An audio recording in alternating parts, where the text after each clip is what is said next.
بسم الله الرحمن الرحيم. أسعدتم صباحا، أهلا ومرحبا بكم في اليوم الثالث من أيام مؤتمر التقييم الدولي 2022. Good morning and welcome to the third day of this conference.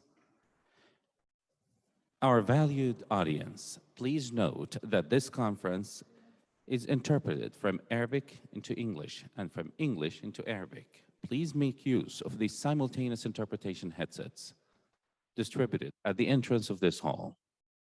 نود أن نلفت انتباهكم إلى أن خدمة الترجمة الفورية متاحة من العربية إلى الإنجليزية ومن الإنجليزية إلى العربية طيلة فترة هذا المؤتمر. يعقد مؤتمر التقييم الدولي IVC كل عامين في بلدان مختلفة، ويربط بين المقيمين والمنظمين والأكاديميين والممارسين لمناقشة الموضوعات المهمة وأحدث الاتجاهات في المهنة. فهو مؤتمر لتبادل المعرفة بين المقيمين الدوليين، حيث يشاركون تجاربهم وآراءهم ويتناولون القضايا المهنية الناشئة والصعبة التي تركز على مستقبل المهنة. كما يتضمن جدول الأعمال جلسات حوارية لمتخصصين في مجال التقييم ورؤساء منظمات التقييم حول العالم. نبدأ برنامجنا لهذا اليوم الثالث من أيام هذا المؤتمر، مع كلمة يلقيها السيد بن إيلدر من المعهد الملكي للمساحيين القانونيين، يتحدث فيها عن دور المعهد الملكي للمساحيين القانونيين REX في تنظيم مهنة التقييم.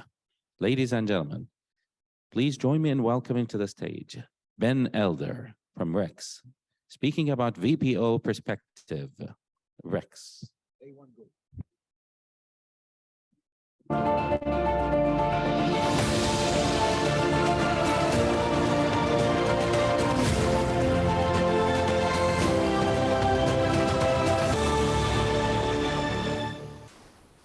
Hello, good morning. Great to see you all. Pleased you all managed to get up this morning and able to join me on this great occasion. And I'd just like to thank Taqiyyim particularly and the IVC for giving me the honor of presenting at today's conference. I've got quite a varied presentation for you. I'm going to look at some of the issues around the RICS, the Royal Institution of Chartered Surveyors, and our 150-year history, and then also look at some of the trends which exist between the valuation profession. And I think that one of the challenges the valuation profession has is that we need to come together and speak to the regulators with one voice, rather than lots of different VPOs around the world. And that's one of the strengths that the IVSC have. And I'd like to sort of explain how the relationship of the RICS and the IVSC operates. You'll see that I've got the honor of chairing the Tangible Assets Board for the IVSC, and we'll touch on some of the significant changes that occurred in the 2022 edition of the IVSs and how that's impacting individuals around the world and the way that the standards actually influence people's lives. So trying to bring it down to the practicality of the process of carrying out valuations and what it really means. And on that point, I just wanted to say that you should all be very, very proud of being valuers. The impact you have is unrecognized because sometimes we get so close to doing a valuation and we're looking at the minutiae of delivering a valuation that meets the requirements of our clients that we forget to raise our heads and see the impact that we have on people's lives. We help people get their homes, their offices, their railways, their roads, their cars, everything. There's a valuation included at various stages along the line. And if we, the valuers, can provide better advice to the decision makers, we can make an enormous difference to everybody's lives. So be proud about being a valuer and recognize the importance that you have in the process of delivering almost everything. sometimes, as I say, we forget all that process. So I'm here to talk about VPOs, Valuation Professional Organizations, and particularly the RICS. But I think it's really important that we recognize the journey that Taqiyyim have been on for the last X number of years, 10+ years. And I've been proud to be a very, very small part of that journey. But it's not easy, that journey. RICS have been doing it for 152 years now. And we still have real challenges over engaging and getting the recognition that our members deserve. And Taqiyyim have done a great job in moving that process forward at speed in difficult market conditions. So again, I think it's really important that we recognize that process. But the core values of the RICS are that we protect the public interest. We don't protect our members' interest, we protect the public's interest. If there's a divergence between our members' interest and those of the public, the RICS must take the route of public interest. And that's where we get the trust and the authority for our process. We enforce our standards, and I'll return to this in a few moments. But the regulatory function, it's okay setting standards, but actually what's also equally important is how those standards are then regulated. How do the public understand that the people they are employing to do valuations are actually delivering the standards which have been approved? So that regulatory function, again, is really, really important. And that's what builds trust and confidence. So it's acting in the public interest, it's enforcing the standards, and that brings the confidence which is required from both industry and individuals, and critically the regulators. The regulators are starting and increasingly influencing the valuation profession. Since the global financial crisis, we've had this process of the regulators starting to really watch what the valuation profession does. And there's some really significant changes coming down the line in the regulatory functions. I'm particularly thinking about some of the changes which will come through Basel III / Basel IV, where a prudent value is being implemented. It's going to be implemented in Europe through regulation and legislation, and it has profound impact on the valuation profession. And those formal regulations, we need to make sure are workable and that we can deliver the products which are meaningful to the clients. This is a diagram which I've used for a number of years, and it just articulates the interrelationship of international standards. We all know about the IFRSs, the International Financial Reporting Standards, and those are law in over 140 countries worldwide. They might have some slight differences in various countries, but principally the IFRSs are similar the world over. And they came out of Europe, where there was a challenge around understanding financial accounts cross-border. And that cross-border is really, really important, because business does not stop at national borders. It is international by nature, and the flow of funds is enormous around the globe. And what the International Financial Reporting Standards do is set a common basis, so that you don't have to waste time or money interpreting financial reports cross-border. But what feeds into that are the international valuation standards. A key component of each financial report is a valuation. And if you, and I'm sure that you've all heard this analogy before, that if you be careful of my language now, but if you put less than good information into a model, you get less than good information out at the other end. I could use slightly different words, but I don't think I will this morning. But the process of that capture of information being meaningful and being able to understand is really critical. And underpinning those the international valuation standards, there are three other key components of international standards. So international property measurement standards. You need to measure properties consistently in the same way so that comparable evidence that you use from one job to the next is really meaningful. And there was some research done about 8-10 years ago, which showed that if you chose, depending on which measurement standards you chose to use, and those measurement standards were all good. There was the RICS Code of Measuring Practice, there was the API's Code of Measuring Practice, there was the Hong Kong Institute of Surveyors Standards, there was BOMA standards from the US. Depending on which one you selected, you could report a 24% difference in the area of a building.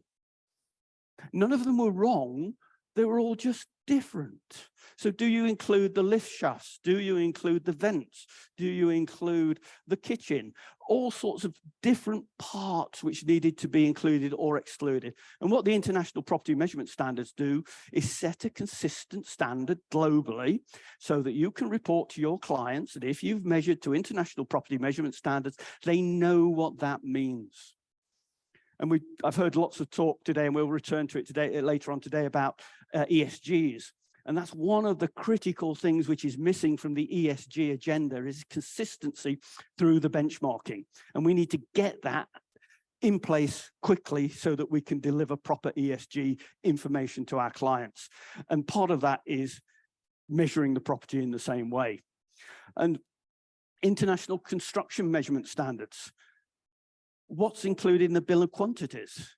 Again, a standardized process so that our clients don't have to waste their time comparing one piece of paper or probably computer screen with another one. And they get that consistent message quickly all the time.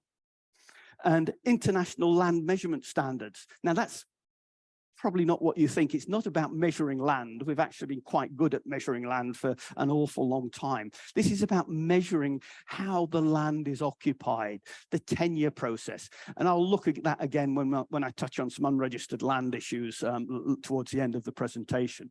But all of those international standards must be wrapped around with ethical behavior. And the international ethical behavior standards are really, really important. So acting ethically, acting in your client's interest, acting professionally, putting your client before yourself are all key elements of delivering that consistent set of information which builds trust within our client base and members of the public. It's quite, sorry, I think I pressed too many buttons, so move back one. Yep, got it. There's quite often some confusion around the RICS's Red Book, that's our global valuation standards, which we issue, and the international valuation standards.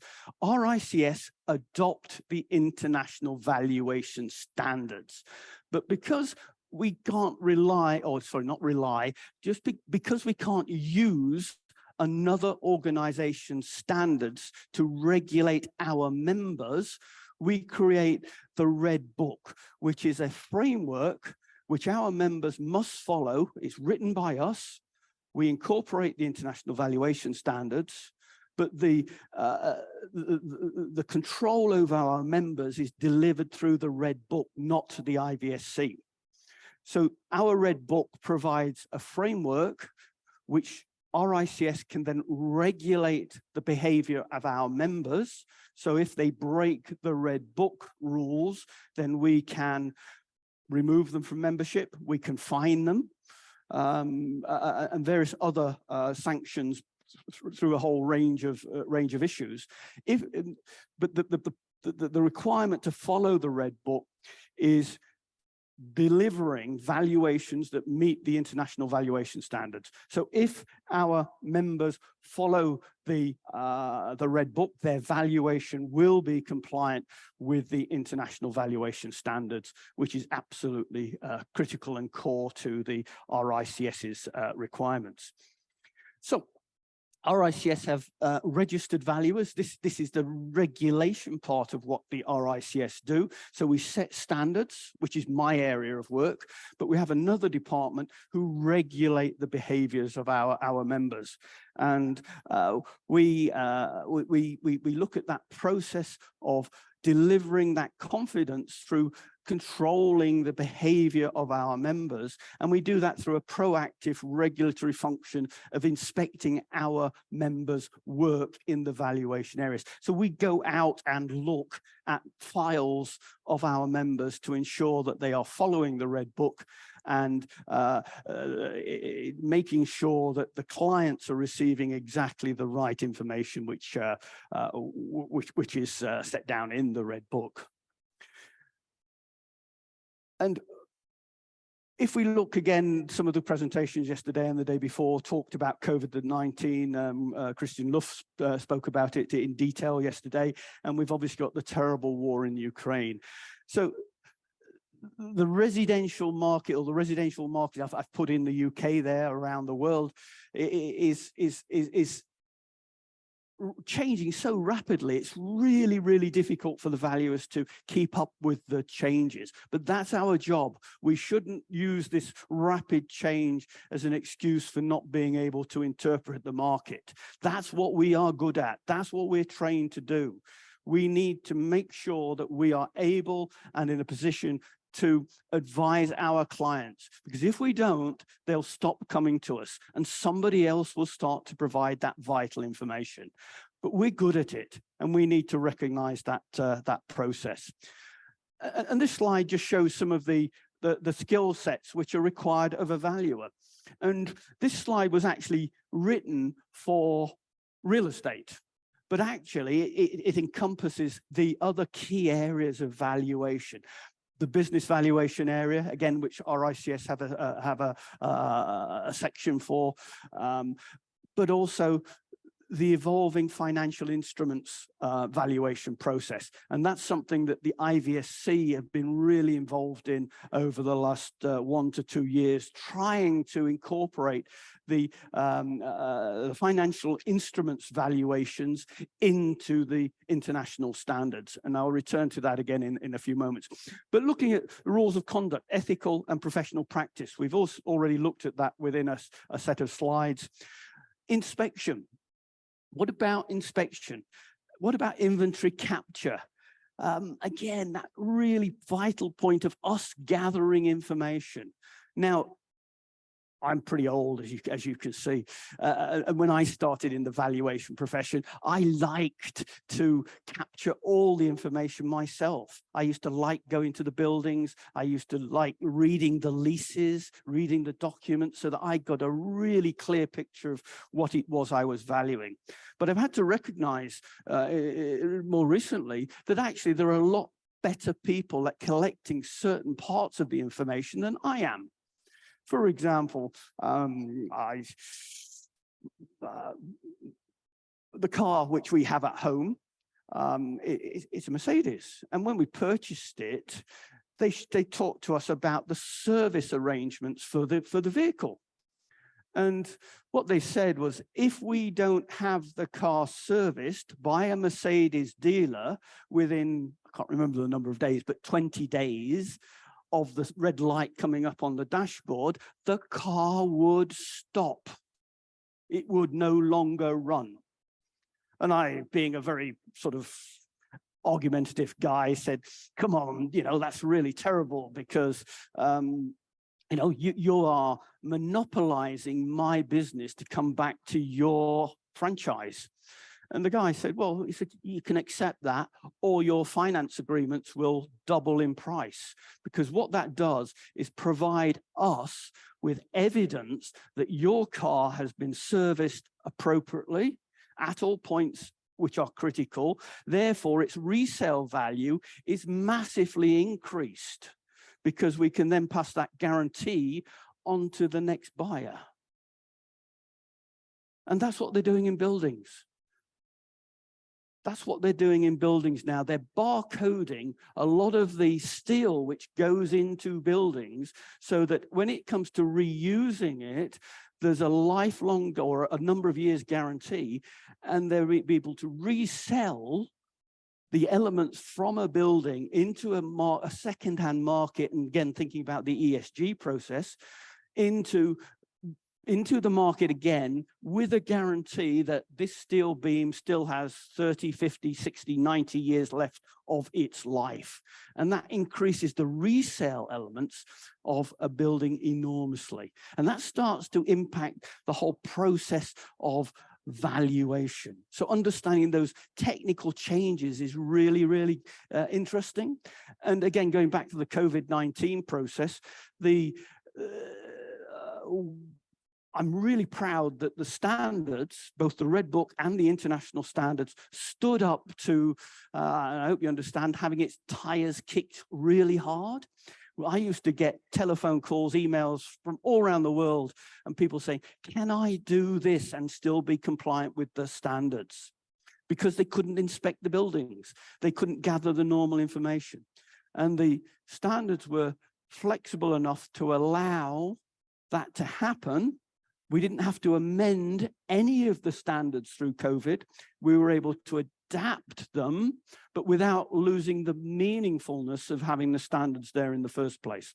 So that whole process of allowing a standard to flex with the market, again, is really, really important, because otherwise you get a rule-based set of standards and then they become a tick box and people try to move around them. So valuation, health and safety, client care, communications and negotiations, conflict avoidance, team working, measurement of the property, accounting principles and procedures. Really, really important to understand where your valuation is going to, what it's going to be used for, and that very often includes the accounting procedures. And I am still amazed at the lack of understanding between market value, fair value for accounting purposes, and how that actually interacts. More and more critical data management, how we manage the data which is flowing, and sustainability, or ESG as it's probably more better known. Turning to some of the trends in valuations. Looking at the ESG, RICS issued a guidance about 9 months ago on sustainability and the valuation of commercial real estate. It's available free of charge on the website. You can download it, and it sets a really good roadmap for the valuation of commercial property and ESG issues. And I put alongside that the IFRS consultation document. The IFRS have been consulting on environmental issues, and the document there and the one that I've put on, which is the RICS document, have some real challenges, because the IFRS consultation focuses at the entity level, at the business level. Whereas actually as valuers, we're very often focused on the individual property. And those two actually need to coincide. So can the entity just add up the parts of the sustainability from each property and come to the entity level? Or is there some more complex advice which is going to be required in that space? Because again, I think there's a really good business opportunity to provide that process. And that leads me just to the other point I wanted to touch on, that there's very often a misunderstanding around valuation, because valuation has a regulatory function. There is a regulatory process contained in a valuation, whereas actually what our clients quite often want is that advice part, that bit about moving forward, looking forward. And RICS are working really hard at the moment to set some framework. So it's absolutely explicit when you are acting as a valuer and providing that regulatory function, and when you're acting as an advisor and actually saying, well, this bit isn't the valuation, but this is the advice that you are seeking. And it's really critical that those two are separated, particularly when you start to look at things like professional indemnity insurance and the other security process which sit around the whole regime. This slide just picks up some of the strengths which are included in the RICS Sustainability Guide. It talks about integrating the process into everyday valuation, aligns ESG and valuation measurements, and assists in benchmarking. So there's a set of really helpful tools embedded in the guidance note, which you can pick up and start to apply tomorrow, or even today if you've got a job this afternoon. So please take a look at that guidance and see where it comes, whether it's assistance to you. And if there's any feedback that you'd like to provide, we'd be more than happy to capture that side. The other area which is really impacting the valuation profession at the moment is automated valuation models. And RICS, again, have recently issued a roadmap. It's not guidance, it's just some information around how automated valuations can be useful. Because again, I think that we should not be scared of the technology changes which are happening all around us, and we need to embrace the whole process of the automation of our business. Because if we don't, then somebody else will come and automate a procedure. The real challenge is about defining what an automated valuation model is. Within our guidance, we actually talk about an automated valuation model, which is where no consideration is given by a human. It's actually completely automated. But there are various stages through that, through a process of part automation, where a valuer is involved either at the end of the process or at the beginning. And I like to view this automation as a real challenge to the traditional way particular real estate valuers have carried out valuation, which is to go and do their work. And then at the end of the day, just before they sign that report, they take a deep breath and go, do I really believe this number? And that due diligence is done at the end of the valuation. What the automated process does is move that, can I sign this report, from the end to the very beginning, and actually putting in place the governance structures which are required to validate the number which is generated at the other end. So that automation process is within our process. And again, it looks at a broad spectrum of hybrid models. This is the sort of mix. It gives a roadmap for availability and provides some further insight to where RICS intend to go with the guidance process. So again, looking at that whole process of automated valuation models. The other piece of work that the RICS have been involved in over the last 12, 18 months is an independent review. So we appointed an independent person to come and review the valuation of investment valuations, the whole process of carrying out this regulated purpose valuation. And we appointed a guy called Peter Pereira-Gray, who came in and did an independent review of the process that is carried out in providing this function to the market, which drives consistency and understanding of the process.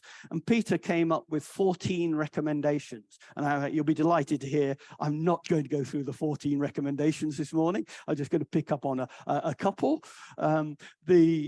The main ones we're looking at the use of discounted cash flow as the principal means of valuation for investment purposes, not mandatory, not saying you must use DCF, but principle. If you've got the information which allows the valuation to be carried out through a discounted cash flow, then that is the appropriate model, because as we heard from Christian yesterday, that many of the investors are using real estate and plant and machinery as part of their portfolio now, and they need to be able to compare the advice which we're giving them on real estate or plant and machinery with that which they're receiving from other investments. So looking at that discounted cash flow process and using that in a way. But we have to be really, really careful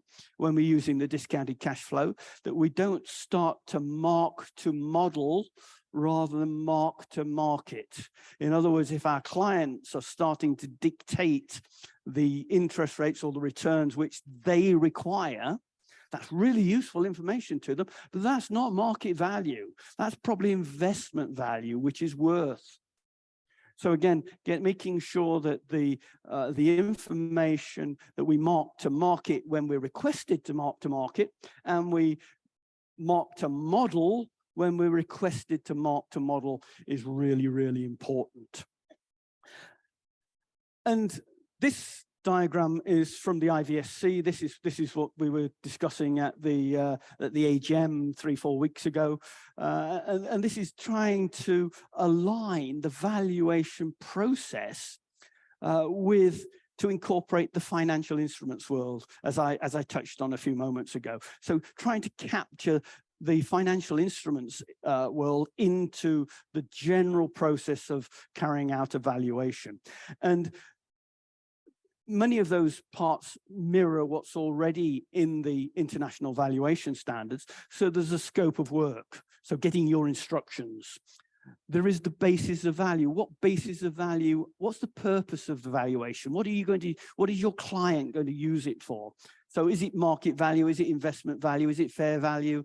Is it a marriage value? What is it that your client is requesting you to do? And sometimes your client will need your advice on actually what it is they really need. So understanding the requirements of your client is really, really important.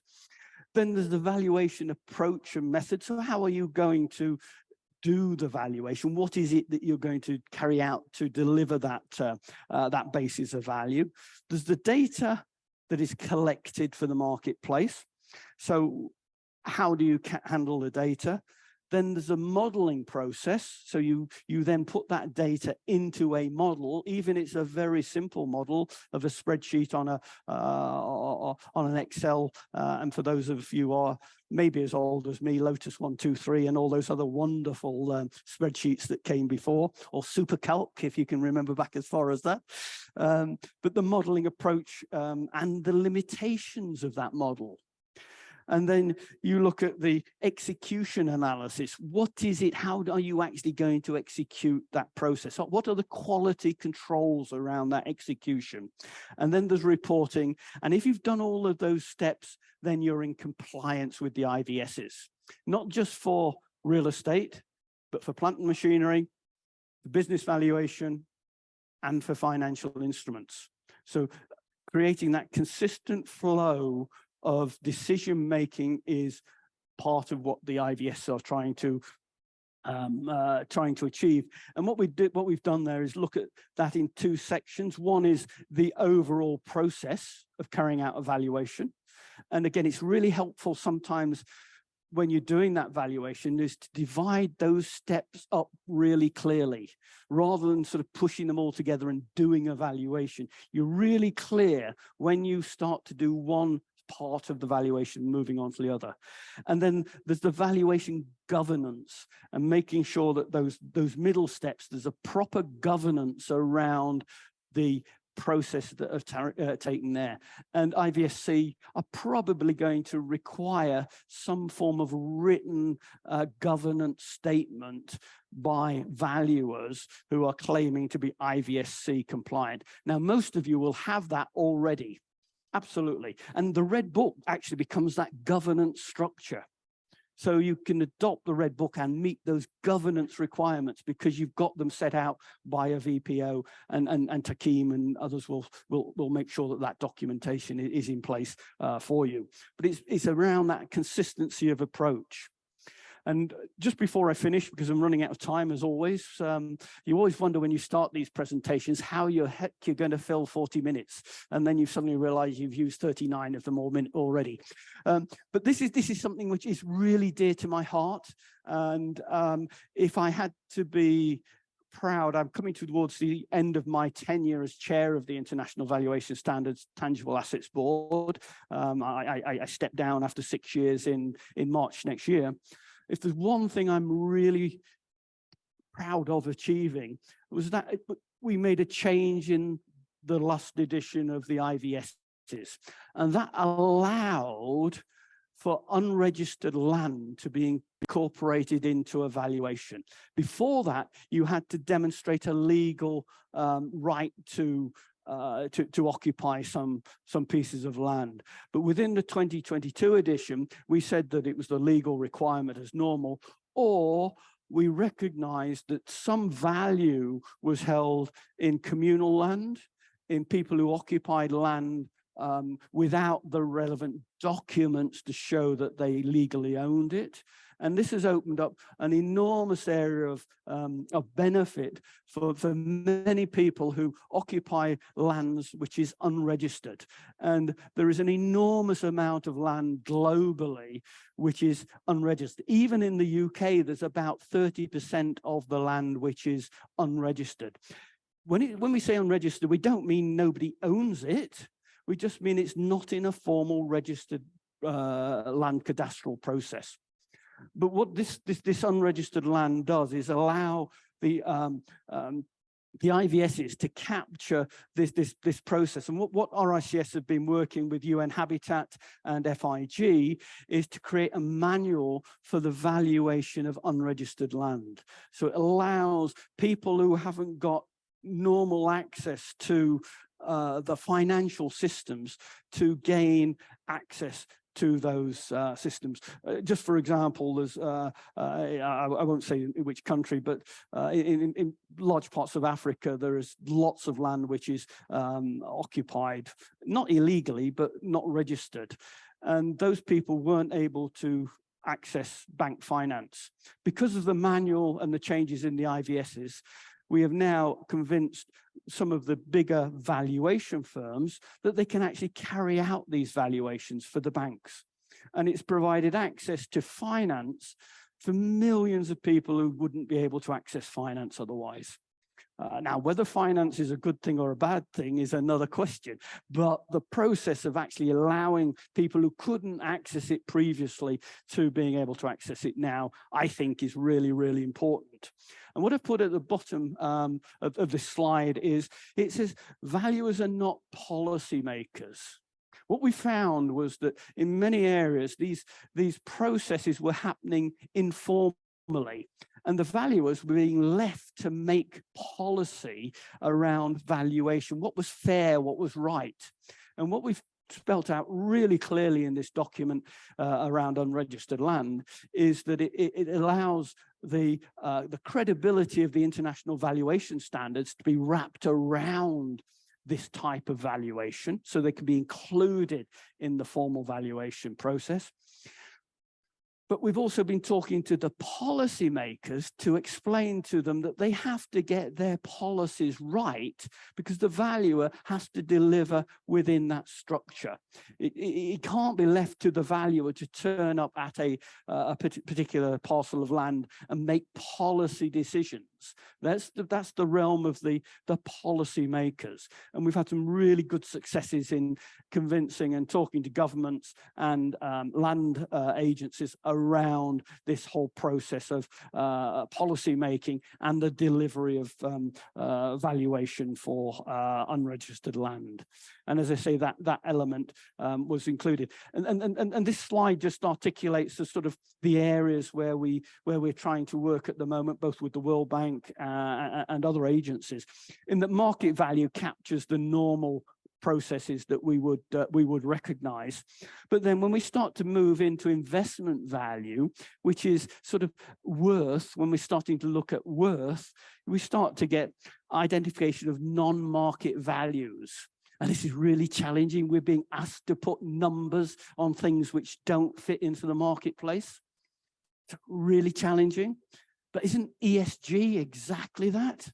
It's the part of challenging us to move further than just the numbers, and to quantify or recognize non-market value, because market transactions occur in in areas where there is no formal market. There are transactions which happen in unregistered land.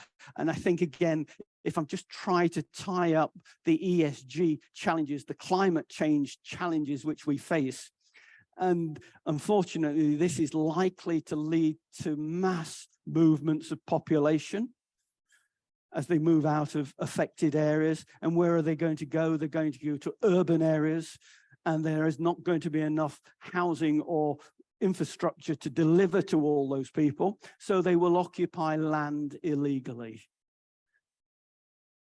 And what we need to do is to be able to incorporate those individuals into the system. And that's what the manual for unregistered land actually does.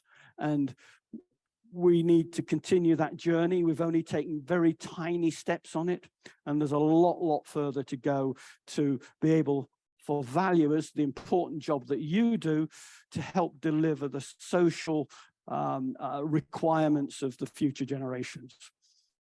So I'm going to be quiet now. Happy to take any questions or comments, and thank you very much for listening. And thank you to the translators as well. They do an amazing job in translating instantly to a second language. I have enough problem with English on its own, so I'm absolutely in awe of people who can translate in that way. Thank you.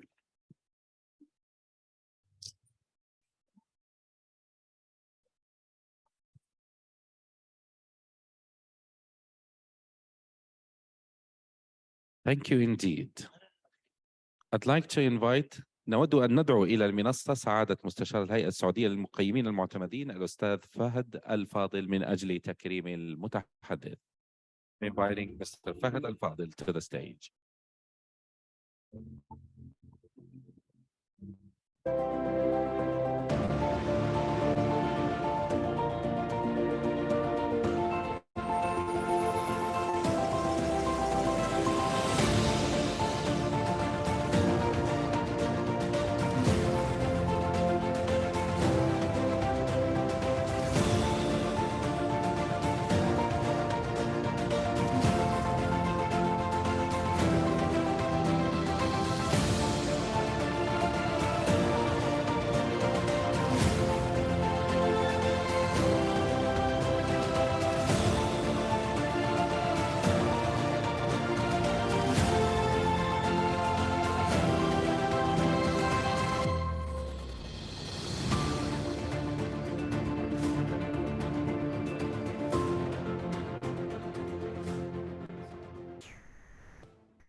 حضورنا الكرام، نحن على موعد الآن مع كلمة بعنوان تقييم الطائرات يقدمها السيد ريتشارد بريكمير من ASA. And now, ladies and gentlemen, we have a speech delivered by Rick Berkmeyer from ASA.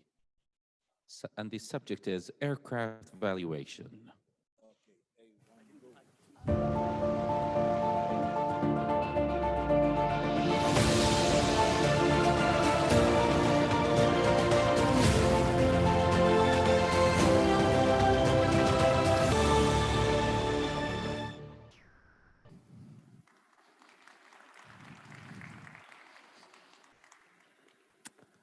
Assalamu alaikum.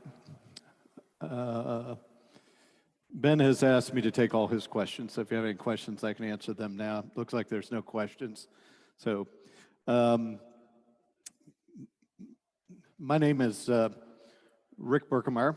I want to thank Taqiyyim. I want to thank the FEC committee.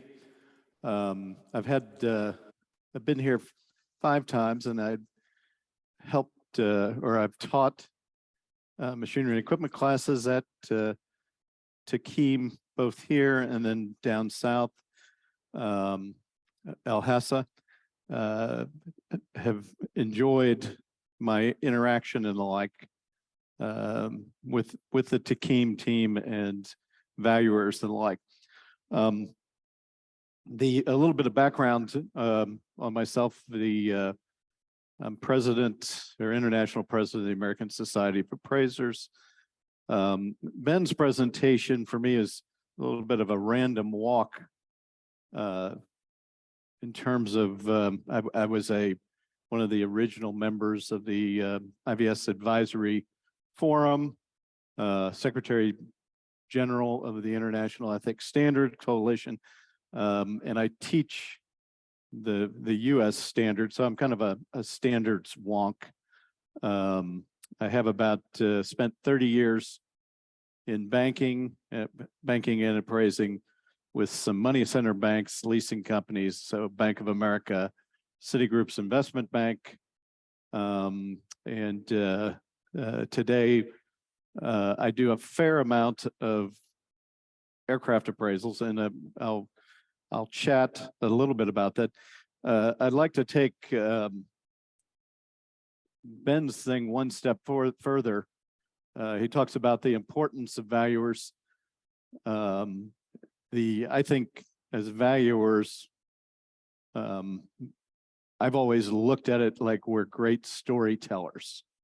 Whatever the asset is, the building, we tell a story, we charge some sort of fee for that story, and through the course of our careers, we try to improve on our storytelling ability. So we're a lot like the great poets and great artists and the like. So we'll have a bit of a chat here. So this is titled, "Is it a bird or a plane?" And Nick Talbot, I was impressed he had geese in his presentation. So I didn't want to be Nick to one up me. So I've brought in a few birds myself. Now I'll get asked, what do you do for a living? I say, oh, I appraise airplanes. And they're like, oh, you're a pilot. And my response is, if I'm on a plane, both pilots have a heart attack. There's a 20% chance I can land the plane without killing everybody. So just 20%, but that's better. That's reasonably good odds. So usually what I'm doing is I'm walking up to some sort of asset, and I walk up to it and it has wings. So that's a good first step. And so I might look at it and I say, okay, it has wings. It's either an airplane or a passenger pigeon. So I'm going to cover in my talk a little bit about commercial aircraft, business aircraft, flight simulators, ground equipment, non-powered ground equipment, parts inventory. So those are some of the things that I might take a look at: museum pieces, warbirds, and the like. Okay, so this I could do my whole presentation on Martha here. Martha was supposedly the last passenger pigeon. She died in the Cincinnati, Ohio Zoo in 1914. She was probably 29 years old. The passenger pigeon in the United States, there were billions of them, and over time they got wiped out and the like. Martha was a superstar, sort of and she resides now at the Smithsonian Institute. The reason I think Martha's so important is right up the street. Well, Martha's hanging out at the Cincinnati Zoo, right up the street in Dayton, Ohio. The Wrights brothers are building their motor-powered aircraft. They had a little bicycle shop, and they would, and there's a lot of argument about this, but they would claim they came up with the first engine-powered airplane. And actually today, a lot of the airplanes use sort of their technology, their bicycle technology for flying airplanes. So this is Martha. Now, is it a bird or a plane? So again, as part of the storytelling, here's a tie that's done by Hermes. And John, I said I would call on you. What do you think the value we're appraisers here, and I'm asking you to give me a value of the tie on the left and the one on the right. And they're sort of the same tie, different colors. Any idea? What is it? $5? Okay, I'm stunned. The tie here on the left trades in the marketplace at about $1,500.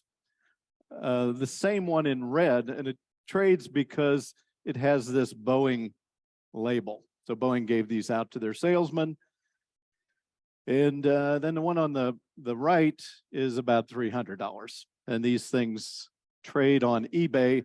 So if you want to buy one of these things, every minute of the day, an Hermes tie or a fake Hermes tie shows up on eBay and they sell.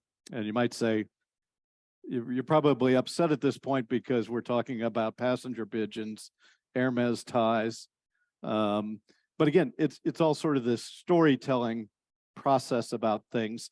And I would usually maybe defer to a personal property appraiser to tell me the value of these things. Now, John, what's this? You only get like one minute. So John says this is the Concorde. This is actually the Concordski, which the Russians were flying prior to the Concorde. So the Russians were flying the first supersonic, and it made about 65 flights, and it was so noisy that people on board had to write notes. They couldn't hear each other. Very, very noisy. Ended up in being used for transportation. NASA in the US used it for test flights and the like.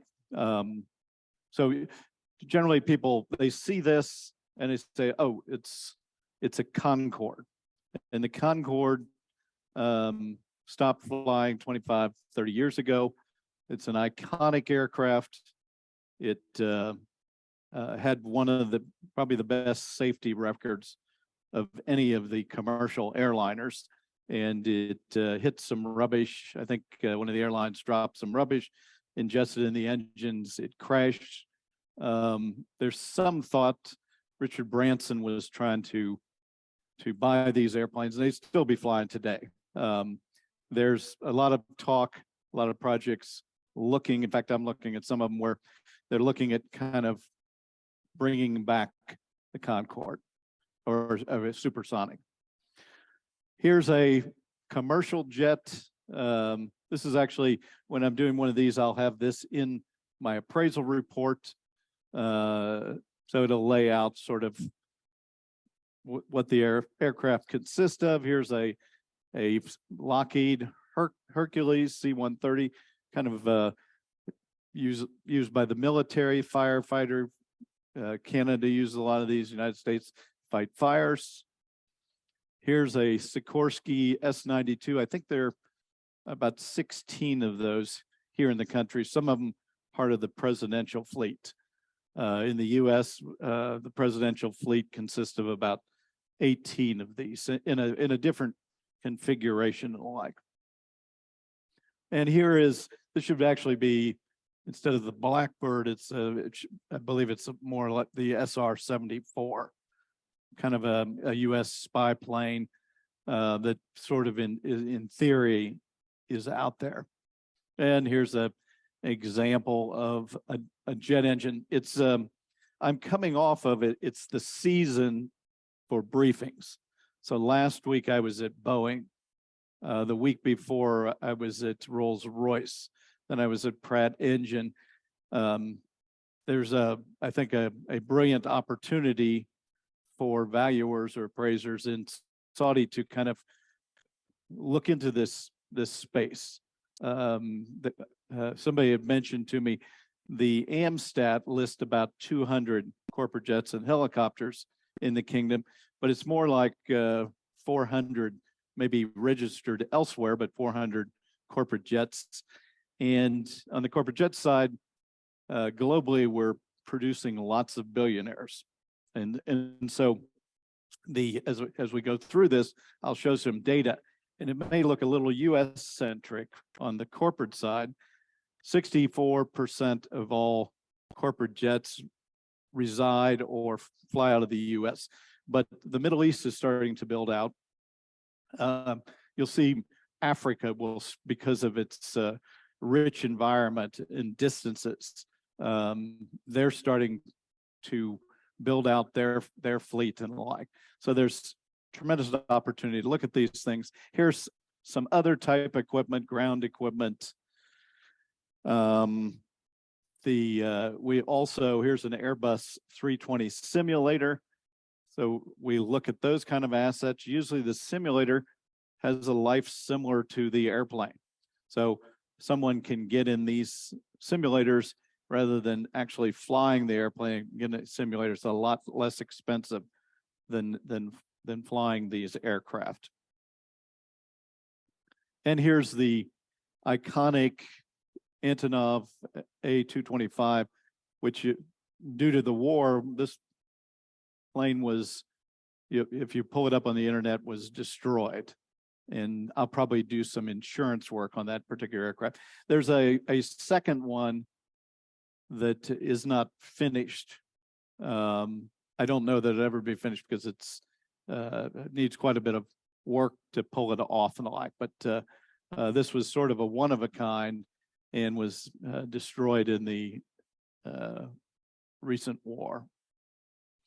So 23,000 plus turbine helicopters in service, and a reasonable, probably about 100 here in the kingdom, whether it's for medical, oil, what have you. So 99 turbine helicopters registered in Saudi Arabia, 119 turbine helicopters based in Saudi Arabia, 42 helicopters recently ordered by the helicopter company of Riyadh. So what I want to do is talk a little bit what's going on in the industry. These are sort of the economic drivers. So high inflation. So globally, I think most people would cite somewhere between 9 and 10% inflation. There's an expectation of a possible recession. There is the ongoing energy crisis, somewhat created by the war that will take place in Europe over the next 6 months in terms of energy costs. So we have that. In addition, tremendous supply chain challenges. So today, it is very difficult to get some of the, what I call them precious metals. Now you might say, well, is that gold or silver? It's titanium. That a fair amount of it in the past has come out of Russia, China, and the like. Those things are difficult to get, and so they put a stop on a lot of building of engines and overhaul of engines. We have financial market volatility, and then we have the Russia and China issues. So number one, the war, and then over in China, because of their COVID policies, they've just shut down. So you can't travel there, and that's probably opening up again, but that creates tremendous demand, or will create tremendous demand once those aircraft come online again. Also, in the commercial space, there's a duopoly, which has been maintained for years by both Boeing and Airbus.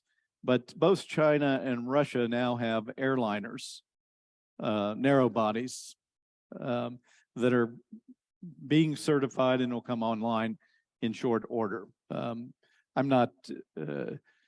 I think that they'll have difficulty competing with the duopoly.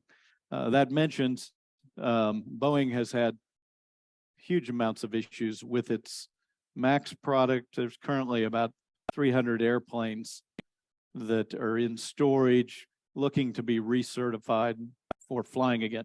And the Boeing problem was the crashes that took place. Some of those are coming back online, but if you call Boeing today, you call Airbus and you say, I want an airplane, you're looking at probably 4 years before you'll get one. And in the same way in the corporate space, you want a corporate, everybody wants a corporate jet today, and there's very little available. And we'll see some of the statistics here.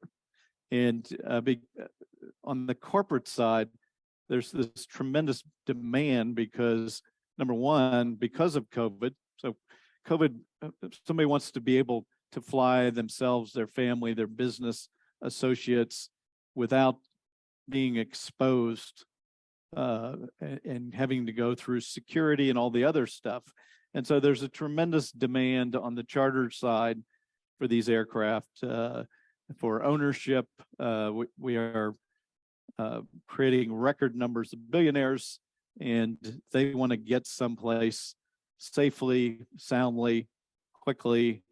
On the commercial side in the US, and I can't speak here, nor on Europe so much, but in the US, I usually have to leave 2 days before a conference because the airlines are simply not able to deliver me in a timely basis. And I've even taken to driving to an aircraft because I can't count on the airlines to get you there. And the reason they can't is a huge shortage of pilots. So when COVID hit, the airlines stopped flying a bit or weren't flying as much. They retired a bunch of pilots, and those pilots don't want to come back. Or maybe they're taking jobs in corporate aviation, but they can't get enough pilots to fly these things. And training a pilot takes some period of time. And so maybe that catches up in 2 or 3 years, but tremendous pilot shortage, fuel cost, all these things that we've mentioned. I talked again about China's COVID policy, where they simply closed down everything in China. Well, all those airplanes are sitting idle. We talked about Boeing, MAX, 787 issues, storage issues, pilot shortage, fuel cost, and then kind of a buzzword that's out there is my dyslexia kicked in here. It's SAF, sustainable aviation fuel. And so, and I think Greg and others will talk here shortly, but carbon issues, and then the perception that the people flying around in the corporate space are polluting the world. I think the musician Taylor Swift has been maybe flew her corporate jet 150 times last year, and so they pointed her out as a polluter. It's actually quite a small part of the carbon footprint here. Now, I like what Roger did when he did his presentation. He just said, "Oh, you can read this stuff late at night if you'd like." But here are some statistics. These are on the corporate side. There's just no availability of inventory.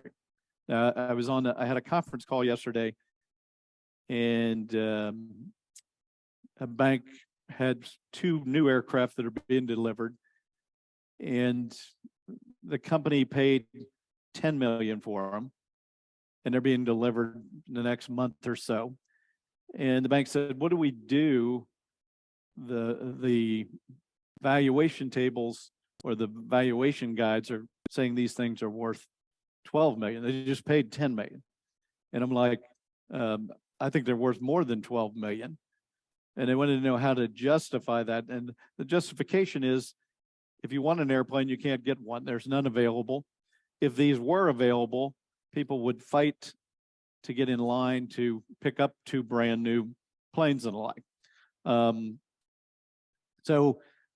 you see this sort of shows that inventories are at record lows. It was at about 1.5% of the 23,000 corporate jets that were out there. Now it's bumped up a little bit, and we're starting to see some sort of change in that dynamic. This is kind of an interesting table because it shows here pre-owned transactions at 843, and then you have pre-owned retail transactions at 3,600. That really doesn't make any sense, that particular slide. But what it is if you own a corporate jet, you're getting all sorts of phone calls for brokers. And the phone call will run something like this. What type of silly money do you need for your aircraft so that we can sell it for you? And they're like, we don't want to sell our aircraft. Well, what price would you sell it at? Somebody throws out a number, the brokers take it out. And so the values are constantly going up. Now that's about to slow down, but as a valuer or appraiser, I've always got to consider it, and I look at it as an exogenous premium. So if one appraised yesterday for 12 million, maybe today it's worth 12.5. And that's short term, but I'm often asked at conferences, how long is your appraisal good for? And my thoughts on that are, it's good for at least 15 minutes. And that is because things happen, things take place. And when they do, values change. And again, I consider myself a storyteller, maybe not a great storyteller, maybe an okay, but I'm telling a story about the asset. It was born here. So, I'm following Martha, the passenger pigeon. She was born 30 years earlier, died age 29, was a superstar. People lined up to see Martha. And the personal property appraisers they'd write a story and value Martha. Maybe she's worth $1 million or $10 million to the Smithsonian because people line up to see Martha. And then book to bill. So these being some of the corporate jet manufacturers, Bombardier, Dassault, Embraer, Gulfstream, Textron. So they have, again, they're three years out on these planes.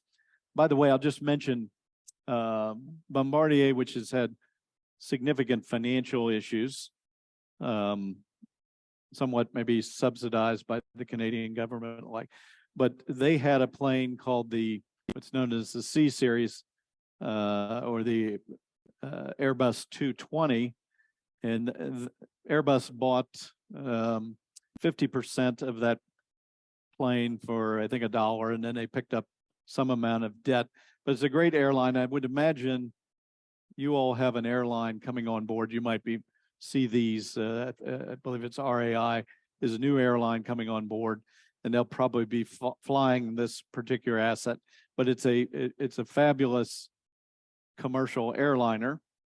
It is not a regional jet, but an actual full commercial airliner, and it sits on the lower end of the Airbus product line, not lower end cost-wise, but lower end because it flies a few less people than their other units. It's also there's discussion they will probably come up with a 220-500, which will maybe go after the Boeing 737 family as well. But all of these guys are doing, they're quite robust, their lines, they're building planes, and if you want one, you're probably 3 or 4 years out from getting a new plane. Here again is more detail on these folks, the current backlog on this equipment alike. And these all of these guys build a family of airplanes, some of them quite large, such as the Gulfstream 650s, the Falcons 10Xs, the Bombardier 7500.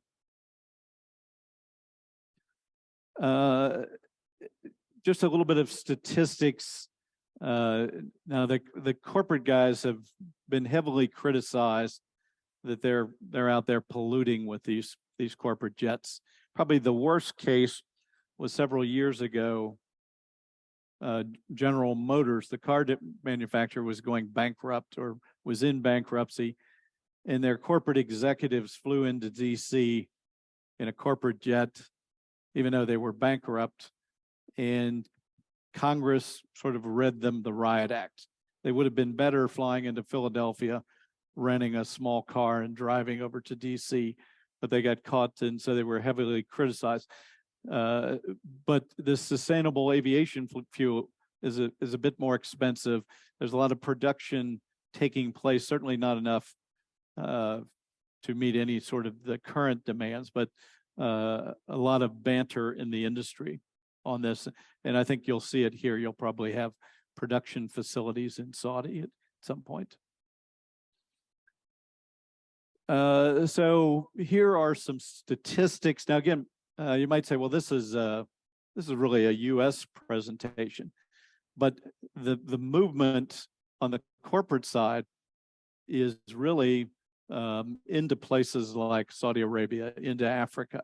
So you'll start to see more corporate aircraft, and hence the need. I think there's a great opportunity for somebody to open up in Saudi Arabia and do this sort of work, a Saudi-based company that does this sort of appraisal work.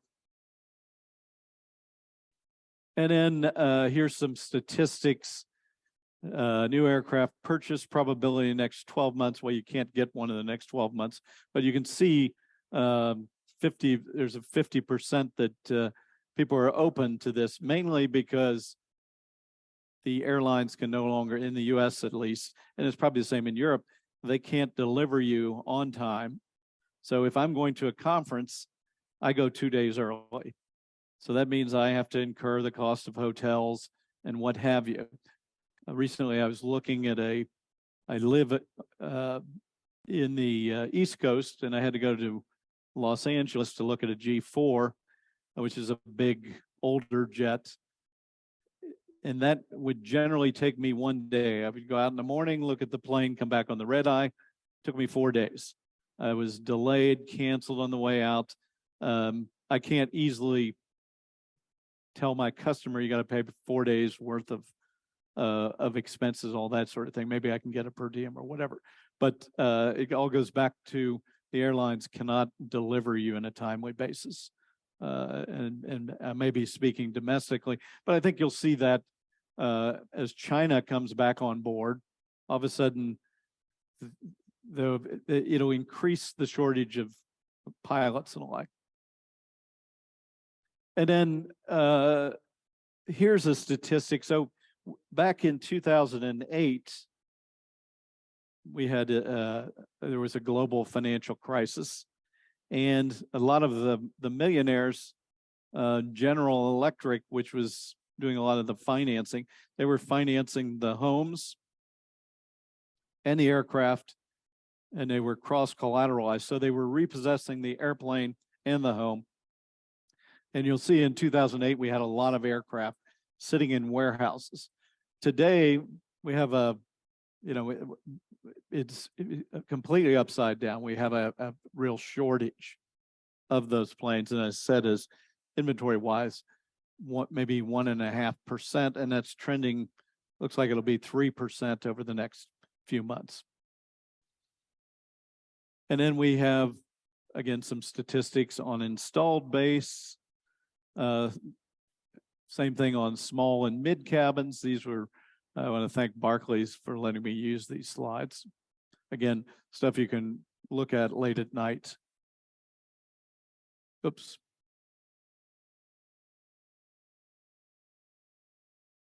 large cabin. And then replacement opportunities. So there's such a shortage right now that there is a lot of movement to older aircraft, mainly from the charter companies, because there's so much demand for charter flights. Again, people want to protect their families, their businesses, and what have you. And so I've recently done a series of older Gulfstream 4s, which again is a large cabin aircraft.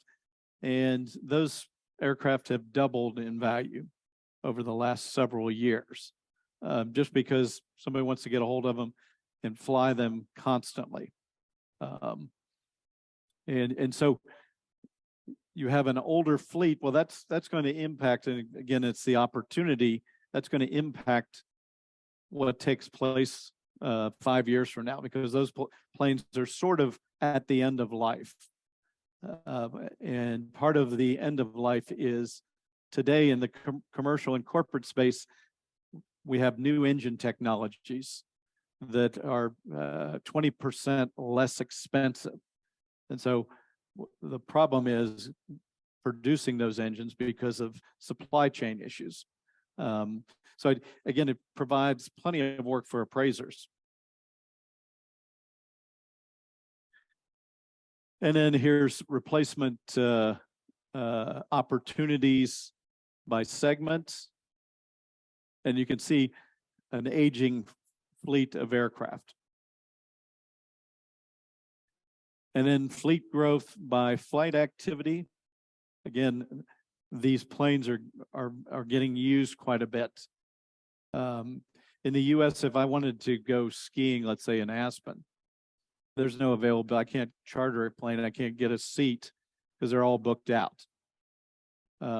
So people in the space, the OEMs, the charter companies, everybody's happy these days because it's fully booked. But that will change at some point. And then here's a slide on business jets and helicopters based in Riyadh. And those are ones that are sort of registered here. There's probably another 400 that may be registered elsewhere, but are owned by folks here in Saudi Arabia. So you can see that across the board, you've got a lot of helicopters, major brands, as well as all of the corporate jets.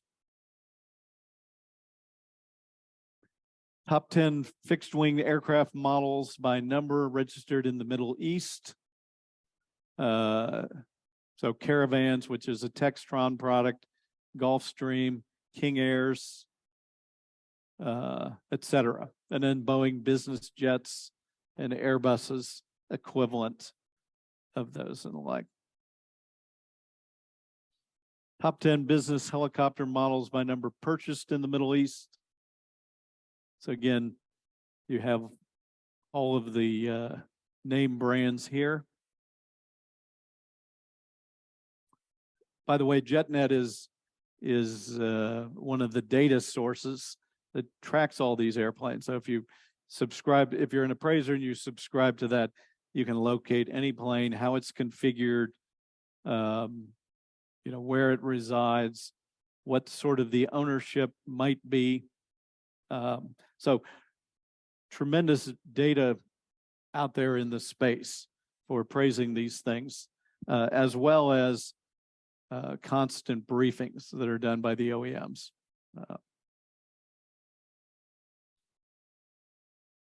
And then again, some more data, which again you're welcome to look at late at night. Okay, so I'll describe a little bit about the corporate jet appraisal process. Most of these airplanes, these corporate jets, are on programs. So they have an engine program, APU. You might think of an APU as the thing that powers. It's a small jet engine, maybe about this big, that powers the air conditioning units on these planes. Most of these are covered by programs. And so if you're out flying around and you hit a bunch of geese and you blow out an engine, they will put a new one on. So you're paying into kind of like an insurance fund, so you always have an engine. The rebuild on these things, rebuild on engines, can range anywhere from $1 to $5 million per engine. So quite expensive. These programs sort of even it out. They're like an insurance policy. Sort of the appraisal process that we go through is we look at engine log books, engine logs, computerized maintenance reports. We do an inspection of the aircraft inside and out. We don't. A lot of folks ask, do I take it out for a test drive? I don't. They're quite expensive to fly and the like. I'm not there to determine whether it's flyable or not. The agencies around the world tightly control that process and issue airworthiness certificates. And when you get to X number of hours on the engine, you can't fly the plane until that engine comes off, is overhauled. So it is tightly regulated and the like. You verify the airworthiness. You're looking at the aircraft data plate. You research the databases, and some of those are Blue Book, VREV, AMSTAT, and JetNet. I spend probably $40,000 a year buying data, which helps me appraise these things. And then you complete the appraisal process, and this is storytelling. I'm telling a story. The airplane was born up in Canada. It's been flying for 5 years. It had some incident. And you look at that. As an appraiser, I'll do a lot of divorce work for billionaires that are getting divorced. I might do, if there's an incident or damage to the aircraft, so for insurance purposes, might look at this for financial reporting purposes. So a whole host, there are various property tax issues. So we look at these things for a whole host of items. At the end of an aircraft's life, somebody might donate it to a university, and they'll look for a tax deduction. And here's a sample of Saudi Arabia registered aircraft. Again, all of this stuff is pretty easy data to gather.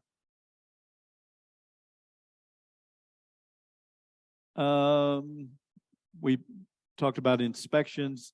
One of the things that 337, with an airplane, you can't, let's say you want a desk on your airplane. You can't just put a desk, roll into the airplane, throw a desk on board. You have to go through a whole process where in the US, the FAA, and globally, those folks will come out and approve that, because you could easily damage the superstructure. A good example, the golfer Payne Stewart a number of years back was flying, I think, over to Utah. The plane, there was a leak in the system. It killed everybody on board. Military was following the plane. They were going to shoot it down, but it crashed in the desert and the like. So any sort of work done on these requires 337s. When you're doing commercial appraisals, there are a lot of books out there that track these values. It's kind of a bit of a black box. In real estate, everything's recorded and you can find comps. In the aircraft space, it's all governed by non-disclosure documents. Boeing has sold 732 planes to Southwest Airlines, some variant of the 737. They don't want anybody to know what Southwest is paying for their airplanes. So it's really closely guarded secrets. When I'm at Southwest, everything's in locked storage bins, so you can't even get to look at it. Like, creates some problem with financial reporting of these things. Again, We talked about some of the other stuff. We might look at tug equipment, refuelers, ground equipment, container loaders, air start, ramp vehicles, belt loaders, all kind of stuff you might look at. And then of course, the inventory of parts.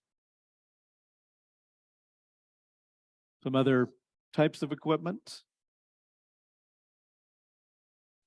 Now, we, American Society of Appraisers, we have trained, I think so far, maybe close to 150 parties in the appraisal of aircraft process. We've done this, I taught the courses on behalf of Embry-Riddle University in Australia, London, and then in the US. And we usually bring a group of folks in, and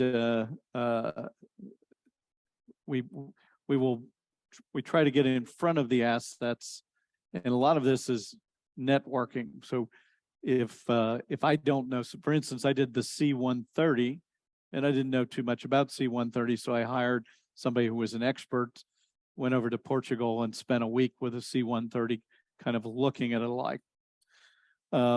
So we do these courses. They're done in 4 modules. Hopefully someday we get to teach these at Taqiyyim. That would be good. But the modules look at both the corporate space and the commercial space. So we're training people to do this type of work. There's a huge opportunity. There's probably room for another 200 or 300 aircraft appraisers out there. The process we go through is the 3 approaches, which have been discussed here a number of times. So the cost, market, income, we look at all that. We apply the various standards, and we're educating on this process. And then identification of depreciation, so physical deterioration, functional, economic. We'll look at those things. Economic, maybe the government comes in and says you can't fly that plane anymore. An example was the Airbus Super Pumas. They had several crashes in the North Sea. Everybody was killed. So the perception there, they straightened up the transmission issue there, but the perception is it's a dangerous aircraft. So it has some potential economic issues. Okay. All good. I'm happy to answer any questions, both here or outside of here, or you can call me anytime. I'm happy to assist or give my thoughts on how you might pursue something, or if you want to be an aircraft appraiser when you grow up, that as well. So if you need anything, let me know. Is there any questions? Yes, sir. Thank you, Rick. That was a very great presentation. I have a question for you about the normal useful life of aircraft in general. In the mining space, it's taking so much time to get replacements that they're spending substantial money on extending the life of their dump trucks and excavators and the like.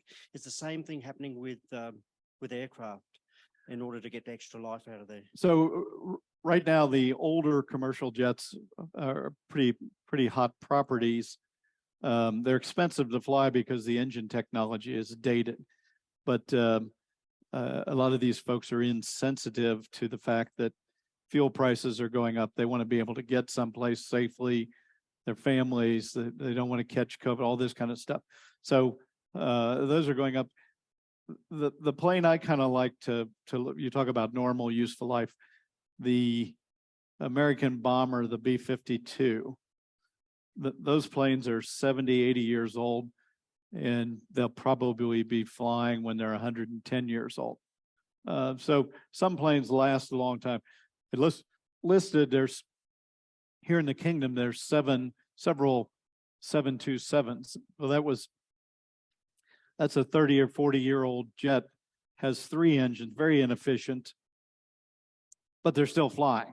You can buy them cheap. Some of them are in corporate configuration. And it's a regular jetliner. It was designed by Boeing to fly people.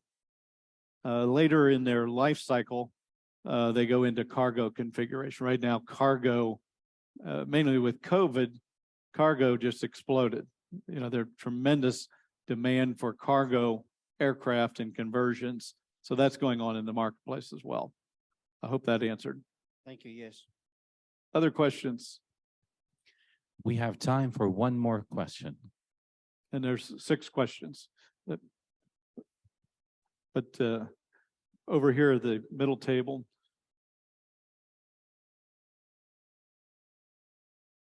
Thank you very much. Very interesting presentation and eye-opener for most of us.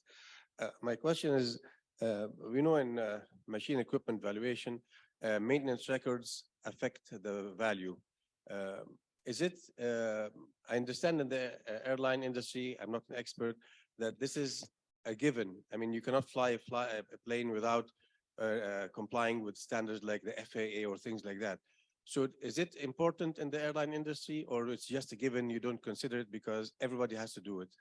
Sometimes we hear that some airlines are very bad, are very good. Please clarify this point.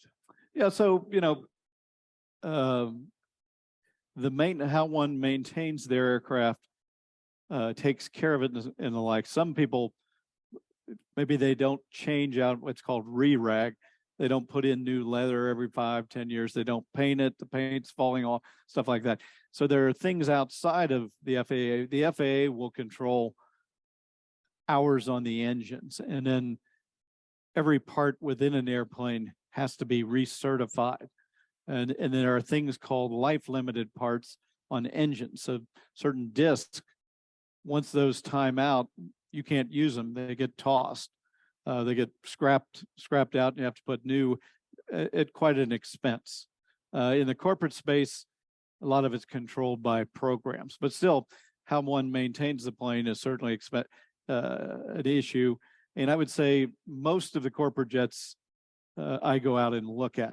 So the expectation from the bank is somebody will go out and look at it, you know, see if it has wings, what condition it's in, is the paint falling off, are the windows cracked or whatever. So yeah, there's a tremendous amount of look-see that takes place in any of these assets.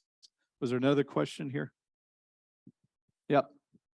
You said that you don't know if the plane will fly or not. You are not responsible about it. Could you say that again?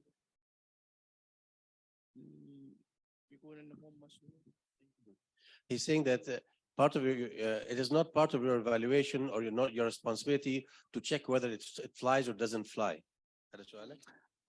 Yeah, that is taken care of by the various authorities.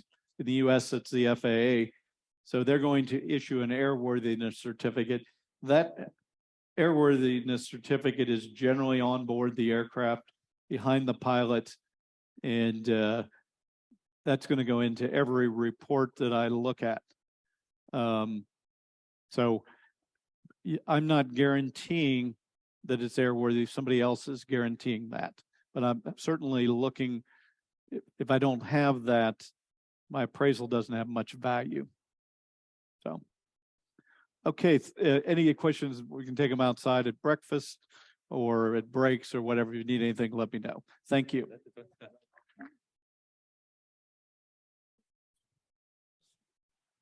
حضورنا الكرام، يتفضل الآن السيد غريغوري كورت من RKN Valuation Advisors ليتحدث لنا عن تأثير التقييم على السوق المحايد للانبعاثات الكربونية.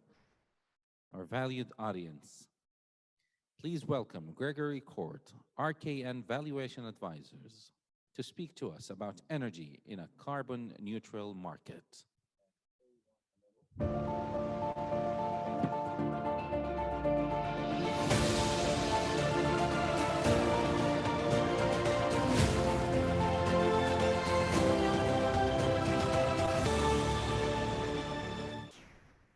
Well, welcome back, everyone. Would like to thank Taqiim and the IVC conference for this amazing opportunity today to present to you. I've noticed the theme of this conference has been change and the speed of change. Well, good news, that topic will continue as we talk about valuation of energy infrastructure in a carbon neutral marketplace. Quick background about myself. I am a chemical engineer by education, but I've come across into the valuation practice just by chance, and have picked up in this field and taken off, and I have learned so much by inspecting so many different energy facilities and other manufacturing facilities that it's really become an incredible profession for me, and I'm thankful and grateful every day for the chances that I get. And to be here today in front of you all after basically 3 years of being stuck at home, it's really a unique situation, and I'm truly grateful. My presentation today has an agenda talking about energy fundamentals, a quick energy infrastructure update on a couple of industries that I focus on, and then I'll be talking about what the future holds with a carbon neutral marketplace. And then finally, as appraisers, how do we address these valuation issues in a carbon neutral marketplace, using the cost approach, sales comparison approach, and income approach to value? So let's get started. Energy fundamentals, as we see today with the COVID-19 situation and the conflict in Europe, we have this dynamic of energy security versus energy transition. And with this transition and security issues, the world needs all of the above sources of energy: nuclear, coal, natural gas, solar, thermal. Anything that can be used to generate energy, heat content is all going to be extremely valuable. As we've seen in the past year, Europe and Asia gas prices have led to the rare phenomenon where the gas is worth more than crude oil on a $1 per BTU basis. And so that's pretty significant when gas is in that much demand. Historically, oil to natural gas had a price ratio of about 8 times. So oil was 8 times as expensive as gas prior to the shale revolution in the US and the rest of the world. After shale drilling technology was introduced, that ratio went to 20 times, which made natural gas extremely cheap. Today, that ratio is roughly 10. And so it's coming back down to that pre-shale type metric and making natural gas that much more in demand and higher cost. We look at break-even price for crude oil these days. For it to be, to make a profit, you're looking at $40 a US per barrel. And the shut-in price in the United States is roughly $25 a barrel. We saw certainly that $25 per barrel price point during the COVID-19 crisis. And as many of you are aware, it actually went negative. So crude oil was down to negative $40 a barrel, all due to the fact that buyers and suppliers could not find space or storage to put their oil, causing a dynamic in the market that is really, really fascinating. Today, supply chain issues continue to persist. This impacts drillers, manufacturers, and energy companies and our ability to build equipment, maintain equipment, and continue to operate as they would like to.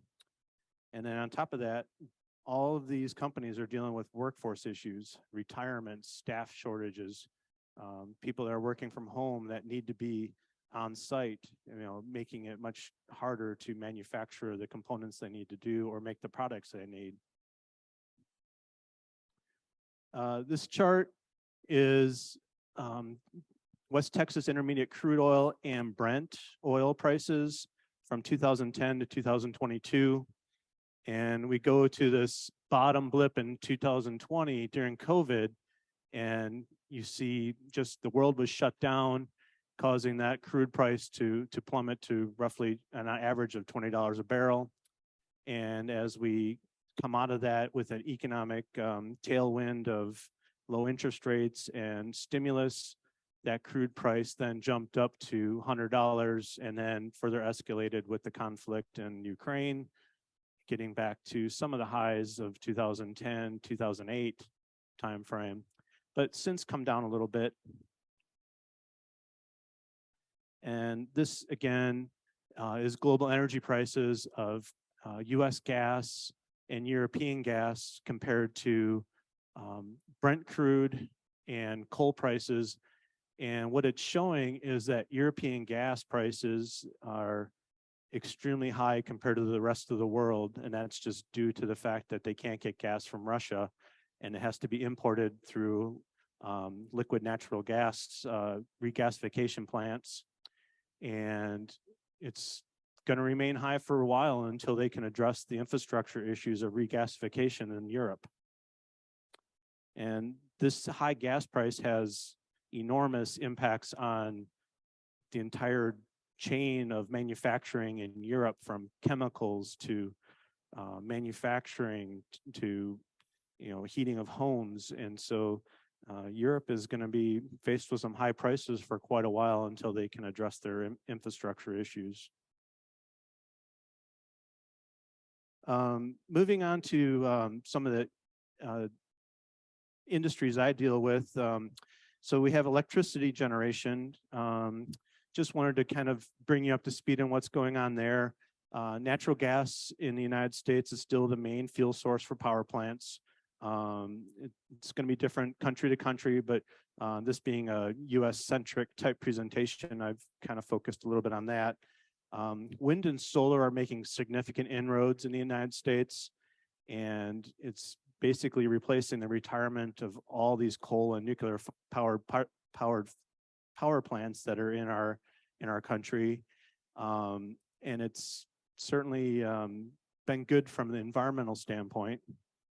That being said, with solar and wind, you do have some issues. Solar, obviously, you need the sun. And so battery technology is the key to that technology becoming more and more prevalent in the United States and the rest of the world. Battery storage costs continue to decline, and the efficiencies of batteries continue to improve. However, the big hurdle is many of these facilities are located in rural and remote parts of countries, and they need significant transmission and distribution infrastructure that's going to require billions upon billions of dollars to allow that electricity to be brought into the main central hubs of cities and population densities. And then finally, the one thing that's you're finding out with climate change is, can these plants withstand the weather that's happening, whether it's hurricanes, cold, high heat? All this infrastructure needs to be very robust to be able to continue to generate electricity in all different types of weather. And we're seeing some of those flaws in the infrastructure. This chart is a US generation mix of how electricity is manufactured in the United States. And you look from 2010 through the forward look of 2040, and coal in 2010 was our primary source of electricity. And you go to 2040, 30 years out from, well, 20 years out from today, and it will be the bottom of our generation mix. It will not be used as much. Solar and wind will continue to ramp up, and natural gas will supply the remainder, with nuclear on the decline. Moving on to oil refining. This is another industry that I focus quite heavily on. Global demand has returned since the shutdowns have occurred. However, during those shutdowns, the US and Europe experienced a tremendous loss of capacity. Many refining units were shut down, entire refineries were shut down. However, most of this capacity will will be eventually replaced by Middle Eastern and Asian refinery upgrades that are ongoing currently. So that the market will come back into balance, but it's probably going to take 3 to 4 years. One of the things you hear these days in the United States and other parts of the world is a windfall profit tax on refineries and oil companies to capture additional taxes on the profits they're making. And it's really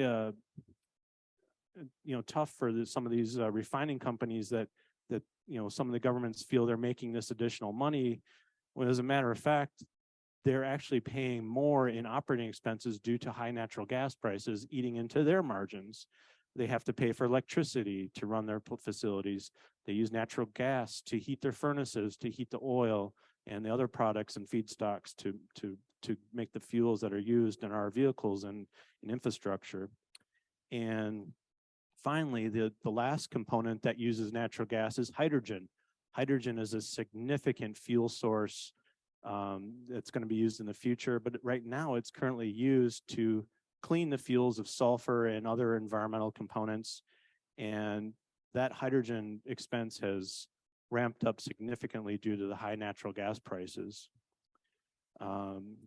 With the conflict in Ukraine, we have disrupted supplies of crude oil and feedstocks that the market is trying to get back into balance. And right now they're currently struggling with that. And it's going to take some time for everyone to kind of figure out where their feedstocks are coming from, where their crude oil is coming from. And that will take some time. The interesting thing about a refinery is they're tailor-made with their metals and their downstream units, and everything is all run in a rhythm in terms of how they process crude. And when they have to take a different crude slate, if they're used to taking Russian type crude or Middle Eastern crude or certain types of US crude oils, they need a certain metallurgy to run those crude oils through their processes.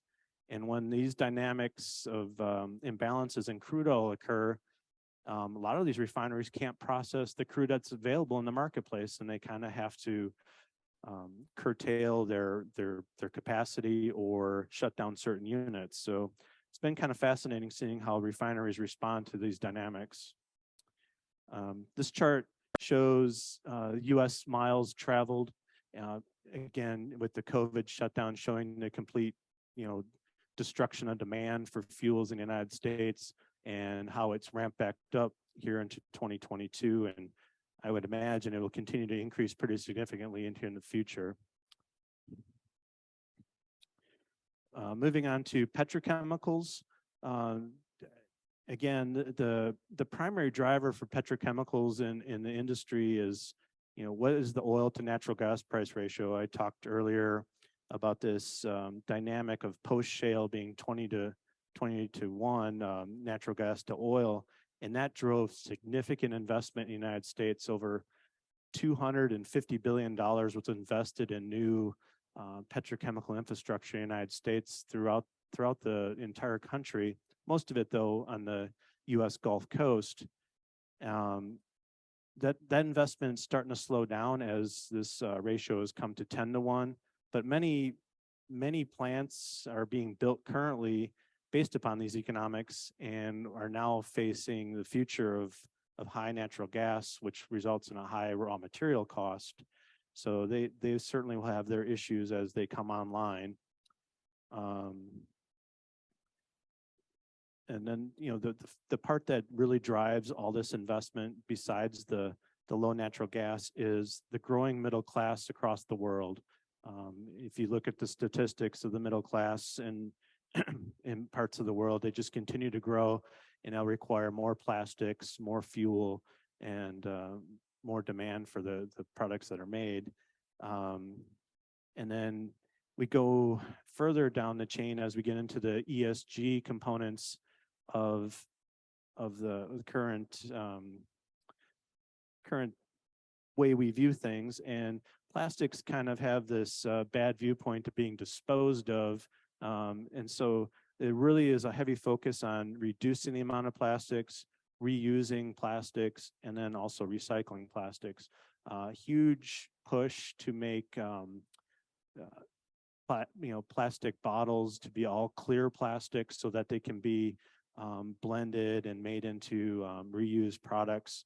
The primary example that I see is Sprite soda, which is manufactured by Coca-Cola. It was always a green bottle, and now it's a clear plastic. They've really want to push this initiative of being able to reuse these plastics to recycle them and break them down into usable components after their life cycle.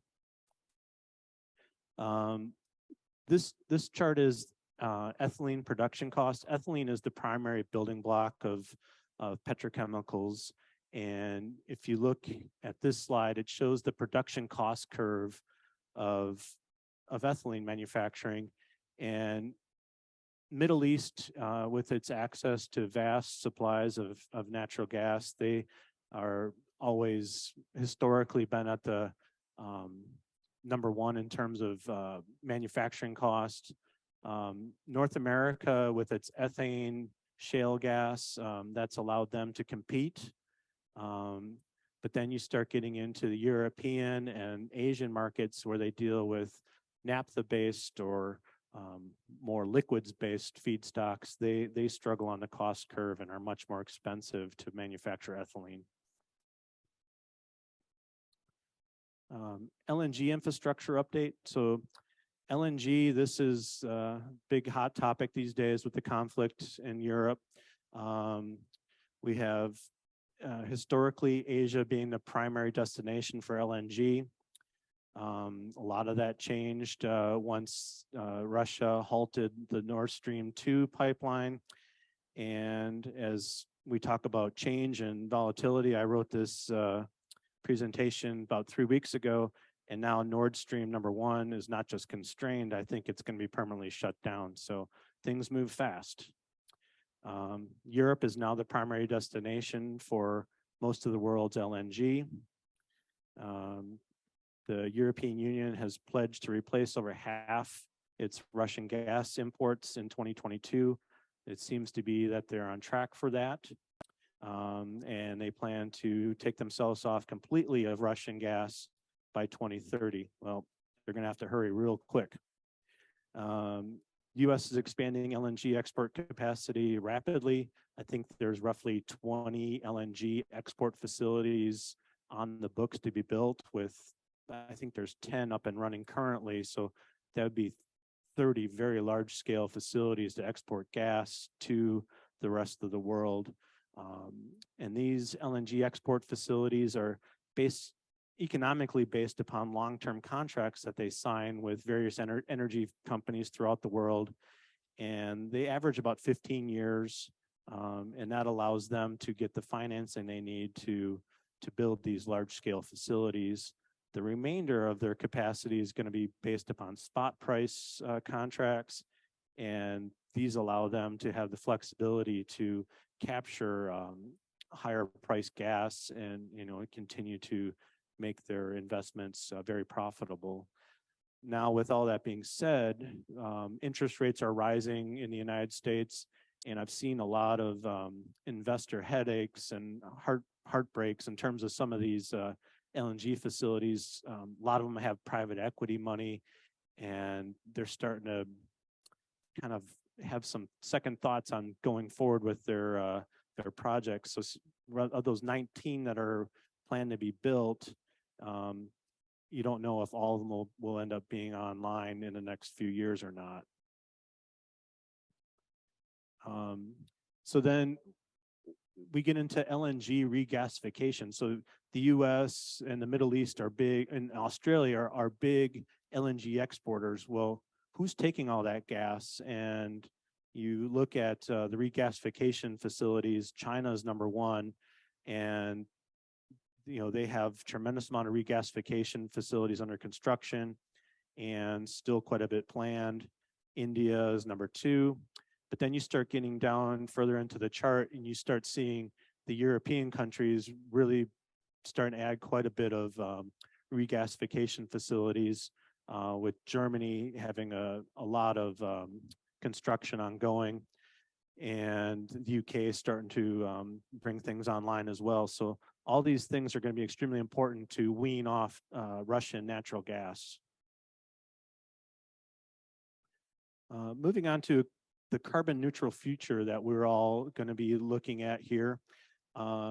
You've seen a commitment from major energy companies to be net zero carbon emissions by 2050, and 2050 is coming up pretty fast. You know, it's gonna take quite a bit of investment to get us there, and consumer behavior to change, and that time is going to be needed to bring this all forward. There's a tremendous focus on hydrogen as a carbon neutral fuel source. Right now, hydrogen comes from mostly methane, but when you start looking at how you get hydrogen, one of the primary sources of hydrogen, you could be from water. Water's 2 molecules of hydrogen, 1 molecule of oxygen. But to split that molecule, you need a tremendous amount of electricity. And so where do you get that electricity? Well, from solar and wind. So you can make that a green initiative and bring you hydrogen fuel via no carbon emissions if you can go that route. Carbon capture and storage, or CCS. These investments are starting to build up in the US. The US, from a geological standpoint, it has a lot of advantages. There's a lot of salt domes along the Gulf Coast and into the East Coast that allow the carbon dioxide that's captured to be stored underground and then possibly reused in another type of use, or permanently just stored underground. And those investments are starting to come along. Just recently, the US had its Inflation Reduction Act passed, and that made an initiative to incentivize companies to store CO2 and to reuse it at I guess you would call it a subsidy of about $75 a metric ton of carbon. It was 50, so they're trying to influence energy companies to continue to store and recapture this CO2 emissions. Electronic vehicles, you've seen many United States and European and Asian car manufacturers announce significant investments in manufacturing to make battery-powered vehicles. You're seeing numbers thrown around 50 billion, 100 billion, 75 billion, lots of dollars being thrown out there that betting on the future for electronic vehicles and to make this transition take place. It's certainly not business as usual where you would try to make an investment and have a return on your investment. These investments are all based upon, betting on the future and on an unknown future for that matter. Then as we start getting into low carbon fuels and the feedstocks to make these low carbon fuels, you have this finite resource available. Many of these fuel feedstocks come from foods and oils and greases. And so you're going to start having these conflicts of food versus fuel.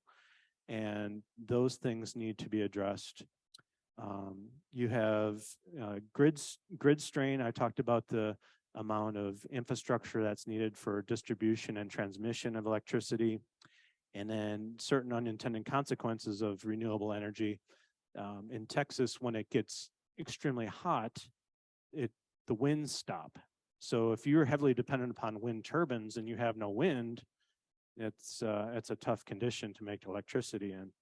So that's where solar and battery power technology is really going to be important. And then as we go down this carbon neutral future, the extraction of green metals, cobalt, lithium, nickel, other rare earth metals needs to significantly increase. And as we saw in the diamond presentations, these mines to get diamonds require stripping the earth. Well, to get these green metals and other rare earth metals, we have to strip the earth. So there is certainly an environmental cost to going green, and it's going to take significant amount of mining and getting that ore from certain parts of the world to the marketplace. And China dominates the mining and processing of these green and rare earth metals. So it's important that countries come up with their resources to get these metals to allow them to compete in this carbon neutral future. So now moving into this carbon neutral future, we have new terminology. The quote of petro or gasoline is probably no longer going to be used. It's be called liquid fuels. And as I've kind of gotten into this, I'm learning and getting up to speed on all of this. And so as you kind of go down the path, you have methanol, ammonia, hydrogen. Each of these have different designations to them. You have green methanol, for example.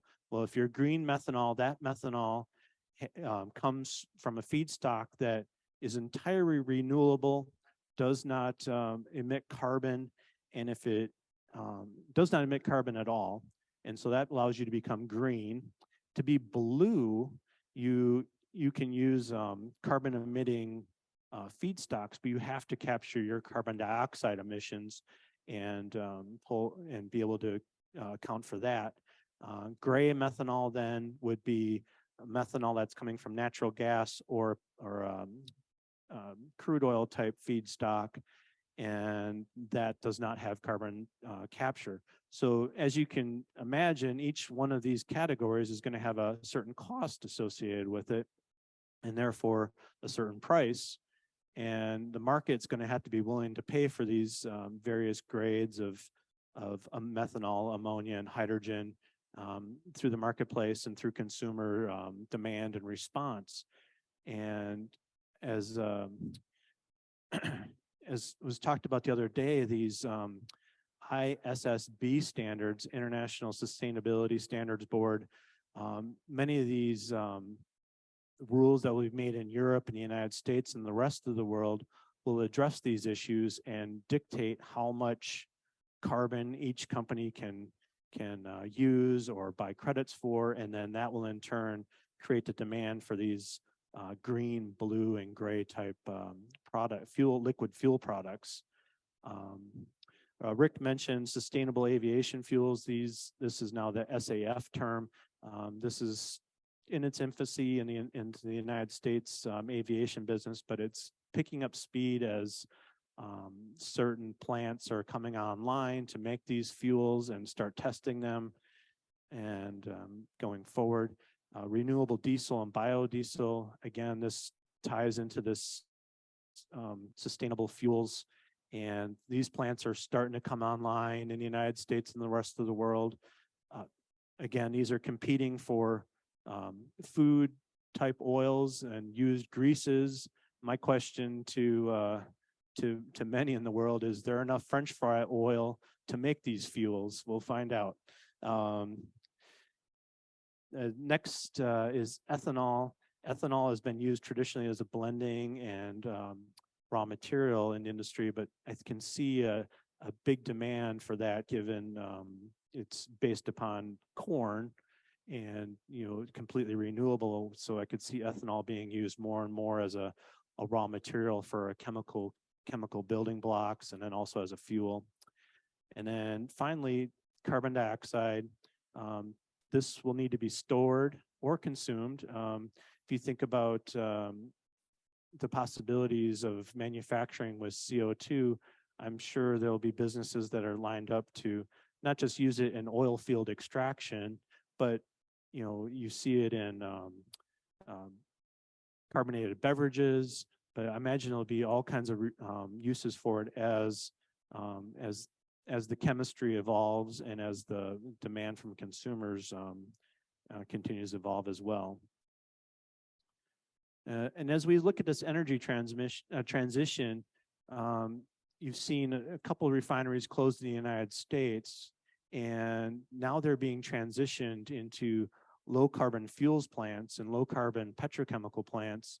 And so you're starting to see the transition slowly occur, and I think it's going to continue to accelerate and into Europe and the rest of the world as we go forward. And in fact, I've seen in Saudi Arabia quite a few initiatives to make some of these green ammonia facilities and green hydrogen facilities. So it's all coming.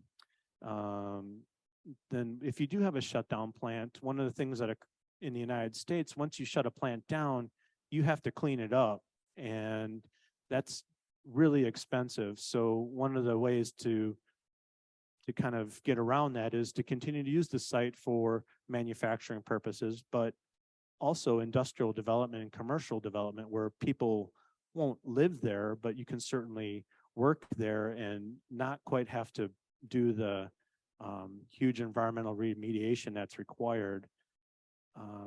And then as I kind of started looking further into this, you know, as we wean ourselves off of oil, what happens to all these oil platforms that you see in the ocean? You can certainly see these platforms being used for possible wind turbines, or today they knock quite a few of them into the ocean to serve as artificial reefs for marine habitats. Can recycle the metal if possible. And then finally, I've seen SpaceX or Elon Musk's SpaceX talk about using these platforms as possible rocket launching platforms as space exploration continues to evolve, and also to retrieve various rocket parts that come back down to the Earth. So, you know, all interesting dynamics that's occurring with this carbon neutral transition. Then as appraisers, how do we deal with all this? So I put the 3 approaches to value up here, and you know, as I note here, all 3 approaches reflect the market, and as this market's certainly changing, we as appraisers need to do our research, our due diligence, and allow us to use these 3 tools to come up with the appropriate value for energy infrastructure as of today, and how do we value in the future as well. So we have our traditional cost approach. I won't walk you through all of the components of it, but this is from the American Society of Appraisers Machinery and Technical Specialties textbook. But this is you know, all of the primary components of the cost approach. And then, you know, we get into some of the advantages of the cost approach and disadvantages, but, you know, as a machinery equipment appraiser, the advantages is it allows you to identify the subject property, and then it allows you to identify all forms of depreciation, obsolescence, and is particularly useful for special purpose properties. And given the energy infrastructure assets that we have out there, these are certainly special purpose. Cost approach contain, you know, with your replacement cost or reproduction cost, contains various direct costs and indirect costs. But this is the slide I kind of wanted to get into a little bit. As I've kind of done my due diligence and various appraisals and things that I've witnessed, you have a 2 million facility that's being made in the U.S. Gulf Coast with a replacement cost of about $8 billion. You have combined cycle gas turbine facility to make electricity for 1,000 megawatts at $1 billion. The new LNG export facilities that you see on the Gulf Coast, U.S. Gulf Coast, 20 million metric tons per year type facilities at $8.5 billion. You look at these costs probably 3-4 years ago, and you could probably take off about 30 to 40% of those costs. So you can see the impacts of inflation and supply chain issues. Then out in California, you have a brownfield oil refinery being converted to a biofuel refinery, and that cost of converting that facility is roughly $1 billion to make renewable diesel, sustainable aviation fuels, and various other fuels for vehicles. So then in the cost approach, we have the various forms of depreciation, obsolescence, obviously physical depreciation as the age life type method. But what I wanted to get into real quickly was the functional and economic obsolescence issues that are faced with the cost approach and this transition.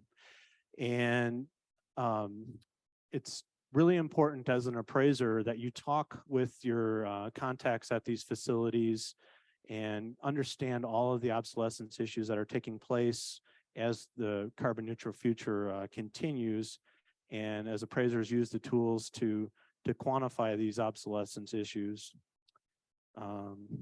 Sales comparison approach. This is going to be a tough approach to use in the future. Many facilities won't have access to carbon capture or sequestration facilities, and certain adjustments will need to be made there. Income approach. This has been talked about heavily in this conference. The one thing that I would like to point out in the discounted cash flow model is it assumes a sale of the facility and its terminal value. Well, many of these facilities are going to have to transition. And so that terminal value may not be a positive value. It may be a significant capital amount, like the brownfield refinery in California that needs to spend $1 billion to make renewable fuels.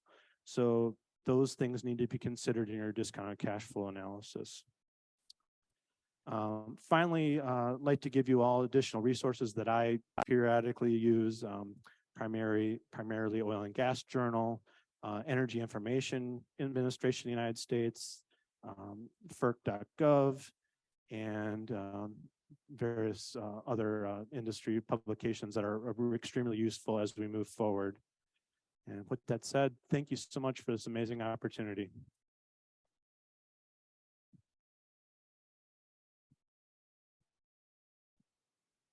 Are there any questions, or if we have time for questions?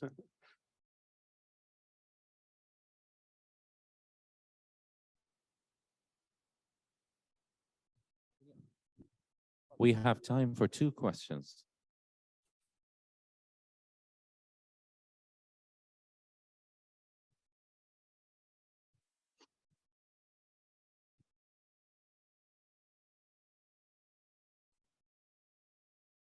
Thank you for the presentation.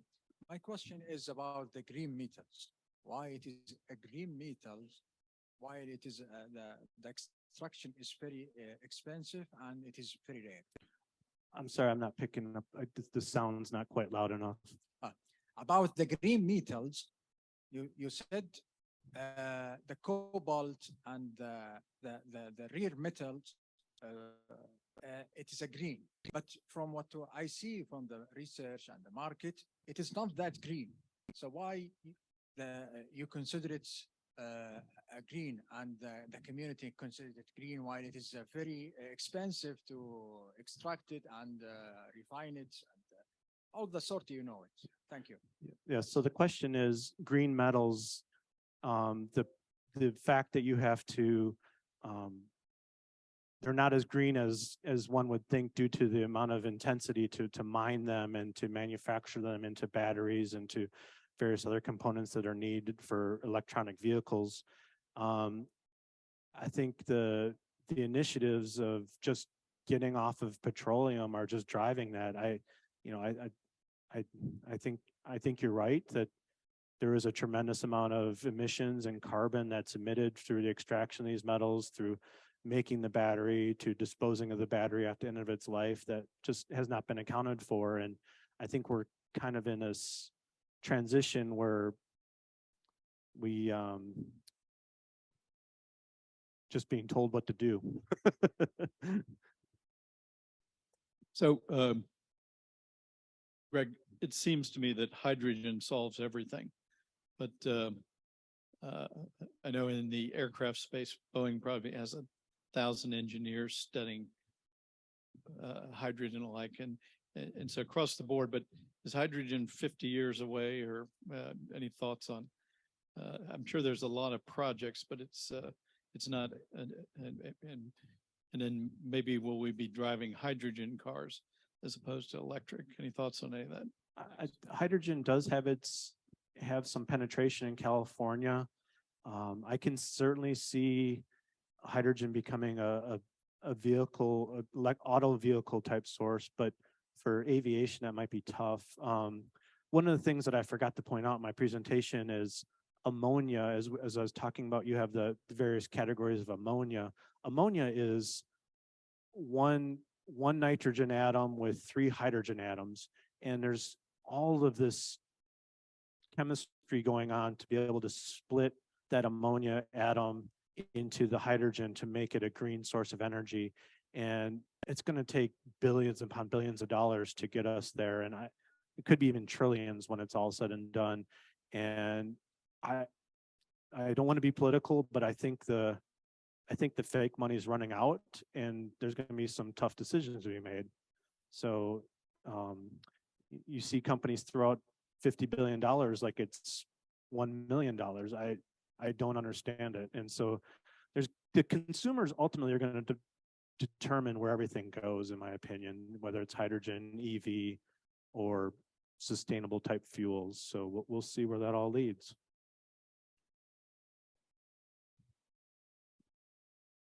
Thank you.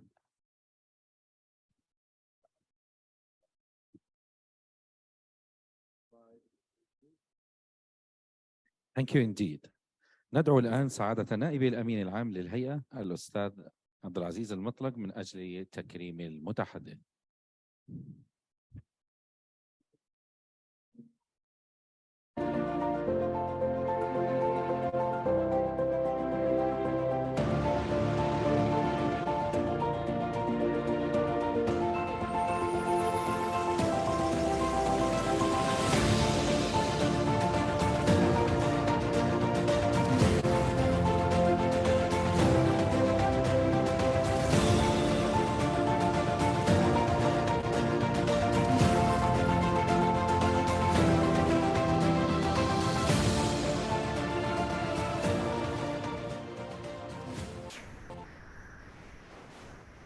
شكرا جزيلا. يتفضل الآن الأستاذ باكو وينيفيل مستشار التقييم العقاري ليتحدث لنا عن تأثير العوامل البيئية والاجتماعية والحوكمة على تقييم العقارات.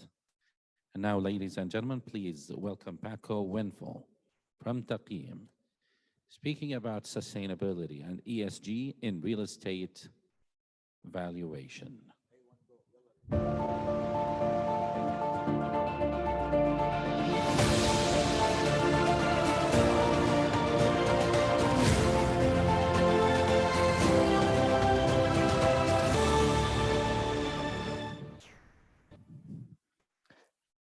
Assalamu alaikum. My name is Paco.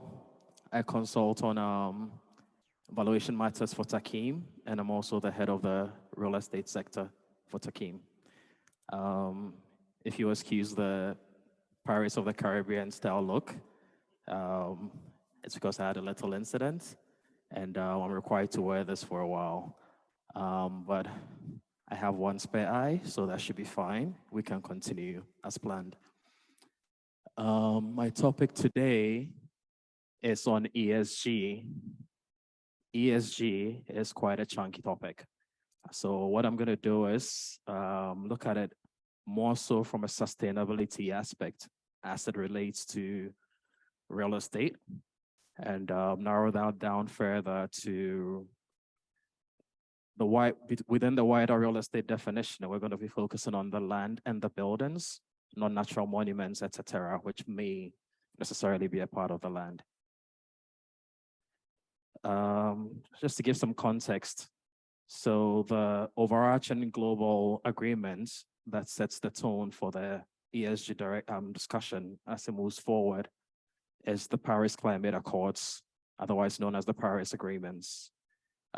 It's legally binding. It's been adopted by 196 countries, all parties, and this was at COP21 in Paris back in November 2016. Its goal is basically to limit global warming to well below 2 degrees, preferably or ideally to 1.5 degrees Celsius compared to pre-industrial levels. That's in and around 1850 levels. This is increasingly urgent because, over the last decade, and especially this year, there's been a raft of record-breaking once in a lifetime or once in 500-year type events, which shows that the planet is in dire need of healing, and interventions are becoming increasingly necessary. A lot of this was addressed at the UN Climate Change Conference, COP26 in Glasgow last year in the UK, where there was a concerted effort to reach agreement on targets towards being carbon neutral and also going beyond that to net zero. In the local context, the Saudi Green Initiative and the wider Middle East initiatives like the Middle East Green Initiative frame the discussion from a governance standpoint for the region. And all this fits within the framework of Vision 2030 for the kingdom.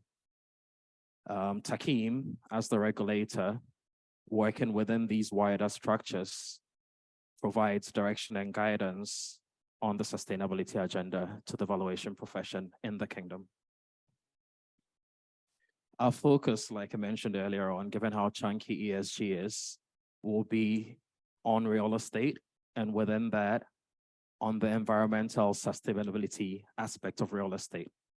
This is all part of the E, which is the environmental, but it is very broad, and we cannot pass it down in detail and complete that today.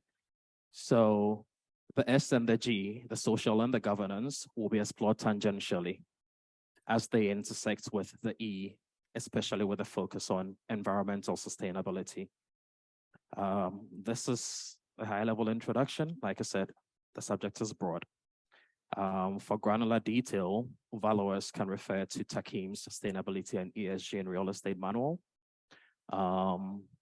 My colleagues, Ben, touched on the guidance that's provided by the RICS, and Nick yesterday, and Ben again today, and Johnny have all touched on the different VPO guidance in this regard.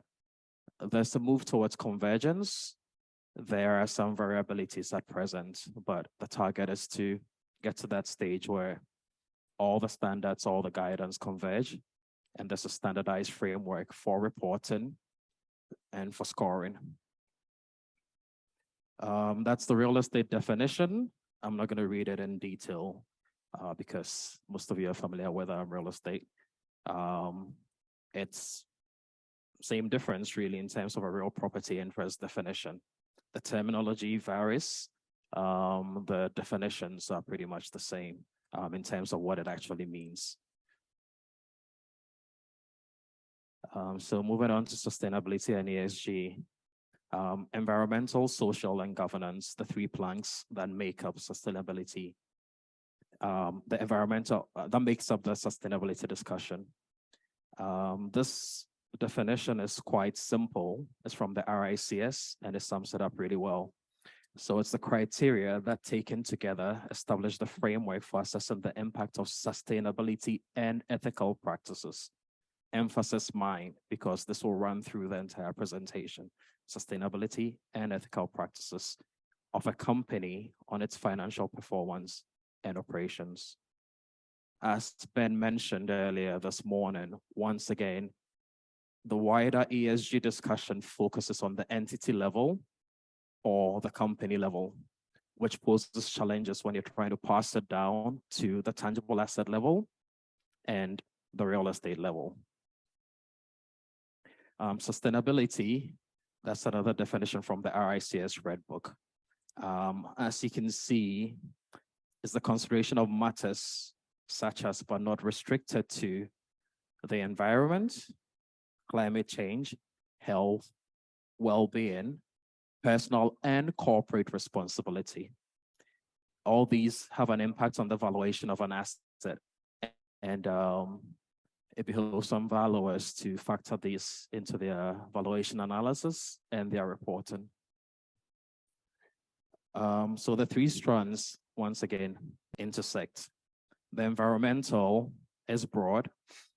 Looking at it from a global standpoint, since pre-industrial levels in and around 1850. Global temperatures have gone up by 1.1 degrees Celsius. Coming down to the local level within the context of Saudi Arabia, local temperatures have gone up by 2.5 degrees Celsius since the late 1970s, 50 years. I think what this shows is as the planet is impacted more from a pollutant standpoint, and as carbon emissions go up in one part of the world, the impact can be disproportionate for other parts of the world. So you look at the timeline, 1850, 1.1 degrees globally. 50 years in the Kingdom of Saudi Arabia, up by 2.5 degrees. These have impacts on the population as a whole, given how hot and dry the temperatures out here can get. Interestingly, there was an interesting statistic which came out of the same Saudi-led study, where there's a strong concern about the Hajj in Makkah, because pilgrims tend to pray and sleep outdoors. And the hotter the temperatures get, the more of an impact it will have to the health of pilgrims who come on their annual pilgrimage. Wider implications include vector-borne diseases such as malaria, as temperatures warm and parts of the world get warmer. And then we also look at respiratory illnesses. There's a rise globally, not just in the kingdom, in incidence of bronchitis and asthma, most of them driven by pollutants in the environment. There are also threats to water supply. Europe had record-breaking droughts recently, the worst in 500 years. The UK had one of its driest summers ever and broke records, going over 40 degrees Celsius over the summer for the first time ever. There's also threats to food security. You look at Spain, there were issues with the olive harvest, olive oil supply impacted around the globe, and other crop yields. Looking at the social, once again, broad, because it touches on issues like diversity and inclusivity. But from a built environment standpoint, I would rather focus on the aspects that more generally impact the building fabric, such as access to natural light, proper ventilation, on-property childcare provision for workers so they can have a better work-life balance, mothers especially. Within the social, there's an interesting debate on social value. The IVSC has been doing a lot of work in that direction recently. And basically, it refers to the impacts of an intervention, a policy, or a project on the society, and the value that these impacts have, be they positive or be they negative. I love this particular definition from the RICS and Symmetrica Jacobs because it touches on the positive and the negative. Not all interventions will have positive effects. Some will have negative effects. The IVSC has a more detailed definition, once again, saying the same thing, but in a different way. Governance touched on the overarching agreement earlier on, which is the Paris Agreement, which is legally binding. Off of that, local and regional initiatives are set. So the Saudi Agreement initiative aims to improve air quality, reduce sunstorms, combat desertification, and lower temperatures in adjacent areas. I talked about what's happened in the last 50 years. So the time is now really, arguably, we're actually behind schedule on achieving some of these targets, and not just in the kingdom, but globally. Flowing from these, IVSC Taqeeim standard setters, we try to provide guidance to the profession so that valuers adequately reflect the impacts of ESG in the evaluation analysis. Saudi Arabia, Vision 2030, which most of you should have heard of by now, it actually frames the discussion going forward, right? So it's a transformative economic and social reform blueprint. Economic because it's looking at economic sustainability, touches on the social, and it's anchored to ESG. You look at the key sustainability milestones over the last, well, under a decade. The vision was launched in 2016 by His Royal Highness, the Crown Prince Mohammed bin Salman. 2017, there were additional initiatives which push the sustainability agenda. It runs through including initiatives like the National Environment, the Green Riyadh Project, and a commitment to conservation of ocean wildlife and coral. And in 2021, as you can notice, in the run-up to COP26 and leading towards COP27, which will be in the region in Egypt, Sharm el-Sheikh, this year, next month, it's gathered pace. So there are a lot of initiatives. The Kingdom is doing a lot in this direction. Vision 2030, once again, has these VRPs, or Vision Realization Programs, most of them, once again, anchored to the ESG agenda. The Kingdom has a rich cultural and architectural heritage.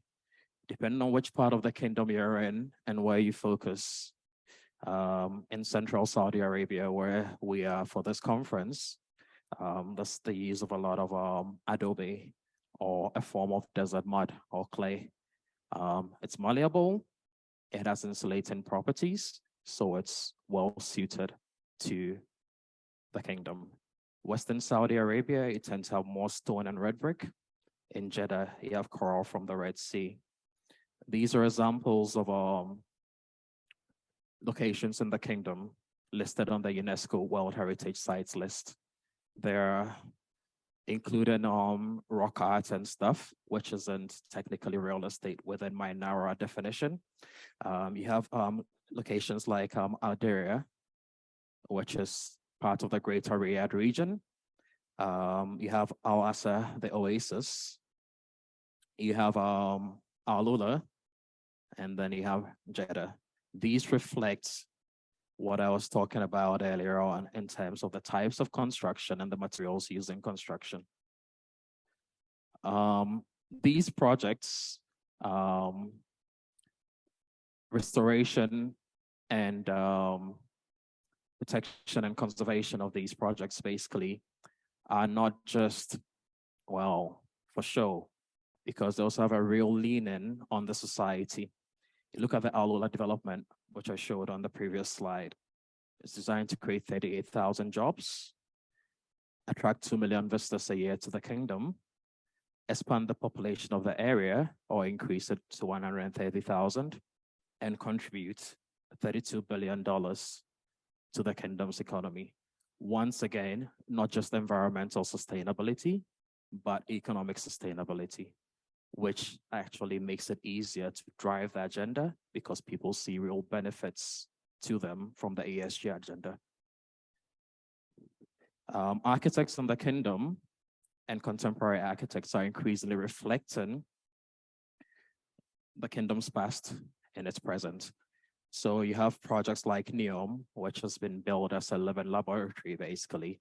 It is future-facing, and it is a huge project. At project inception, it was in the region of $500 billion in terms of how much it was supposed to cost. But that may be a moving number in the present. The Red Sea project, once again, making use of the natural coral, which has been undisturbed in the Kingdom as compared to other parts of the world, because bear in mind, the Kingdom is now opening up to tourism. So a lot of these sites are pristine, all right? It's gonna be a series of hotels across 90 islands, and it's meant to foster regenerative tourism and sustainable development. These are pictures of NEOM, conceptual at this stage, and that's of the Red Sea project. That's the Norman and Foster part of the project, which is going to be open pretty soon. All right, so it's a series of resorts across the islands. Valuation considerations. A lot of the valuation considerations remain the same for the ESG agenda. And basically, the things you're looking at are the same value drivers. There are challenges, however, to factor in ESG properly into the valuation process as regards real estate assets or tangible assets. The other thing to bear in mind in terms of valuation considerations are the regulations and the compliance, the IVSC, the laws that drive that, the accredited valuers law. It underpins valuations in the Kingdom of Saudi Arabia, and it places obligations on accredited valuers to ensure that they have the necessary skills and the knowledge to competently analyze ESG and sustainability considerations. The IVSC framework, once again, on the competence of the valuer, says the same thing, different words, same thing. Right? Valuers need the appropriate technical skills, the experience, and the knowledge of the subject of the valuation to appropriately analyze the assets. Nick on Monday touched on reporting frameworks. Ben today touched on them. Johnny touched on them in his earlier discussions. So are we moving towards convergence? Depending on how you look at it, yes, we are. Is the pace fast enough? Arguably not. So the Global Reporting Initiative is currently the widest used suite of sustainability reporting standards. Bear in mind, these are all moving targets, all right? And Nick made an interesting point on the Thursday, which I'll be getting to as I go further down. You look at the Financial Stability Board, that is also the underlying emphasis is mine. It stresses the fact that without the right information, investors and others may incorrectly price or value assets, leading to a misallocation of capital. That's the direct tie-in for us as valuers. Not mispricing stuff, but accurately and properly estimating value, be it tangible or be it intangible. The Sustainability Accounting Standards Board, SASB. I'm not going to talk too much about that because we're talking about convergence, right? Nick mentioned the ISSB, which is a new construct. So what happened was over the summer of this year, towards further unification, the VRP, Value Reporting Foundation, and the SASB, the Sustainability Accounting Standards Board, consolidated under the IFRS Foundation's umbrella and created the new International Sustainability Standards Board, which is what Nick was referring to. So the pace of change is fast, but there's still an aspect of catching up on this. In addition to all the reporting resources, you do have private operators who stepped in early on prior to convergence to fill the space. And a lot of them are still actively working in the space. So you have the AI firms and data aggregators, Datamaran, RepRisk, Arabesque, etc. And then you have the more traditional market layers, Bloomberg ESG, Reuters, which most of you should be familiar with. But, and here is the rub, too much data from competing resources with inadequate standardization, something Ben was talking about this morning. It creates measurement challenges because there's just not enough standardization or consistency in the marketplace. And for the tangible assets valuer, focus on real estate once again. The issue is a lot of this is looking at the entity level. So the valuations are done on an entity or corporate level. It's a challenge for the real estate valuer because we're looking at the tangible asset, the physical asset we can touch, the land and the buildings, together with the mechanical and electrical installations in the building fabric. How do you take all these measurements, standards, all this data, and adequately reflect it in real estate valuations? So there are some tools specific to the real estate valuer. These ones are international. So there's BREEAM, which is the oldest of these suites of standards for measurements and for certification. That's UK-centric. It's been around for quite a while, and it's designed to be cradle to cradle. I'll get back to that term a little later on. Not cradle to grave, cradle to cradle. LEED, which is US centric, it does the same thing. And the GRESB, which is of Dutch origin, it does something similar. Specific to the kingdom, we're looking at two major rating and assessment tools which work hand in hand and which you need to have a knowledge of if you're analyzing real estate. Amsterdam is adapted to Saudi, so it's localized. It's not very different from the aforementioned tools. The detail may vary, but the end goal is the same in terms of what you're supposed to be using it for. For new developments and assets under construction, there's a new Saudi Green Building Code, SBC 1001. Amsterdam and SGBC, they are integrated and they are both informed by the Vision 2030 goals. So they sit under that overarching umbrella. You look at this slide and it gives you a sense of the interrelationship between Vision 2030 and Amsterdam. Central to that, I talked about economic sustainability. So you have a thriving economy, a vibrant society, the social once again, and an ambitious nation. For those three circles or rings in the middle, in and around it, you see stuff like assets for all, which ties into the social, renewable energy, which ties into the environmental we're talking about, life cycle cost analysis, which is an important component of sustainability as it relates to the buildings. So Amsterdam, two parts to it. There's the commercial, there's the residential. And they are designed to go beyond the minimum Saudi Green Building Code requirements to ensure an even higher level of sustainability for commercial and residential buildings. They're designed to be cradle to cradle. Most of us are familiar with the term cradle to grave, like I said earlier on. The easiest analogy I can use for this is the way I explained it to my daughter, all right? For those of you who have seen the Lion King movie and heard the song, The Circle of Life, all right? It's about reuse, that's the emphasis. Everything goes back to nature and then comes back out of nature. That's the push for assets which before would have been thrown away. So as opposed to throwing away and producing new stuff, it's about reuse as much as possible in the building design, construction, and refurbishment process. Amsterdam has 5 rating levels, quite similar to the LEED system, which is US-centric. You have green to diamond, with the scores going up, the more points that are achieved in the building. Once again, look at the core. We're talking about green buildings.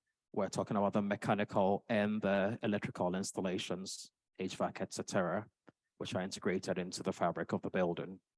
And looking at its energy use. The outer circles expands on that a bit more, but that shows you the scoring matrix or the framework that's used for measurement. I talked about how it's scored. Once again, be it the commercial one or the residential one, the scoring systems move from green all the way down to diamond for depending on how green and how clean and how energy efficient the building is.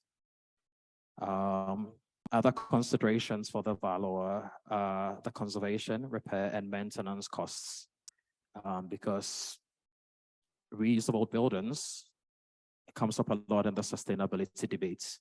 It is pertinent and it is important, but the key here is reuse.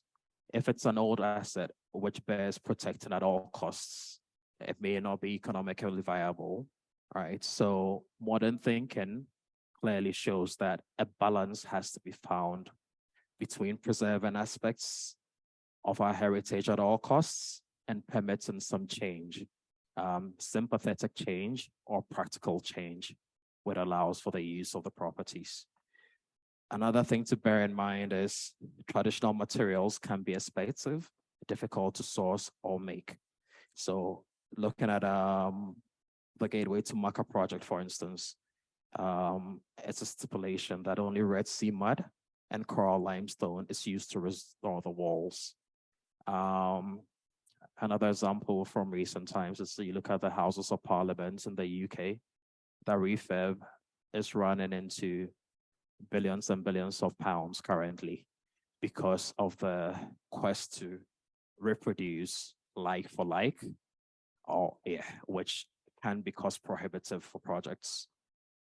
For heritage buildings, a useful point to bear in mind, buildings that have survived and are still in use today, they've been around for a reason, because it's been possible to retrofit them or reconfigure them to modern users, right? Be it a facade retention, be it a wholesale restoration. Buildings have to be usable, or real estate has to be usable to justify the preservation. So that's just realistic. But when existing buildings are reused properly, especially heritage type assets, they can be a driver for sustainable regeneration for an area and for a community as a whole. I talked about the Al Ula project. You saw the jobs that brings. You saw the revenue that brings, right? For more modern buildings, and I use modern loosely here because I was talking about heritage buildings. I'm not necessarily talking about buildings which are 2 years old. They may be old, but they are more recent buildings. A lot of the other factors I discussed hold true, and these can be retrofitted to improve carbon efficiency. Say you have a building from the 70s, as legislation and regulation changes in terms of heating, ventilation, air conditioning systems and certifications, you can retrofit and you can do stuff to basically protect the building fabric and boost its energy conservation and use credentials. So this is something to bear in mind, and that's touched on what I was talking about earlier. And as valuers, we need to bear that in mind, because to sustainably preserve buildings through reuse, it should be recognized that for some buildings, the life cycle cost of sustainable preservation may be prohibitive, thus making an ecologically friendly, carbon neutral alternative or a carbon negative alternative more viable. You don't protect buildings at all costs. If a redevelopment or a new building is more efficient, that needs to be considered in the conservation and preservation argument. Stakeholder perception, once again, there are different schools of thought on this, right? So there are those who believe that buildings and assets should be protected at all costs. For the developer who is looking at a return or a profit, this can be a tricky one, right? So it's about looking at these different perceptions from the valuer standpoint, see what is allowable or permissible with the building or with the assets, factoring those into the valuation process, especially when aspects of our valuations are hypothetical, say with a DCF, where you need to shoot forward to discount back to the present to get your value. All right, so you're looking into the future to come back to the present. So for the valuations, I talked about the conventional valuation approaches and the conventional drivers. Once again, real estate, location, location, location. It is key. Accessibility to the assets, the suitability of use, its condition, the planning and regulatory requirements placed on the property all need to be considered. We're looking at the conventional approaches once again, and we're focusing on weaving sustainability considerations into the existing approaches, not necessarily creating new approaches, but basically working with the existing approaches. So for the market approach, some things to bear in mind is the market is not there yet in terms of standardized scoring. In some jurisdictions, it's further advanced. You look at places like the Netherlands, where it's legally binding. Most buildings are rated because they'll be penalized otherwise. All right, so in terms of comparison, which is the core plank of the market approach, you can compare buildings based on their scores. The RICS notes this. It's noted in the Taqiyyim manual, and the IVSC also notes that it's all at an early stage of adoption. So it poses challenges to the valuer. So you cannot necessarily do a fairly straightforward comparison of buildings based on their sustainability credentials. To circumvent the problem that that poses, or to provide alternative solutions to that, you can use a hybrid of approaches, or you can use other approaches to do evaluation. The cost approach, arguably a method of last resort, depending on what you're looking at. Within the sustainability debate, it is quite important because it's useful for estimating the cost of retrofitting or refurbishment work. And for truly unique buildings or assets where there's no income stream or no known market, you still need to cost it. Challenges that can pose are from estimating the cost of replacement new or the reproduction costs new, all right? Because you need a very specific skill set to do that. Where the valuer doesn't possess those skill sets, they are allowed to reach out to other experts, cost consultants, quantity surveyors, etc. Work with them. They are all part of the same surveying family, and give your client the right solution. Another challenge relates to depreciation and obsolescence. You may have buildings that are centuries old. How do you appropriately depreciate that when most building lives trend around the 40 to 50 year mark? It's an accounting construct. Valuers use it for the cost approach, but you need to look at this closely and find solutions that are workable. The income approach, currently, and especially the discounted cash flow method, as opposed to the direct cap approach, which is more simplistic, is the most adaptive for ESG considerations, simply because it allows granular analysis. It allows you to factor in things that you would not be able to factor in otherwise with some of the other approaches.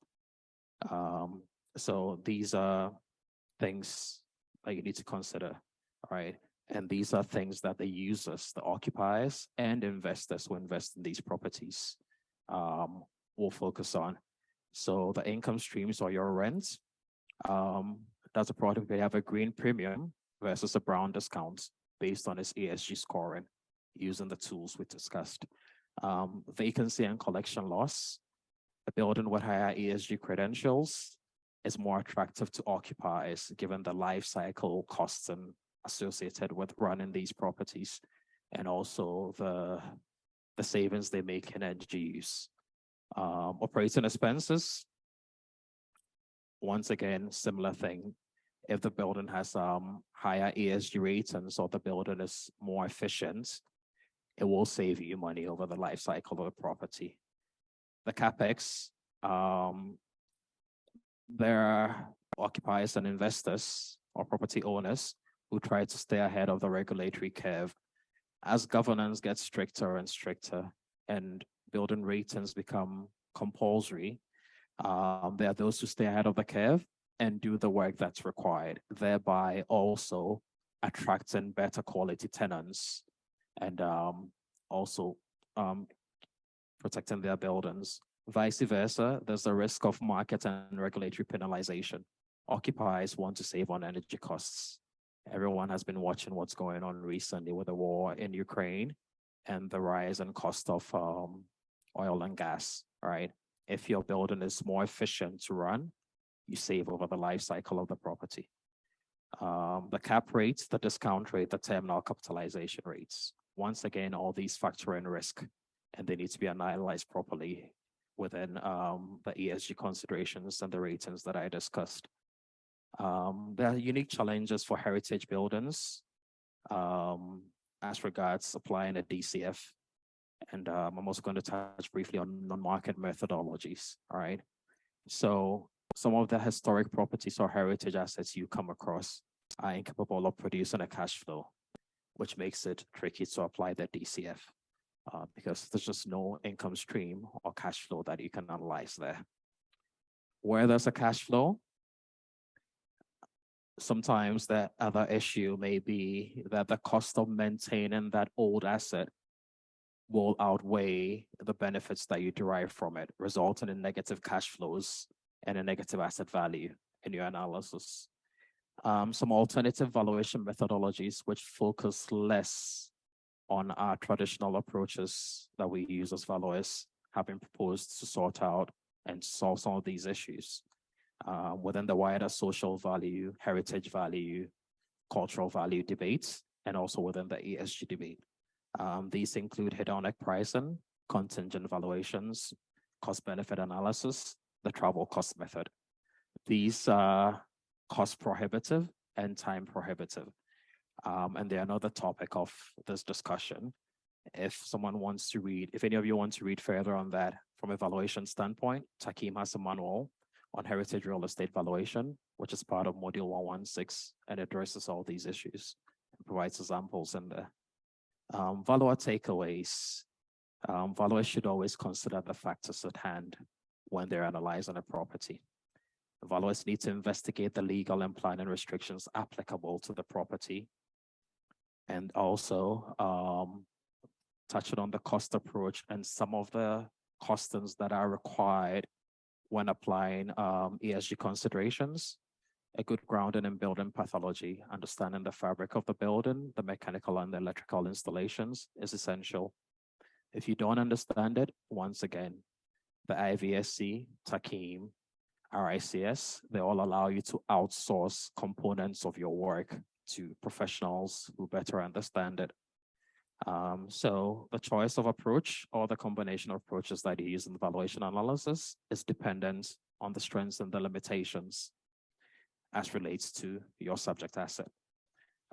Valuers, and this is an important one, acknowledge the limits of your knowledge. If you need to seek help from other valuers, partner with firms or other professionals in the sustainability space, please do so to ensure that we retain market trust from our stakeholders. That's another example of a heritage property in Riyadh, where it all started, Al Masmak Fortress, which ties directly to the birth of the new Saudi Arabia. That's where King Abdulaziz basically founded the kingdom. I just thought it was an interesting slide, so I put it in there. Parting words for everyone. And this is a quote from the then chairman of the STCA. STCA has morphed into the Ministry of Tourism now. But I think this provides an interesting bridge, looking back at the past, coming towards the future, where it says our urban heritage and our antiquities provide continuity in our society, bonding Saudi Arabia's past with its present, and most importantly, with our future. In the most profound sense, our pre-Islamic and Islamic heritages are a key part of the civilization, from the distant times to the present. To sum that up, a more succinct quote from Bob Marley: as a kingdom, we know where we're going, but we also know where we're from. Thank you very much. Any questions?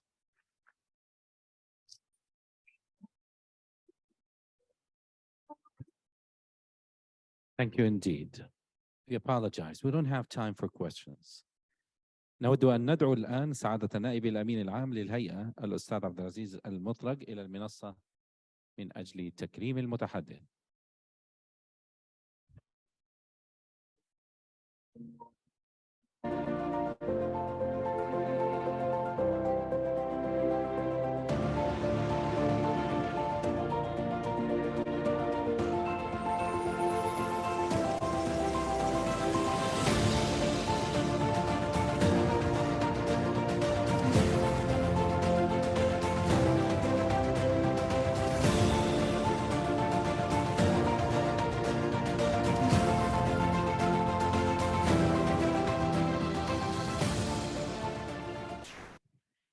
السيدات والسادة الكرام، نجدد ترحيبنا بكم.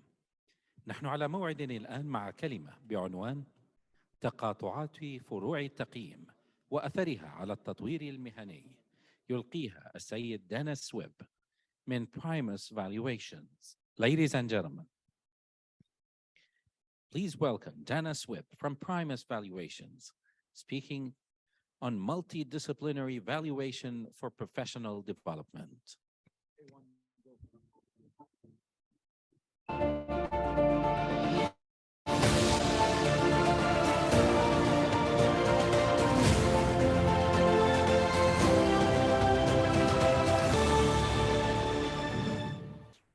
Assalamu alaikum.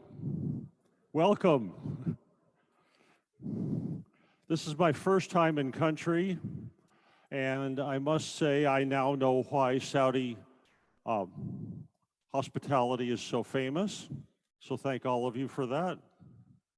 Also thanks to the IVC committee and Taqiyyim for the invitation.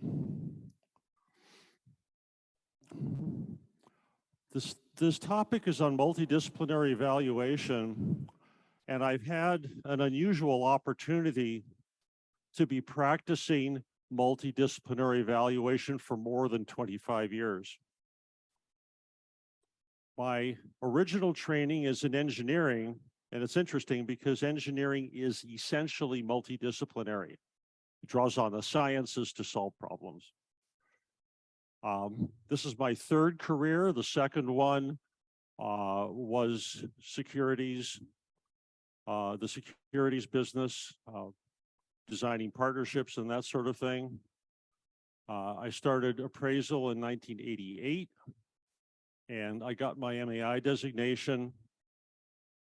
And I discovered that people needed partnership valuations. Well, I knew about partnerships. I didn't know about business valuation, but I learned everything that was knowable at that time, and subsequently got my business valuation designation. So now I have a BV designation and a real property designation from the ASA. I have an MAI designation, and I'm a chartered surveyor. It's hard to get multidisciplinary practice unless you have a big market. And I started in Los Angeles, which by itself is a big market, where you can specialize in almost any kind of valuation you want. And the last 15 years, my practice has been the entire US.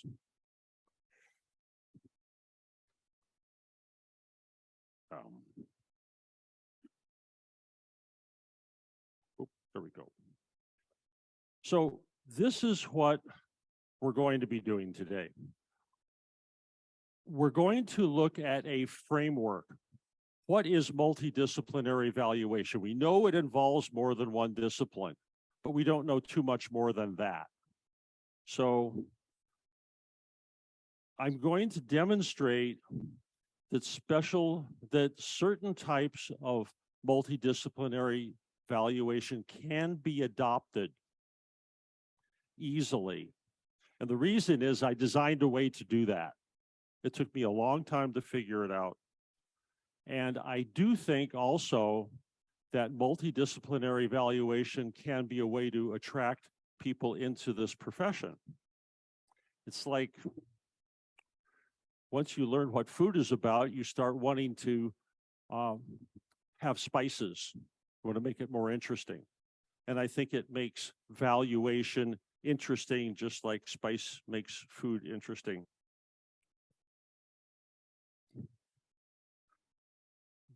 This is what we have right now.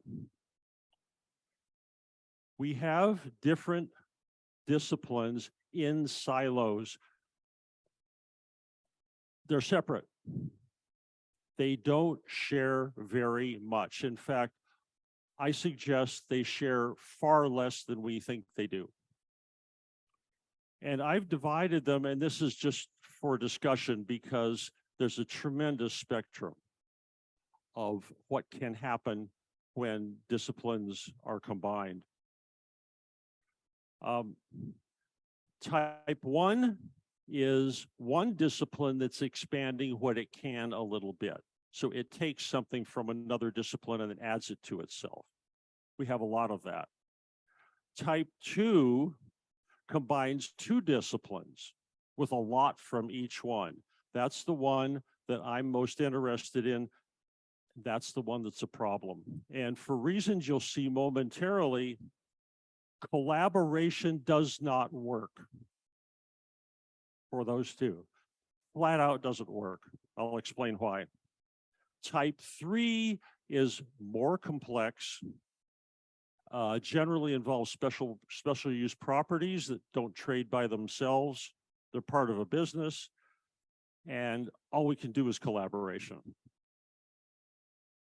So here are some silos. There are, of course, many silos. I put in law and accounting because, of course, we draw on the legal profession and the accounting profession a lot. But otherwise, we have silos. The reason I refer to it as a silo is each profession has its own body of knowledge. They're distinct, they use different terms, they have a different provenance, if you will. They came from a different source. Each profession has its own training and development programs. They aren't shared, they aren't the same, except maybe ethics and things that apply broadly, but the technical training is all specialized. Each profession requires a long time to master, and I'll talk in a moment about what mastery really means in this context. And each speaks a different language. I cannot emphasize this enough. So suppose, and I mentioned it just a moment ago that collaboration didn't work. Suppose we want to make the perfect translator, simultaneous translator like we have here today. And we get an Arabic speaker. This Arabic speaker has an incredible vocabulary, understands all the technical terms. And we get a German speaker, say, who has an incredible vocabulary, and he knows all these really long, terrific words the Germans have. They're experts, absolute experts, masters of their own linguistics. And we put them in a room. We have a translator, right? Do we? Translator? Probably not. In fact, that's impossible, isn't it? Two experts does not make a translator. What makes a translator? An expert who is experienced in both. This is obvious when we're talking about language, of course. So when I say collaboration is not enough, and I'm trying not to offend any appraisal firms here, but just because you have M&E, real property, personal property, and business valuation people in the firm doesn't by itself mean that you can do multidisciplinary valuation. It helps, it's good. And it's not that you can't collaborate, but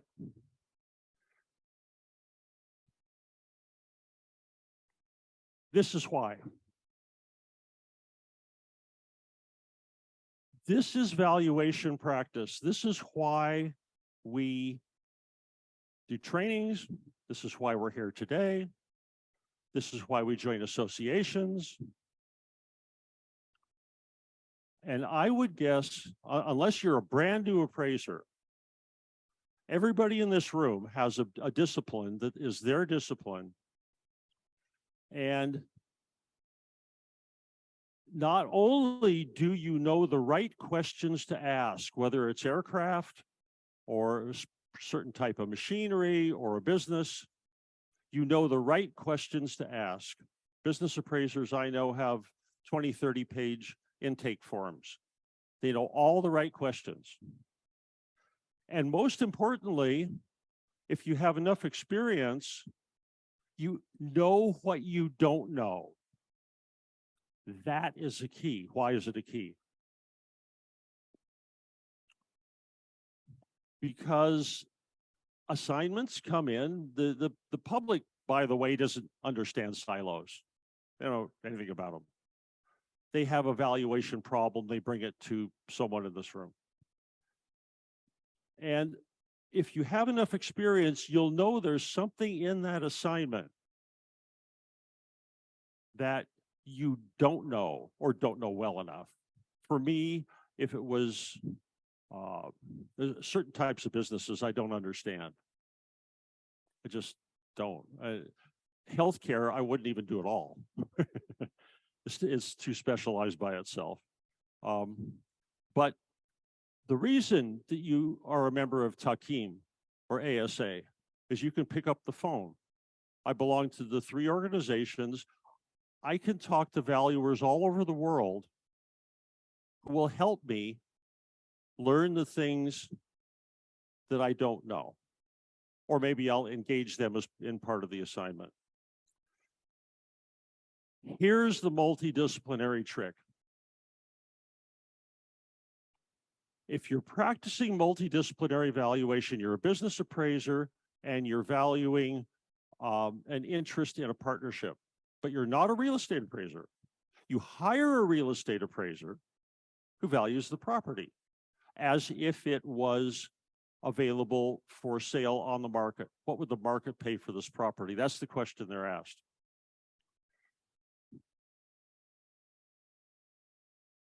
The business appraiser has no training and experience in real property appraisal.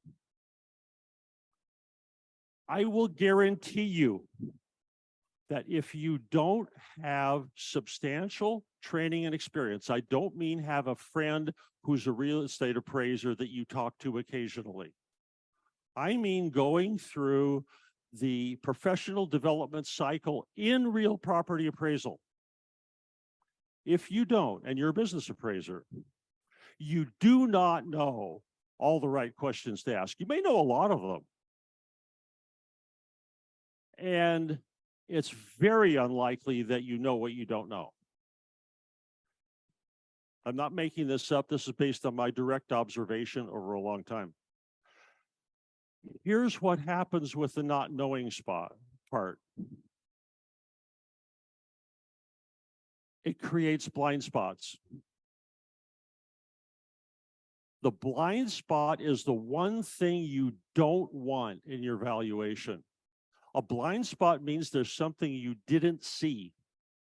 And if you're in litigation, and I'm on the other side, and I know you didn't see that, I'll bring it up.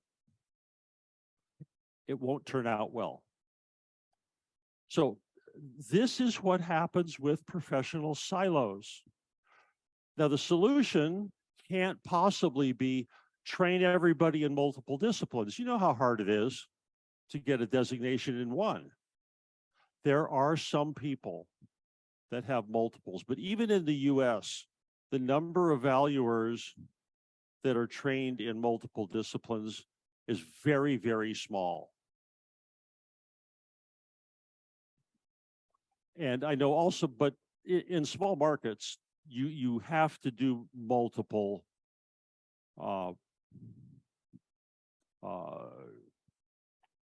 multiple specialties, multiple disciplines, just because you don't have enough work in one. So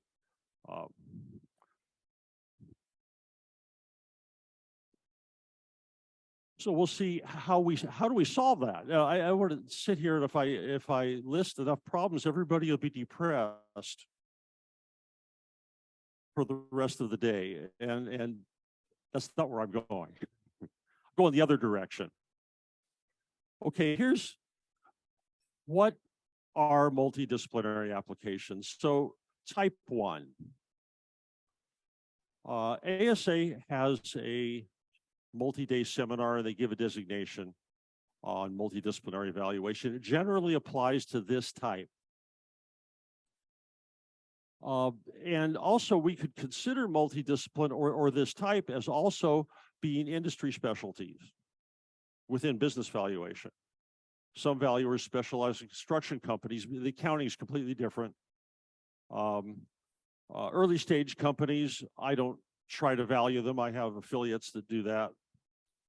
So there's all kinds of niches, and there's a very wide spectrum. So statements I make about multidisciplinary don't necessarily apply for a lot of these types of things. You're a real property appraiser, car washes involve some portion of business valuation. You could absorb that into your work. You can learn that. That's not difficult. The area I'm most interested in is fractional interest in real estate, partnership valuation, that sort of thing. It's equal measure, BV and real property, and it is very difficult. So, big spectrum. So let's take a look at what these look like. This is how we solve the problem. We've been doing this forever, so it isn't new. You can go to Business Valuation Resources, ASA, Appraisal Institute. What this is somebody figured it out. The people who write these books are translators. They have learned enough about all the disciplines that go into these. They've written a book.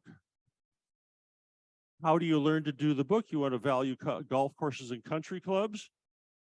You get Art Gimmy's book, you read it, you see what it takes, you take steps to learn the things you need to learn, and then you can value golf courses and country clubs. You have expanded your real property practice to include that property type, even though it has a little bit of business valuation in it.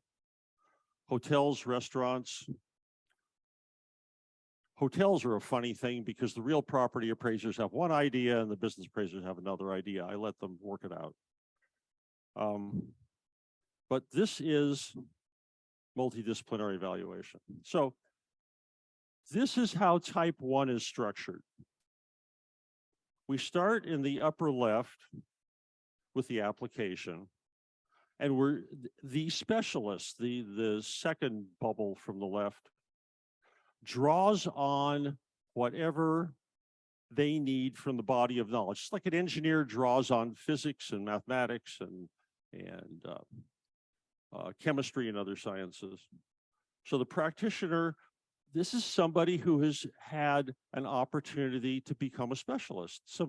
There are specialists in auto dealerships, which have a business component to them. The specialists not only figured it out, they have a lot of experience. Maybe they've done it for 10 years, 15 years. They have an existing practice silo in type 1, so it's real property, but they've added to it. Then they write a book. The next thing is they do some lectures. Qualified practitioners can adopt this, which is very handy. We've been doing it forever. It still takes study, practice, and experience to get to full competency. Because yes, you read the book, and yes, you're qualified in real property appraisal. To get to full competency, you have to know the right questions to ask, and you have to know what you don't know in this field. That takes experience. But this is how most multidisciplinary valuation works. Okay. Type 2. This is my very favorite thing. Major contributions from more than one discipline. And for me, that's both business valuation and real property appraisal. So these types of tokenized interest, for example, are an asset held in a business structure. Tokenized interest are basically partnerships. Just because you have a business appraiser or a real property appraiser doesn't mean that you have a translator. In fact, it's worse. I keep putting up articles on LinkedIn. And if you go to my page, you could read, they're short, they're like, short articles. And Here's an example. So business valuation routinely evaluates the capacity of management to run that business effectively. And they make adjustments in the income approach for that every time. They're very well aware of it when it comes to operating businesses. When they're valuing a partnership, the real property appraiser doesn't address management difficulties. Well, why is that? Well, because the real property appraiser's job is to value the property as if it is if it was purchased by a typical market participant. They look at typical management. And it's pretty obvious that somebody who is incapable of managing that property is not going to buy it, although it's not a guarantee, but mostly that's true. The business appraisers generally have ignored that. There's 2 articles in there on that. Why? It's a business. The business holds the real estate. I'll give you an example. So you have 2 properties. You have Partnership A and Partnership B. Partnership A owns a warehouse, triple net leased, 5-year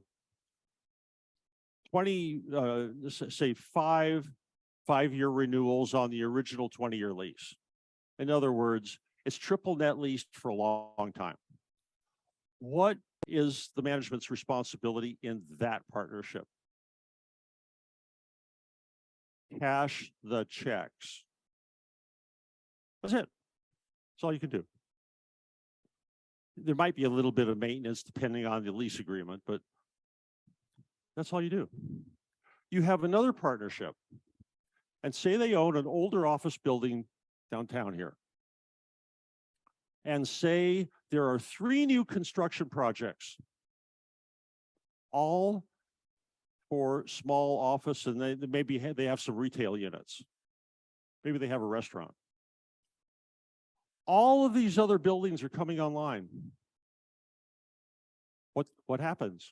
And this is, I live 6 blocks from a neighborhood that has exactly this problem. You're going to lose tenants because those new buildings are going to be empty. And they're going to come knocking. And they're going to offer your tenants a good deal. So managing that property is a nightmare. There are people that do it. I have done work for people who manage partnerships who have made deals with tenants. I don't even understand how they did it. Seriously. They did what? You got them to agree to what? And they're good. Okay. So from the business valuation point of view, otherwise identical partnerships, do I care about management quality? Well, I had better address it. Otherwise, I'll value them the same. Now, if this has a brilliant manager, maybe they are valued the same. But mostly, say the manager is a dentist. And his father, who built the building, is now very old, and so he's running the property. So the dentist, this is a true story, the dentist has the responsibility of managing those tenants. I'm not going to value this other partnership the same, am I? I would rather go in this one. But I pay more to be in it. I pay less to be in this, which means that has to be part of the valuation. It's a blind spot because nobody knows to look for it. The real estate appraiser knows the answer. They're not asked the question. Why aren't they asked the question? Because the business appraiser doesn't understand real estate well enough anyway. And they didn't ask the question. The questions being asked of the appraiser is what would happen in a typical market. Huge blind spot. So it's difficult. And the fact that it's been difficult in the US ought to be a note of caution, I suppose. Okay, this is what happens. Again, same diagram, drawn the same bodies of knowledge, single practitioner. I'm using myself as in this example. Lots of study and experience. And before I figured out how to tell it, well, I've been teaching this since 1997. I didn't really understand how to teach it so everybody could do it well for 15 years after that. I do now. Same thing, write a book, which I did, wrote a couple. Now, a qualified practitioner could be a real property appraiser or business appraiser.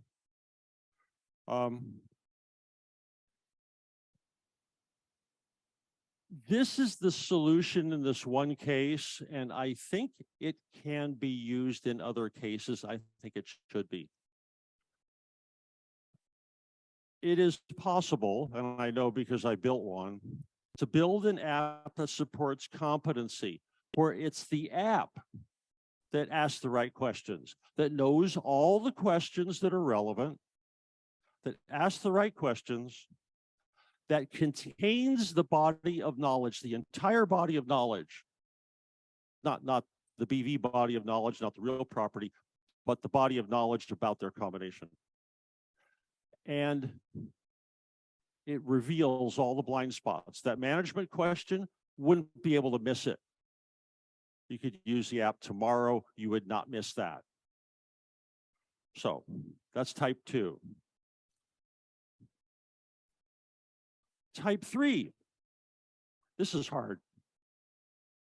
This is hard, it's expensive, because it requires collaboration, which means we put people in a room who don't speak the same language and they have to solve the problem anyway.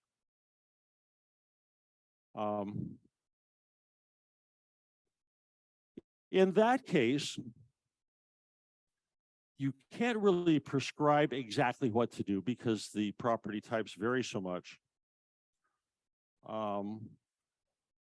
What the profession needs in that case, and what we have, as a matter of fact, is an agreed upon process, not agreed upon list of questions, an agreed upon process.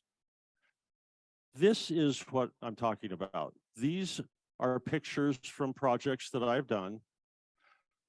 The one that shows all the silos is actually going to be the subject in 3 weeks. I think it's on the 26th.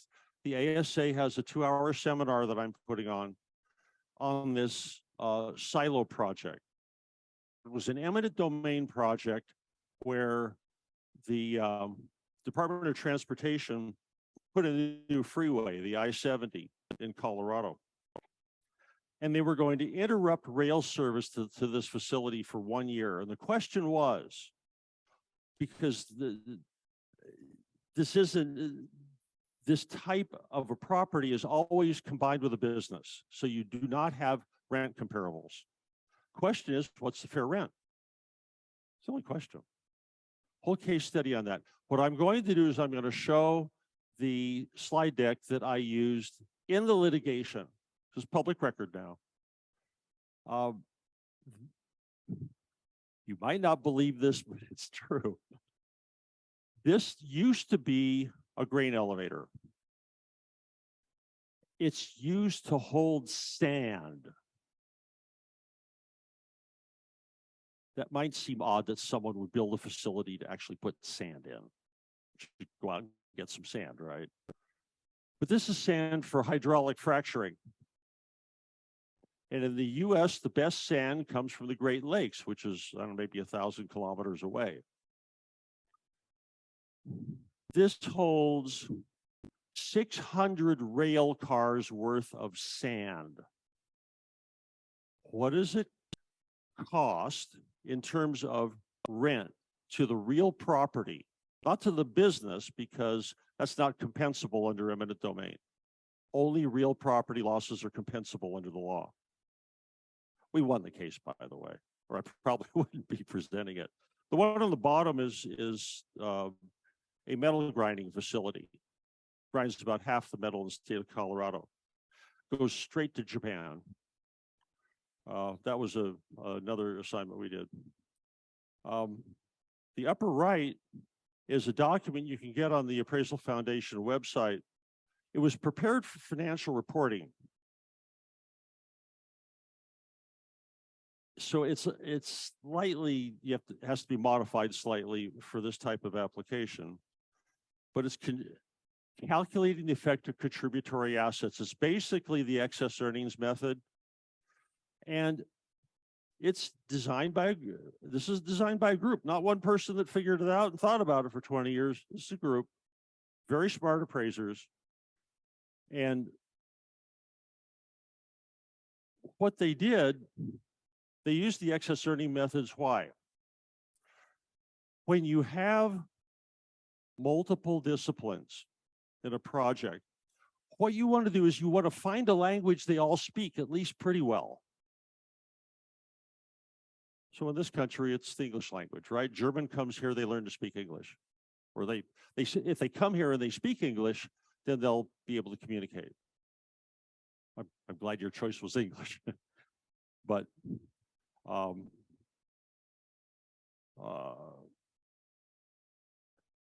the income approach is the only universal language.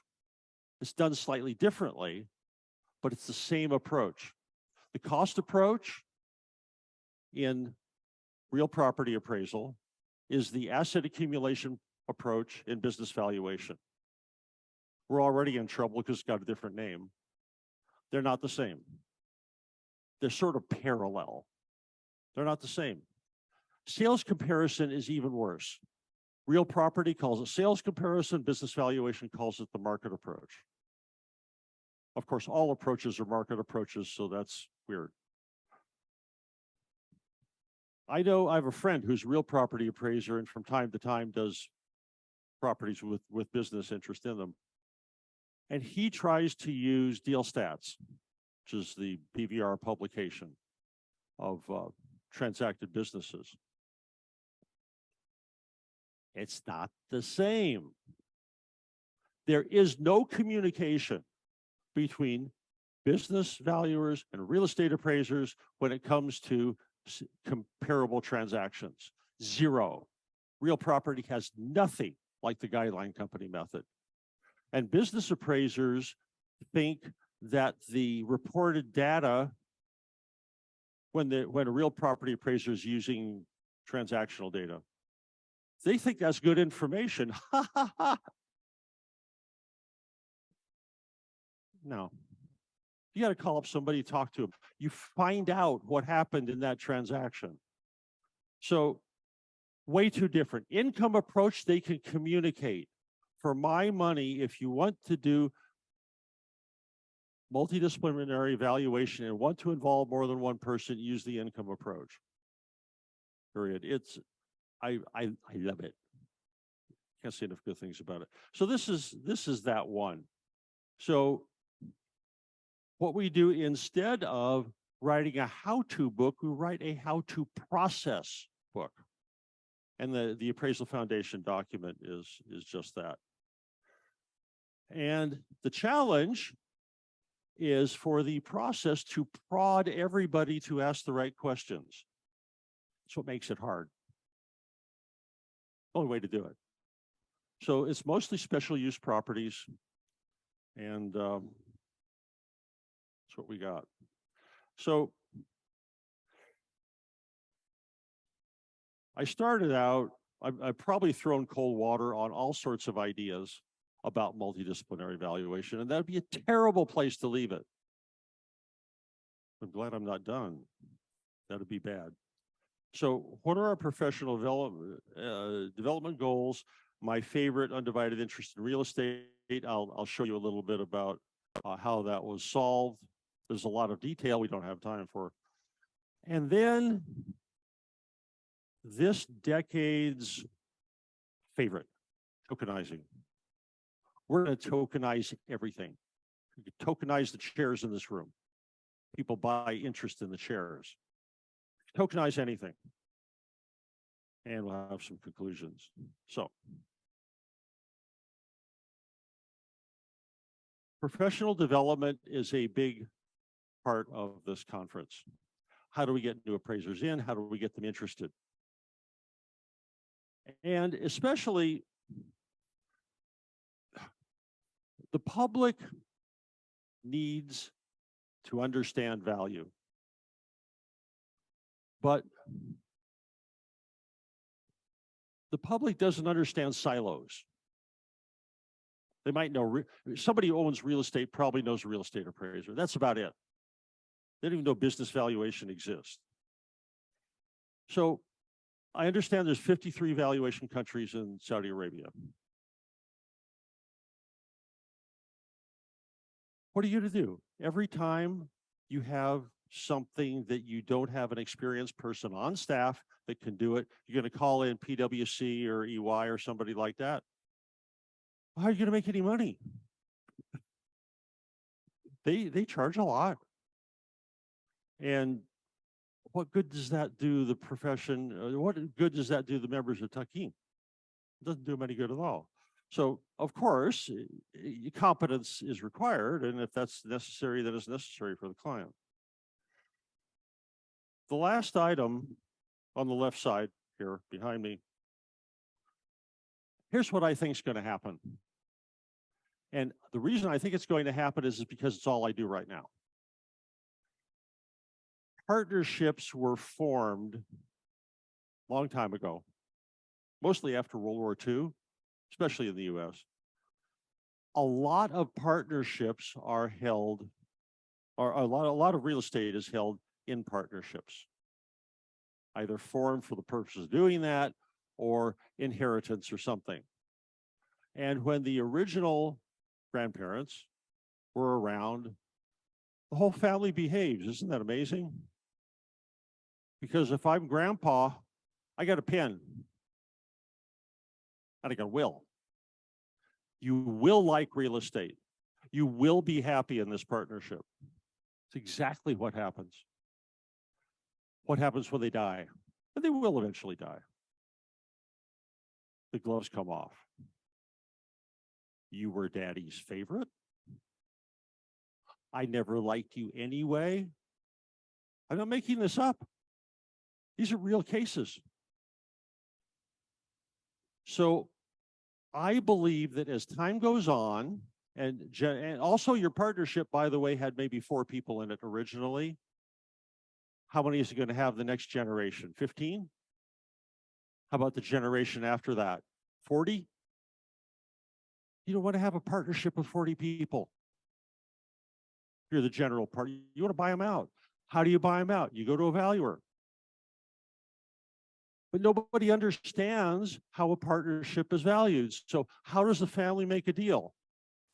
They need valuers that can tell them the story of why the interest is worth what you conclude it's worth.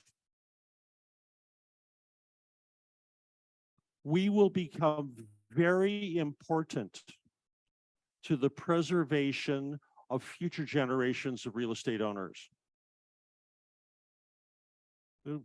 Susie wants to go off and start her valuation or her dental practice. She wants the money out of the family partnership. It's nice she gets a check every year, but she has something else she wants to do. She's really like real estate. What's the price for her interest? If she owns 4%, it's not 4% of the whole thing because she's non-controlling. Okay. You've just lost everybody.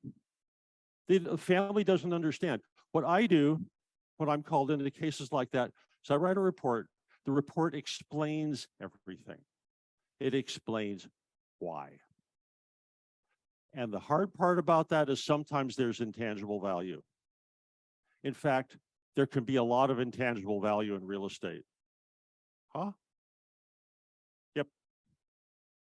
So in the case, and I think this can be replicated,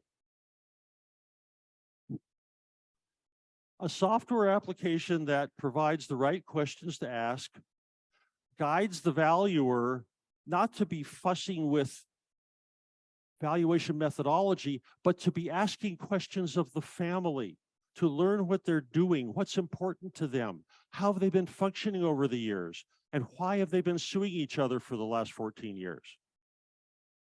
Or whatever. Or maybe they're not. Maybe it's the opposite. Maybe they're so connected that the value of their interest is actually greater because they get an intangible benefit.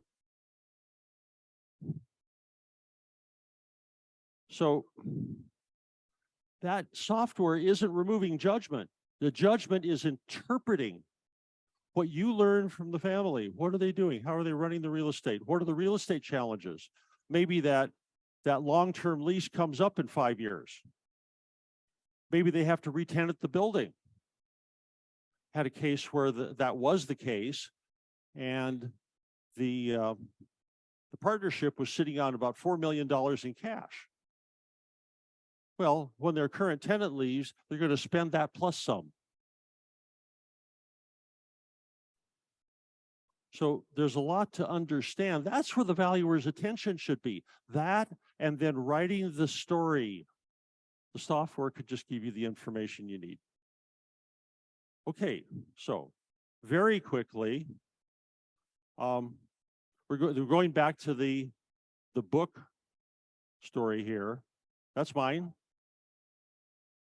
There's a software application, and we apparently don't have time for this because I was getting one of these things. Tokenizing is partnerships, it's not tokens.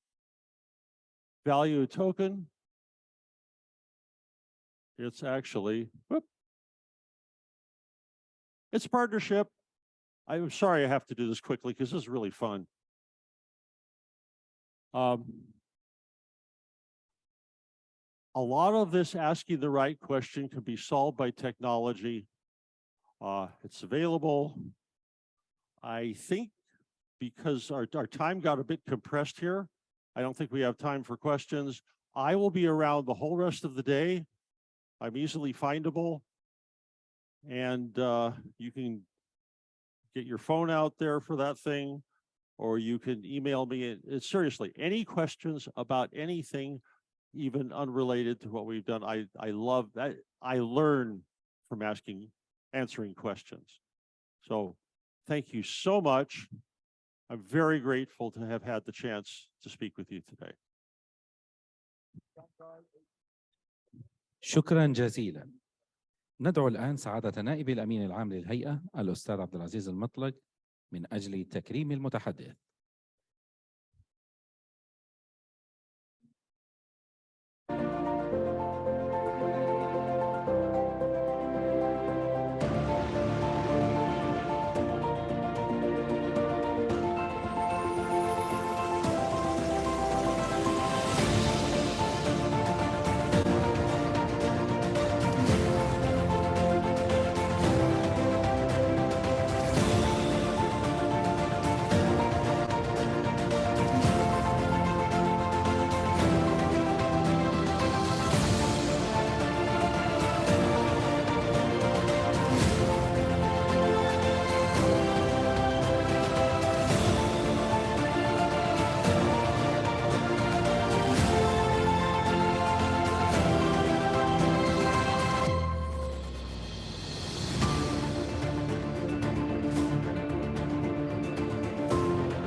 ونحن على موعد الآن مع كلمة بعنوان جدول التسويات في التقييم العقاري، يقدمها كل من المهندس عبد الرحمن باوزير، عضو زميل في التقييم العقاري، والأستاذ عبد الله باوزير.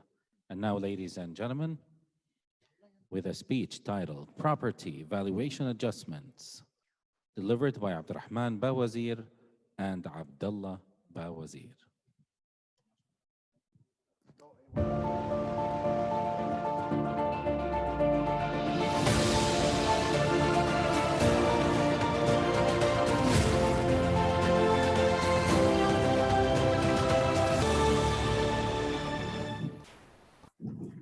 السلام عليكم ورحمة الله وبركاته.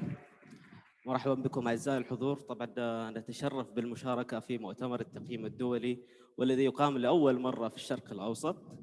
بسم الله نبدأ. معكم المهندس عبد الرحمن باوزير والمهندس عبد الله باوزير.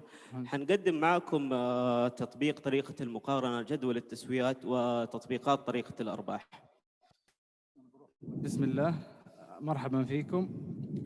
نتكلم اليوم عن طريقة المقارنات من أسلوب السوق، مقدمة عن أساليب التقييم العقاري. أساليب التقييم العقاري 3 أساليب تقييم تندرج تحتها 7 طرق. أسلوب السوق، طريقة المقارنات، وأسلوب الدخل، طريقة الاستثمار، وطريقة الأرباح، وطريقة التدفقات النقدية، وطريقة القيمة المتبقية. أما بالنسبة لأسلوب التكلفة فحيكون بطريقتين، طريقة تكلفة الإحلال وطريقة إعادة الإنتاج. طبعا طريقة المقارنة هي أكثر طريقة تتقاطع مع الأساليب الأخرى، وهي الطريقة الأكثر شيوعا واستخداما في أساليب التقييم. مثال في أسلوب الدخل، إحنا عشان نتحقق من دخل العقار لازم نطبق جدول التسويات على القيمة الإيجارية. أيضا في طريقة أسلوب التكلفة، عشان نتوصل لقيمة الأرض لازم نطبق جدول التسويات على مساحة الأرض وعلى قيمة الأرض. مضبوط. طبعا لكل أسلوب وكل طريقة تلائم عقارات معينة. في عقارات ما تلائمها أساليب أو طرق. يعني على سبيل المثالات، العقارات التجارية والمدرة للدخل غالبا ما حتقيم وتعتمد قيمها من أساليب الدخل. مراحل تطبيق طريقة المقارنة والمبدأ الأساسي. المبدأ الأساسي لطريقة المقارنة هو الاستبدال، ومفاده أن المستثمر أو الشخص الحصيف لن يدفع في عقار سعرا يتجاوز السعر الذي يماثله في عقارات أخرى، بل يسعى لشراء عقار يفي باحتياجاته بأقل تكلفة.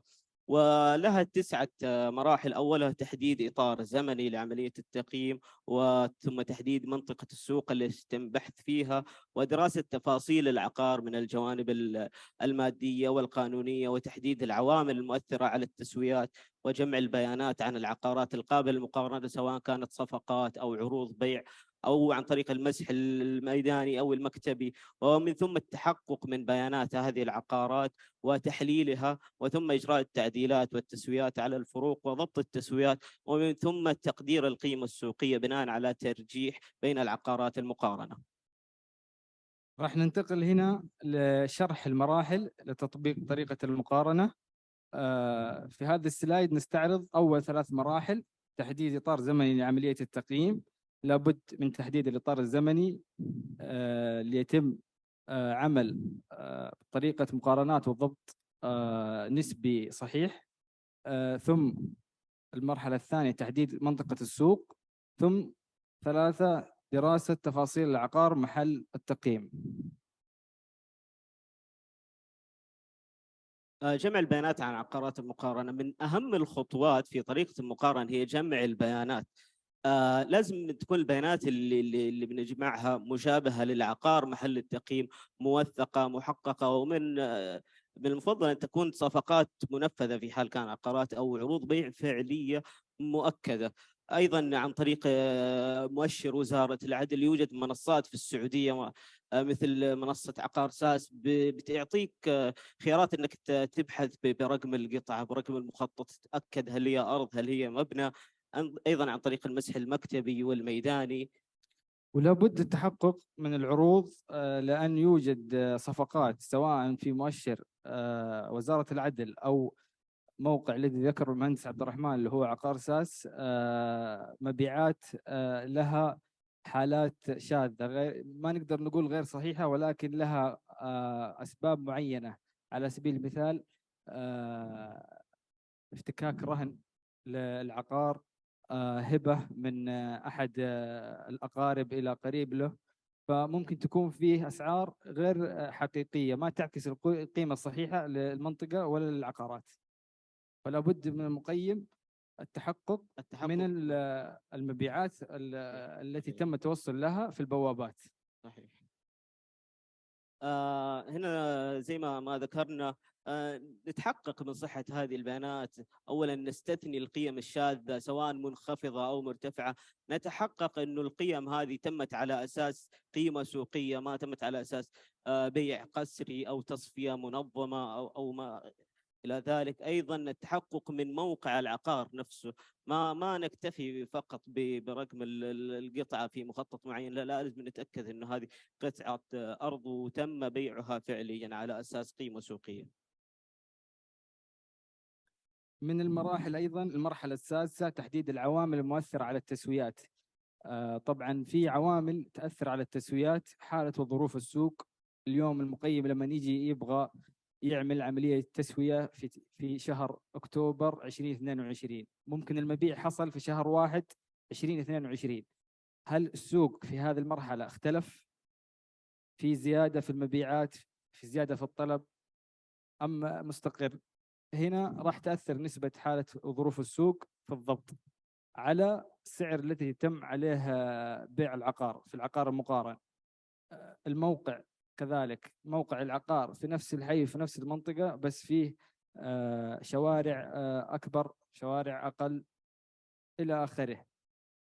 تواريخ المعاملات مرتبطة بحالة وظروف السوق. أحكام مشروط التنظيم والتخطيط. لابد التحقق وتحليل موقع العقار، القيد التقييم والعقار أو العقارات المقارنة به. من ناحية نظام البناء يختلف مخطط نظام بناء 4 إلى 5 أدوار من مخطط نظام بناء فلل دورين. نسبة البناء تؤثر بتأثير إيجابي للعقار الذي يملك نسبة بناء أكبر. الشوارع، شارع العقار شارع، هل هو شارع تجاري أم سكني؟ نوع عرض الشارع واستخدام الشارع حيعكس على قيمة العقار واستخدامه وتشغيله من ناحية هل هو سكني أم تجاري. تحليل المبيعات، بعد ما نجمع الأدلة والشواهد الخاصة تبدأ عملية التحليل، وهنا حنبدأ نطبق وحدة المقارنة على العقار. مثلا الفنادق حنطبق عليها السعر لكل غرفة، المستشفيات السعر لكل سرير، وكمان نقدر نعمل تحليل بناء على مساحة الأرض اللي هو بيتم في الأراضي الفضاء في الأملاك الزراعية. التحليل بناء على المساحة المبنية اللي هي في العقارات المشتركة مثل الشقق. التحليل بناء على على طريقة الجمع. هذه بتتم إذا ما كان في مقارنات، ومثلا بتقيم أرض فضاء وما في إلا مقارنة فلة، فأنت فلة مباعة، فأنت هنا بتستخدم طريقة الجمع. أولا بتحسب تكلفة المباني عن طريق تكلفة الاستبدال بعد الاستهلاك، ومن بعدها القيمة المتبقية هي حتكون مساحة الأرض أو قيمة الأرض اللي تقدر تقارن فيها العقار محل التقييم. نجي للمرحلة الثامنة، إجراء التعديلات والتسويات مقابل الفروق. لابد في بعد تحديد المعايير التي سيتم الضبط من خلالها العقار قيد التقييم بالعقارات المقارن بها، لابد تحديد التسويات مقابل الفروق لكي يتم التوصل إلى أفضل وأصح قيمة للعقار قيد التقييم. وراح تتم خلال 5 خطوات. الخطوة الأولى تحديد العوامل التي تؤثر على قيمة العقار محل التقييم، مقارنة سمات وخصائص كل عقار مع العقار محل التقييم، إجراء التسويات مقابل كل عنصر غير متماثل طبعا، لأنه المتماثل حيكون نسبة الضبط 0 لأنه متماثل مطابق في المعيار الموجود في جدول الضبط. رقم 4 التوصل إلى صافي التسوية لكل عقار مقارن وتطبيقه على سعر الوحدة للوصول إلى نطاق سعر الوحدة بعد التسوية. وأخيرا أساس المدى السعري يحدد المقيم كل سعر معقول للوحدة بحيث يختار ويحدد العقارات المشابهة للعقار قيد التقييم وما يختار عقار بعيد عن عقار قيد التقييم من ناحية عناصر كبيرة ومؤثرة. وراح يبان معنا هذا مع المثال الجاي. عوامل التسوية طبعا احنا حنتحدث فيها في المثال. من عوامل التسوية عامل الوقت، عامل الموقع، عامل عدد الواجهات، سهولة الوصول، حيازة الأرض، إطلالة العقار، تضاريس الأرض، نسبة البناء وما إلى ذلك. كل هذه مندرجة في المعايير التي راح يتم الضبط من خلالها للتوصل للسعر الحقيقي للعقار. للتسوية الشروط طبعا. من شروط التسوية يجب أن تكون جميع التسويات معقولة وتتفق مع حالة وظروف السوق. أيضا لا تكون التسويات ذات فوارق كبيرة ليتم التوصل لقيمة سوقية. ويجب شرح كل عملية تسوية. وأيضا يجب عدم المبالغة في قيمة التسويات. يقوم ضبط التسويات وتقدير القيمة السوقية. يتم ضبط التسويات بتسوية بنسبة مئوية أو تسوية بقيمة نقدية. طبعا في الغالب احنا بنستخدم التسوية بنسبة مئوية. التسوية بقيمة نقدية دائما نستخدمها في حال اختلفت المساحة تقريبا. اوكي. هنا حناخذ مثال الآن لجدول التسويات ومراحل تطبيقها كمثال طبعا هذا السلايد مراجعة لمراحل التطبيق للمثال اللي حيشرح المهندس عبد الرحمن. أي. أخذنا عقار في مدينة جدة. أولا بحثنا عن عقارات مقارنة، وجدنا 3 صفقات، ووجدنا أرضا أيضا عرض بيع فعلي. طبعا إحنا هنا دائما نفضل أنه تكون العقارات مقارنة عبارة عن صفقات، ولكن إذا ما وجدنا صفقات يعني من الممكن نستخدم عروض البيع الفعلية. لذلك وضعنا عرض بيع فعلي فقط للاستعراض. طبعا هنا الجدول حنشرحه. اولا المعايير او العوامل. ما هي المعايير او العوامل اللي تستخدم في جدول التسويات، وما تاثيرها، ما مدى تاثيرها على العقار. اولا تاريخ التقييم. يجب ان يذكر تاريخ التقييم اللي نتحقق من حاله وظروف السوق في هذا التاريخ، وسعر المتر المربع اللي هو وحده المقارنه. بعدها حنعمل ضبط لنوع المقارن إذا كان صفقة أو عرض بيع فعلي. فإذا كان صفقة عادة ما تكون الأسعار متضخمة للصفقات لأنه يكون في مجال للتفاوض. ظروف السوق ما هي مرتفعة أم متشابهة مع العقار أم منخفضة، يتم التسوية بناء على أساسها. مثلا كان العقار في شهر 9 ووجدنا صفقة منفذة في شهر 5، كانت الأسعار متضخمة أو مرتفعة ومع أنها صفقة، فبنعمل تسوية بنسبة الارتفاع والتضخم. فعندنا أيضا الموقع العام وقربه من المرافق، مسجد، حديقة، مدرسة، من الطرق الرئيسية، سهولة الوصول، مدى وصوليته ونفاذه لأكثر من طريق، والطرق المحيطة. طبعا هنا نتكلم عن تأثير العوامل. إيش يعني تأثير عالي أو تأثير متوسط؟ تأثير عالي يعني بيأثر بقيمة عالية على العقار. أنا دائما بستخدم هنا مضاعفات 5 إذا كان تأثيرها عالي، أضاعف 5 10 15%. تأثير متوسط بيكون تأثيرها متوسط على العقار، ما بيكون عالي، فبنستخدم معاه مضاعفات 2. عندنا القرب والبعد لمناطق الجذب بالنسبة للمدينة، دائما بستخدم معاها نطاق كيلومتري. كل ما كانت في مناطق الجذب داخل هذا النطاق بتزيد من قيمة العقار. عندنا أيضا عرض الشارع. عرض الشارع من أهم العوامل أيضا. كل ما كان عرض الشارع أكبر كل ما كان أفضل. عدد الواجهات تأثيرها جدا عالي، أنها بتأثر على حتى تصميم المبنى ونسبة البناء. إطلالة الواجهة هذه بتكون على حسب المدن. في مدن زي مدينة جدة الواجهة الشمالية الأفضل، فكل ما كانت العقار واجهة الشمالية كان أفضل. المساحة دائما لها طريقتين، طريقة المضاعف وطريقة الأمثال. إحنا هنا استخدمنا طريقة الأمثال لأنها أسهل طبعا، أو بتعطينا تصور أفضل للقيمة. تضاريس الأرض، هل هي مرتفعة، مستوية، منخفضة، جبلية، وكل ما كانت مستوية أو منخفضة كانت أفضل، وهذا بيعطينا قيمة مضافة للعقار. نظام البناء طبعا كل ما زاد عدد الأدوار زادت قيمة العقار. استخدام الأرض، طبعا أنا دائما أفضل إذا كان العقار تجاري فالمقارنات تجارية، إذا كان سكني فالمقارنات سكنية. أنا وضعت هنا بس للتوضيح إنه دائما إذا كان عندك العقار تجاري فلا تستخدم غير المقارنات التجارية، بسبب انه الضبط حيكون عالي وحتكبر نسبة الخطأ في الضبط ما بين السكني والتجاري، لانه فيه اختلاف في عنصر مؤثر جدا ومهم.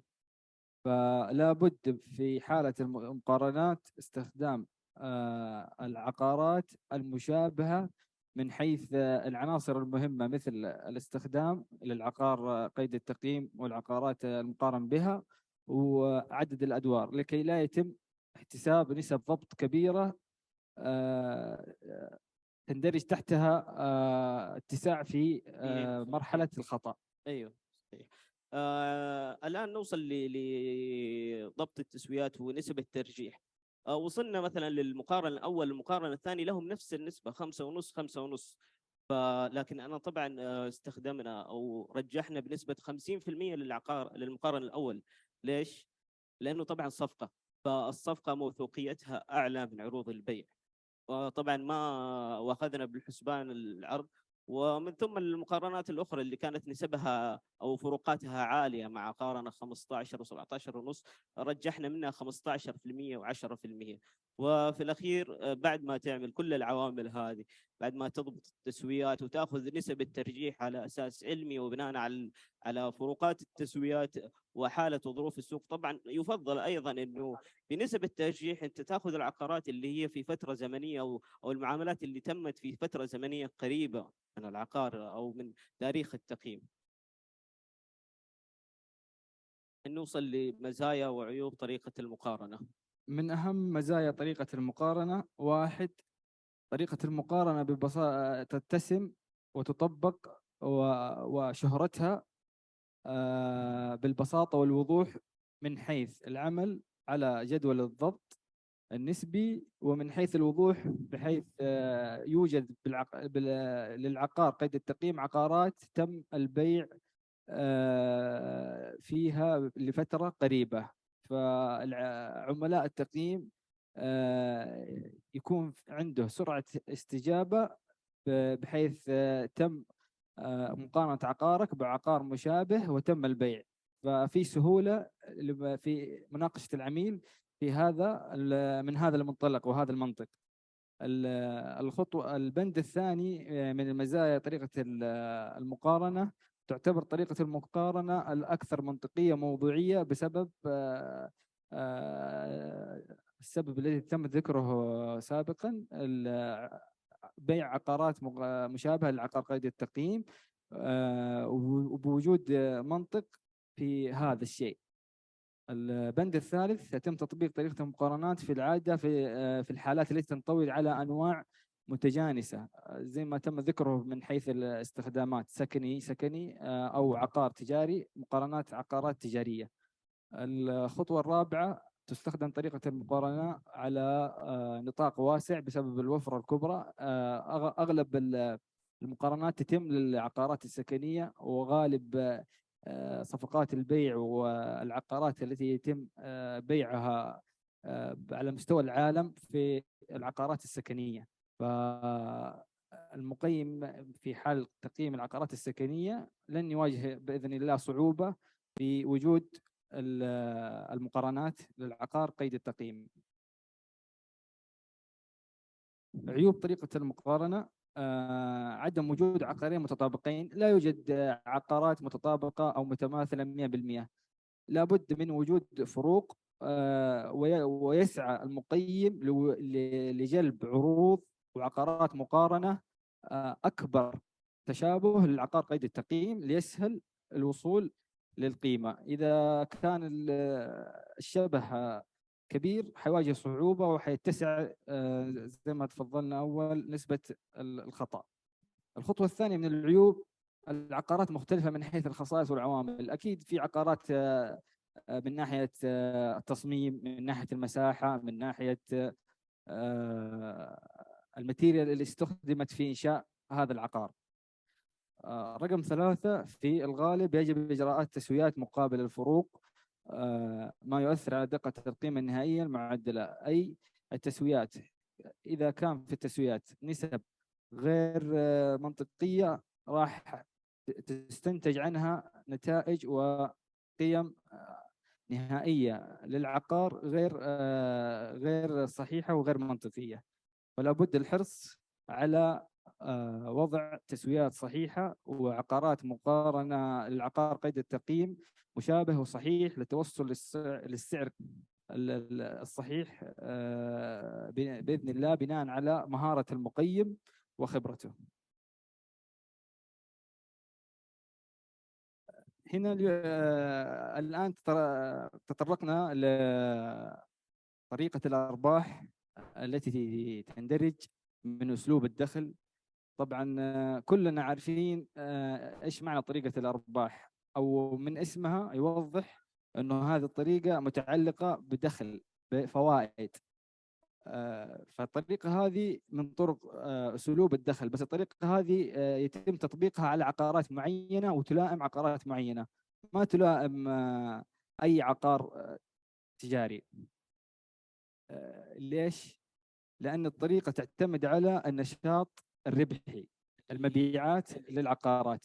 تدير دخل يومي تقريبا. صحيح، الدخل اليومي مثل الفنادق، ريتيل تأجيرها يومي، مثل محطات الوقود. حنستعرض مثال عن محطات الوقود إن شاء الله. صحيح، دور السينما. أيوة، ملاعب الجولف أيضا. ملاعب الجولف. أيوة. طبعا يمكن للمقيم أن يحصل على تفاصيل قوائم مالية مدققة لآخر 3 سنوات من العميل لكي يعتمد أرقام صحيحة في تطبيق طريقة الأرباح. ايضا حتى في طريقه الارباح برضو ممكن نستخدم جدول التسويات في حال كان في ارباح غير مباشره، مثلا في الفنادق، مثلا في محلات تأجيرية. احنا عشان نتوصل او نتحقق من قيمها لازم نعمل لها جدول التسويات. فكما ذكرنا مسبقا انه تتقاطع طرق التقييم كلها مع بعضها. صحيح، لانه بعض العقارات المديرة للدخل مثل الفنادق او المحطات يوجد بها، في المحطات غالبا ما يوجد بها محلات تجاريه او اكشاك، صرافات آلية. صحيح، راح نضطر ونحتاج اسلوب السوق، طريقه المقارنات في تحديد الايجارات للمحلات سواء في الفنادق او في المحطات. ففي هذه الحاله سيتم الاحتياج الى اكثر من طريقه في نفس التقرير. طبعا هذه العقارات الملائمة لطريقة الأرباح، فنادق ومحطات وملاعب جولف ودور سينما. نحن نستعرض المكونات المستخدمة في طريقة الأرباح. يوجد عدة مكونات، أولها إجمالي الإيرادات وتكلفة المبيعات ومصروفات التشغيل. طبعا الأخ عبد الله، إجمالي الإيرادات أو إجمالي المبيعات هي نتائج الإيرادات أو المبيعات التي تتحصل عليها المنشأة سواء فندق أو محطة أو دور سينما، والخدمات. ولكن الخدمات اللي ذكرناها اللي هي المبيعات أو الإيجارات للمحلات السنوية مثل المحلات أو الأكشاك المتوفرة في المحطات أو آلات الصرافات الآلية للبنوك، هذه لا تندرج تحت إجمالي الإيرادات أو إجمالي المبيعات. تكلفة المبيعات يقصد بها هنا تكاليف الإيرادات للنشاط. فعلى سبيل المثال تكاليف الأطعمة والمشروبات بالنسبة للفنادق راح يتم خصمها من إجمالي الإيرادات ليتم التوصل إلى صافي الربح. البند الثالث مصروفات التشغيل. مصروفات التشغيل كل نشاط وكل منشأة ربحية وتجارية لابد من توفر مصروفات تشغيل لها، ويقصد بمصروفات التشغيل وهي المصاريف التي تندرج تحت مصاريف التشغيل للمنشأة: الأجور، الرواتب، المصروفات الإدارية، والمصروفات والمرافق للكهرباء والمياه والهاتف والصيانة. طبعا المصاريف الرأسمالية ما تدخل في تكلفة المبيعات، هي تنحسب بعدين بعد ما نحسب تكلفة المبيعات. دخل المحلات. أي. عندنا أيضا صافي الربح وحصة المستأجر والفائدة على رأس المال. صافي الربح يتم الحصول على صافي الربح باستقطاع مصروفات التشغيل من إجمالي الإيرادات، ويشار دائما إلى صافي الربح بمصطلح رصيد المنشأة القابل للتوزيع. لأن في هذه المرحلة في حال وجود مستأجر يتم حساب نسبة المستأجر من صافي الربح. لو تلاحظ يا باشمهندس وجود أيقونة وبند حصة المستأجر بعد صافي الربح. صحيح. يطلب من صافي الربح مخصص للمشغل، يعني لازم المشغل ربحه من العقار، وتشمل حصة المستأجر عنصرين اللي هي الفائدة على رأس المال وحصة المشغل من العائد اليومي من عائد العقار المستأجر. الفائدة على رأس المال للمستثمر يشار برأس المال المستثمر إلى المبلغ الذي يستثمره المستأجر في المنشأة. أي مستثمر أو أي مؤجر غالبا ما راح يتم حساب ميزانية لتجهيز وإعداد العقار للتشغيل، وهذا المبلغ هو الذي يشار إليه الفائدة على رأس المال للمستثمر. ثم يحسب تكاليف العوائد وتكاليف الفرصة البديلة، وأكيد أي مستثمر راح يتجه للخيار الأفضل له من حيث العوائد مقابل رأس المال. عندنا حصة المشغل من العائد أيضا. حصة المشغل راح يتم احتسابها بعد صافي الربح القابل للتوزيع، وهذه أكبر نقطة يتم الخلاف بها بين المالك والمستأجر وبين المقيم والمالك في حال عدم وجود مستندات رسمية أو قوائم مالية. ما يثبت حصة المشغل. صحيح. لأنه كلما كبرت أو زادت نسبة حصة المستأجر كلما قلت قيمة العقار، لأنه بتزيد في التكاليف. أكيد تعتبر أنها زيادة في التكاليف حصة المشغل. صحيح. أيضا في إيجارات أخرى ومصروفات العقار. إيجارات أخرى أي دخل إيجاري آخر ما يكون دخل يومي، يكون دخل بعقود، مثلا في الفنادق زي ما قلنا المحلات الإيجارية. عندنا مثلا أيضا في محطات الوقود، الأكشاك والصرافات الآلية. مصروفات العقار اللي هي المصروفات الرأسمالية التي تندرج تحت الترميم والصيانة للعقار بحد صورة شخصية، ترميمات، صيانة العقار إلى آخره. بعد خصم مصروفات العقار راح نوصل لصافي الدخل، وهذا المبلغ اللي راح نتوصل إليه هو المبلغ الذي راح يتم ضربه في معامل العائد السنوي أو معامل الرسملة الناتج من معدل الرسملة أو معدل العائد السنوي للوصول إلى قيمة العقار. طبعا بس عشان نذكر نقطة بشكل سريع، معدل الرسملة له 3 طرق عشان نستخلصه، اللي هي طريقة الاستخلاص من السوق، وطريقة العائد المقرض، وطريقة المسح السوقي. طرق استخراج معدل العائد أو معدل الرأسمالة. صحيح، هذه الطرق الثلاثة اللي غالبا ما راح يتم المقيم استخلاص وتحديد نسبة العائد السنوي أو نسبة الرأسمالة.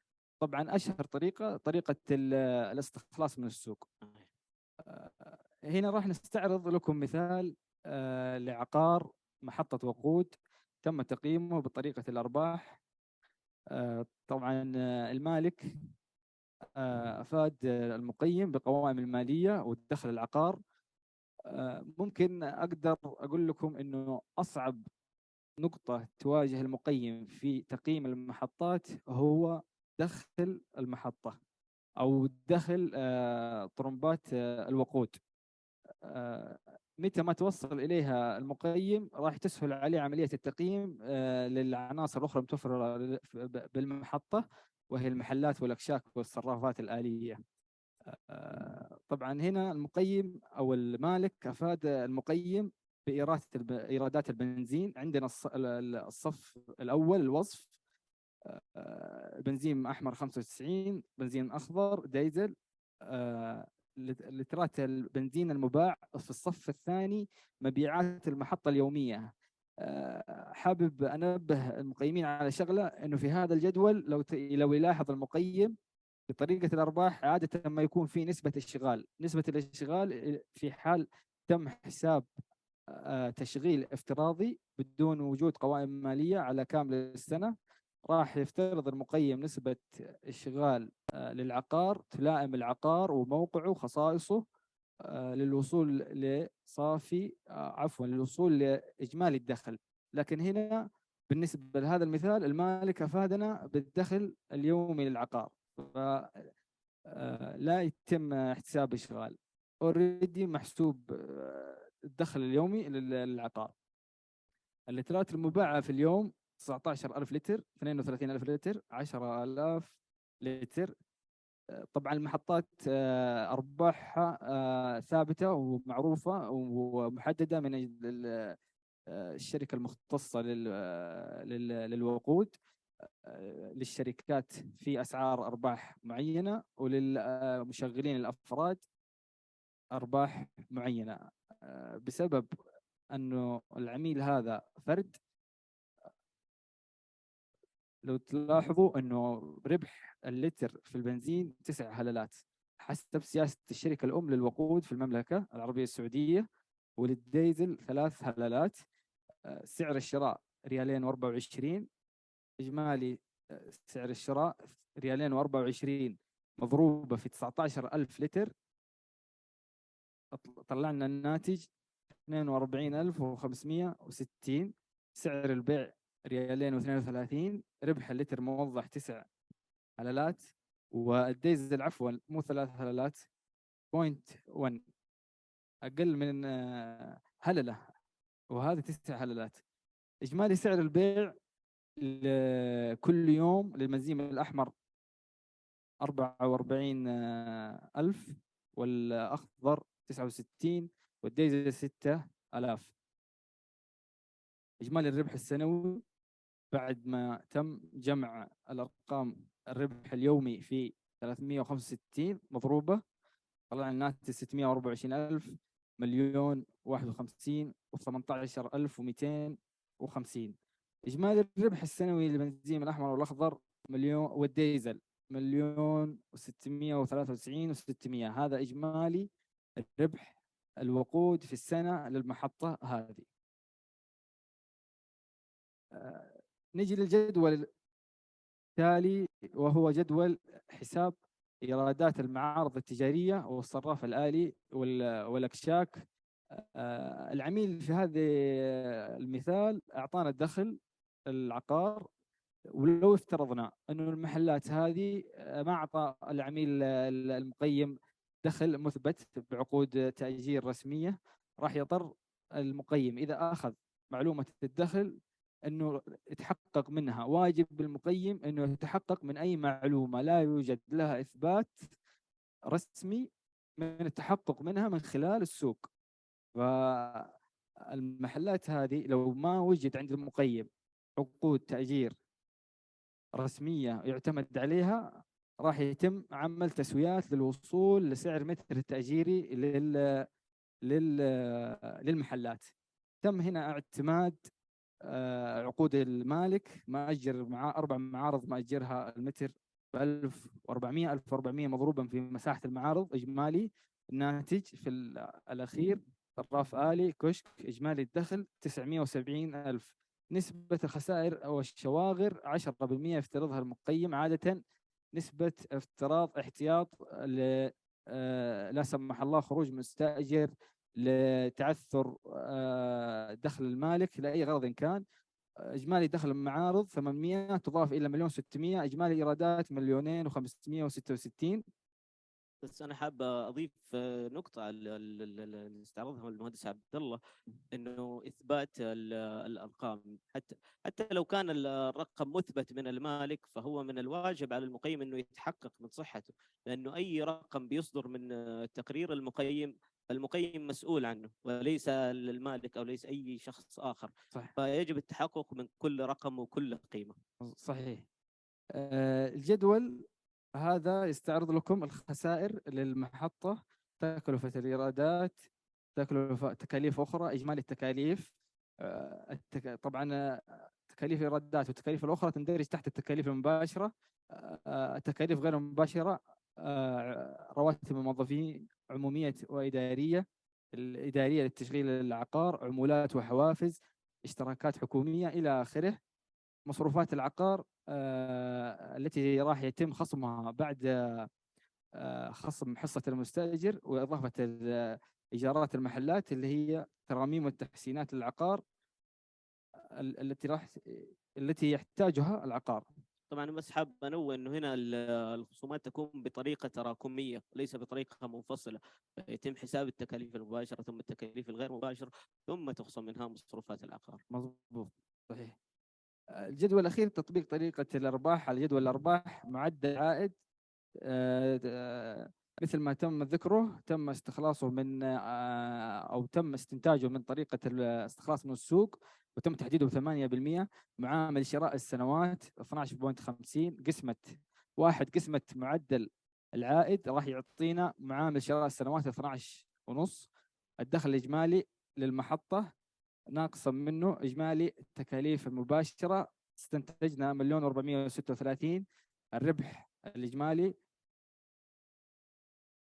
إجمالي النفقات التشغيلية 834. الربح الصافي 602 بعد خصم إجمالي النفقات التشغيلية من الربح الإجمالي. دخل المحلات تم إضافتها 873. إجمالي دخل المالك 1,475,000. إجمالي مصروفات العقار التي بالجدول السابق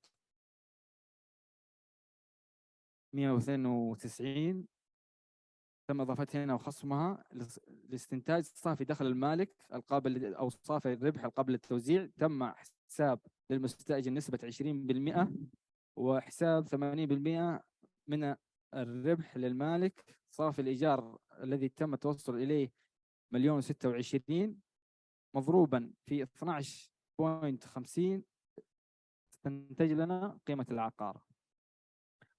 طبعا شكرا لكم على حسن استماعكم. كان معكم المهندس عبد الرحمن باوزير ومهندس عبد الله باوزير شركة تبيان القيمة للتقييم العقاري. وسامحونا على الإطالة.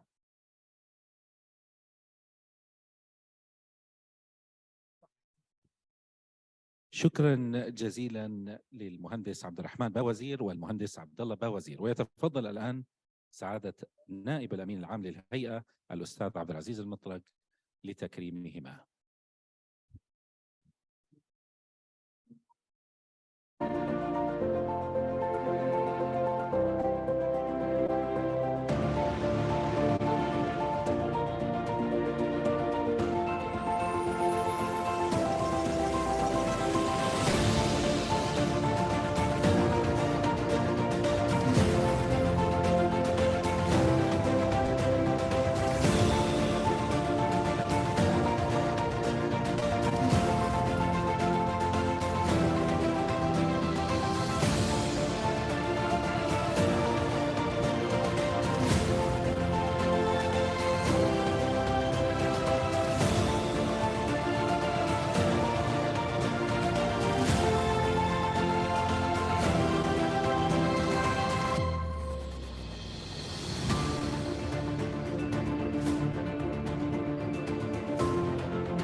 حضورنا الكرام، سنستكمل الآن البرنامج.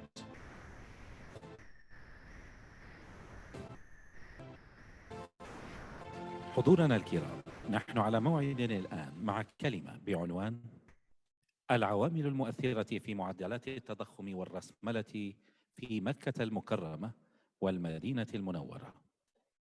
يقدمها المهند الحسامي من شركة إسناد للتقييم العقاري. And now, ladies and gentlemen, we have a speech titled Factors Affecting Discount Rates and Capitalization in Mecca and Medina, delivered by المهند الحسامي from إسناد.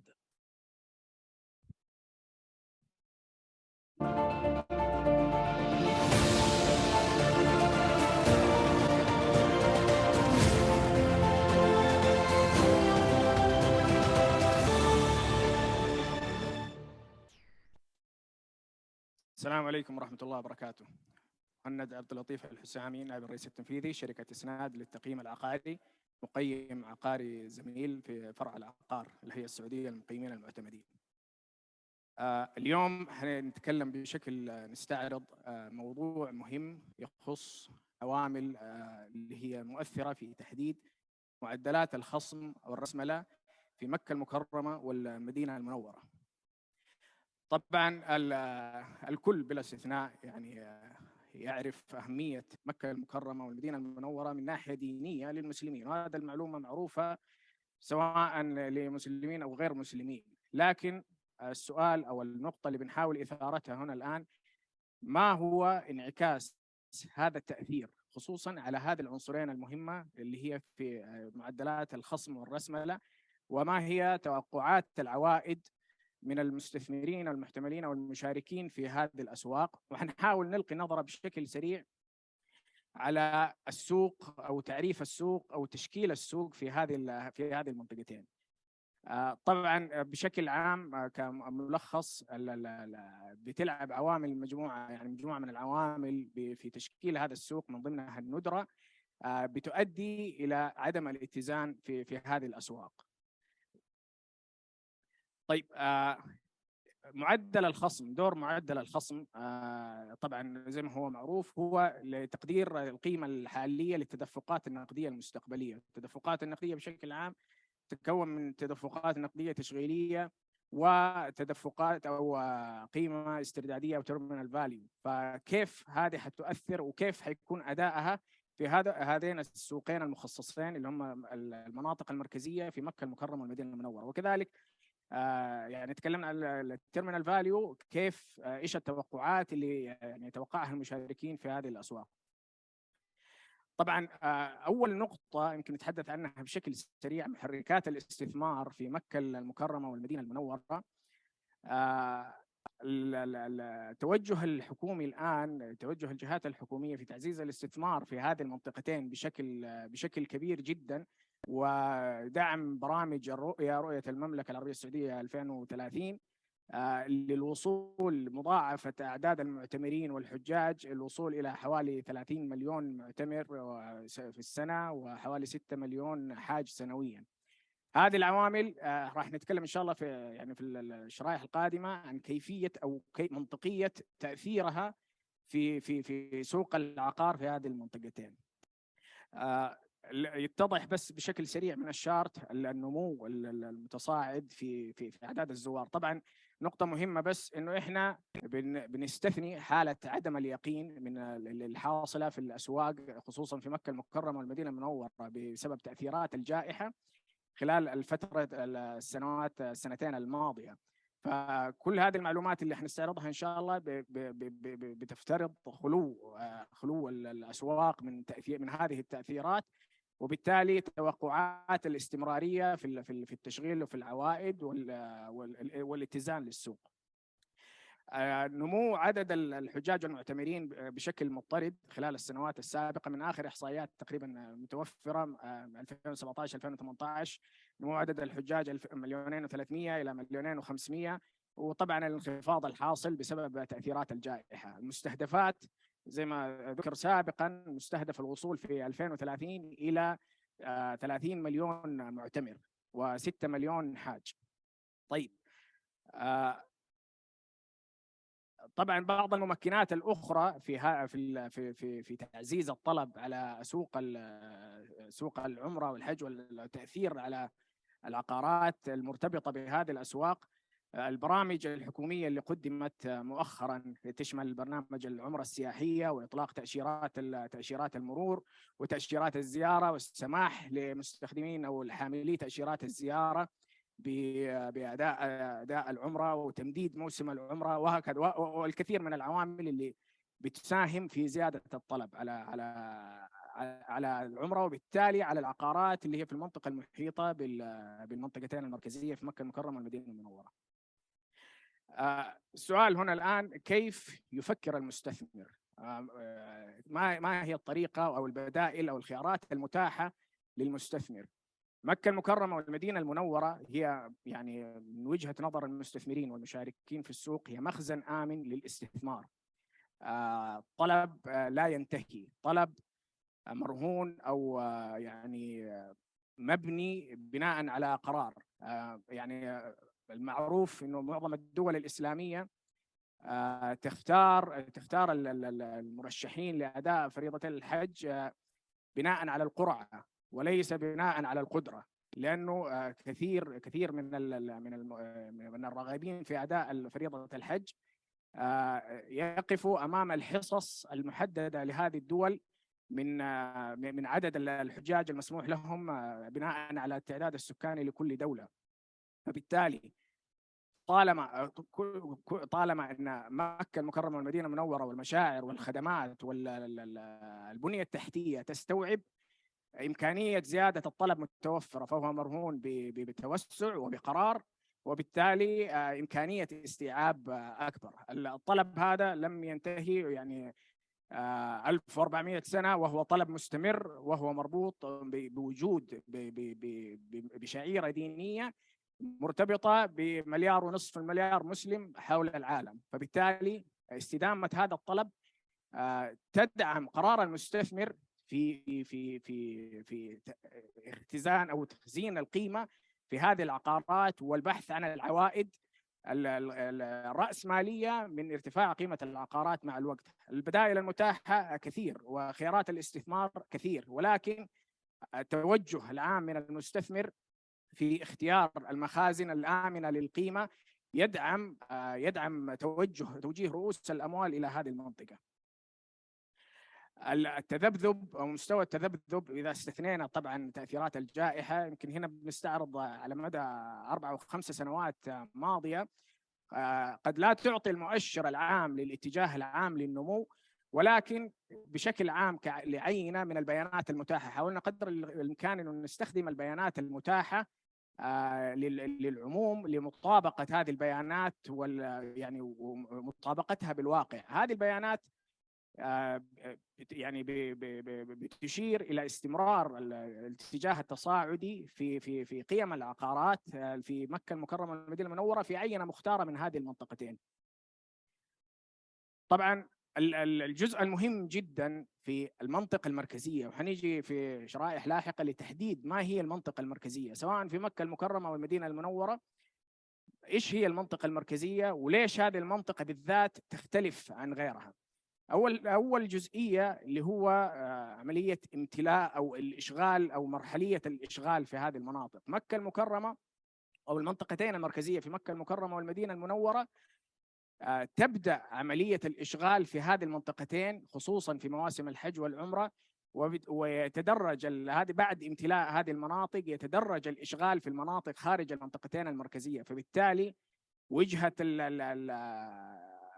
المعتمرين والزوار للحرمين الشريفين دائما تبدأ أولا بالمنطقة المركزية، وبعدها البحث عن البدائل الأخرى في المناطق الأخرى. فنسب الإشغال في هذه المنطقتين تختلف كليا عن نسب الإشغال في المناطق الأخرى، وحنستعرض الآن في الشريحة اللاحقة ما هو تأثير هذه النسب وكيف تعاملت معها الأنظمة والضوابط اللي تتعلق بالتخطيط العمراني وأنظمة البناء. طبعا في نقطة يمكن اللي تكلمنا عنها سابقا اللي هو الطلب الكامل. الآن معظم الطلب بيجي من يعني حسب الأنظمة اللي تسمح بتملك العقار، هذا طلب قائم على السعوديين. مكة المكرمة والمدينة المنورة التملك فيها مسموح به للسعوديين فقط، فبالتالي هي الآن وجهة للمستثمر السعودي، مع بعض الاستثناءات اللي حصلت في الفترة الماضية اللي أتاحت لغير السعوديين من حاملي الإقامة المميزة إنه يتملكوا العقارات في مكة المكرمة والمدينة المنورة، وقبول الاشتراكات في صناديق الاستثمار العقاري، واعتقد في بعض الشركات المدرجة اللي كانت حكر على السعوديين سمح لغير السعوديين بالتملك فيها.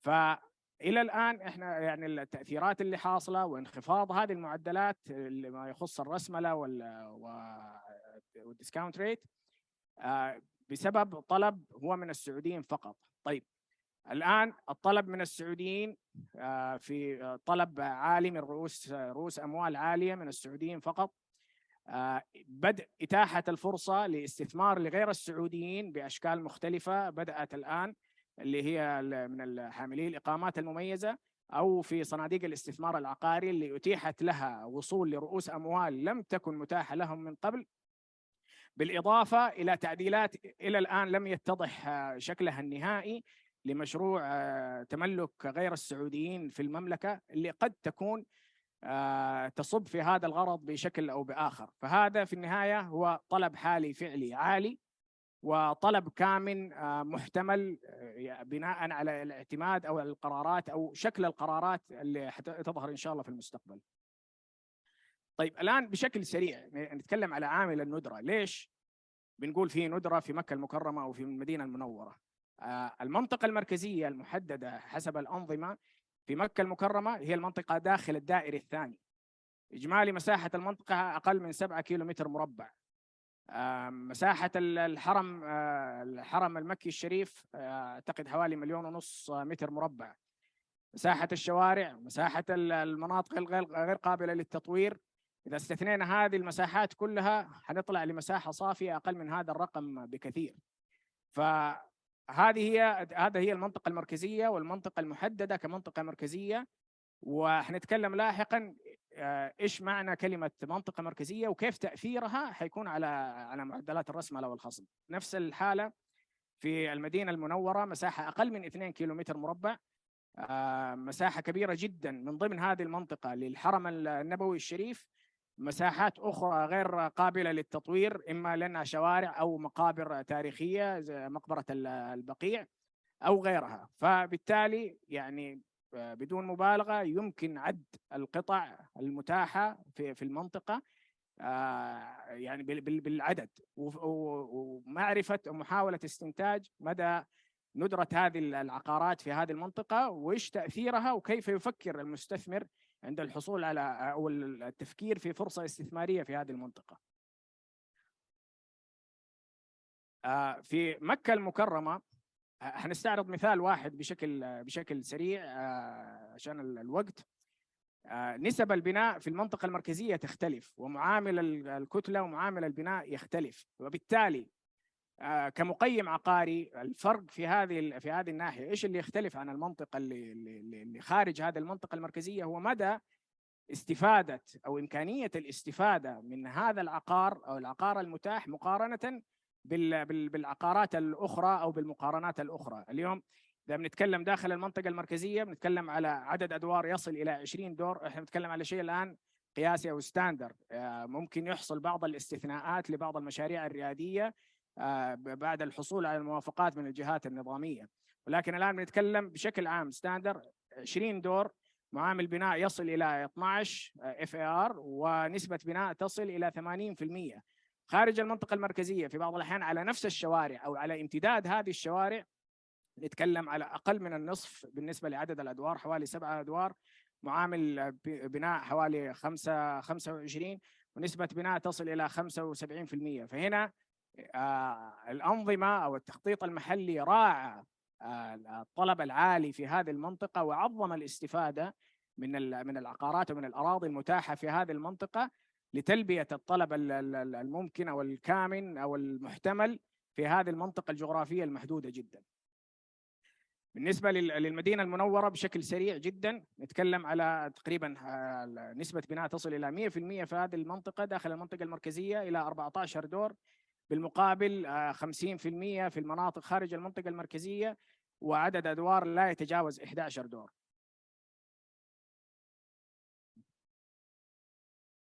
مثال أحد يعني أهم الطرق في مكة المكرمة طريق إبراهيم الخليل.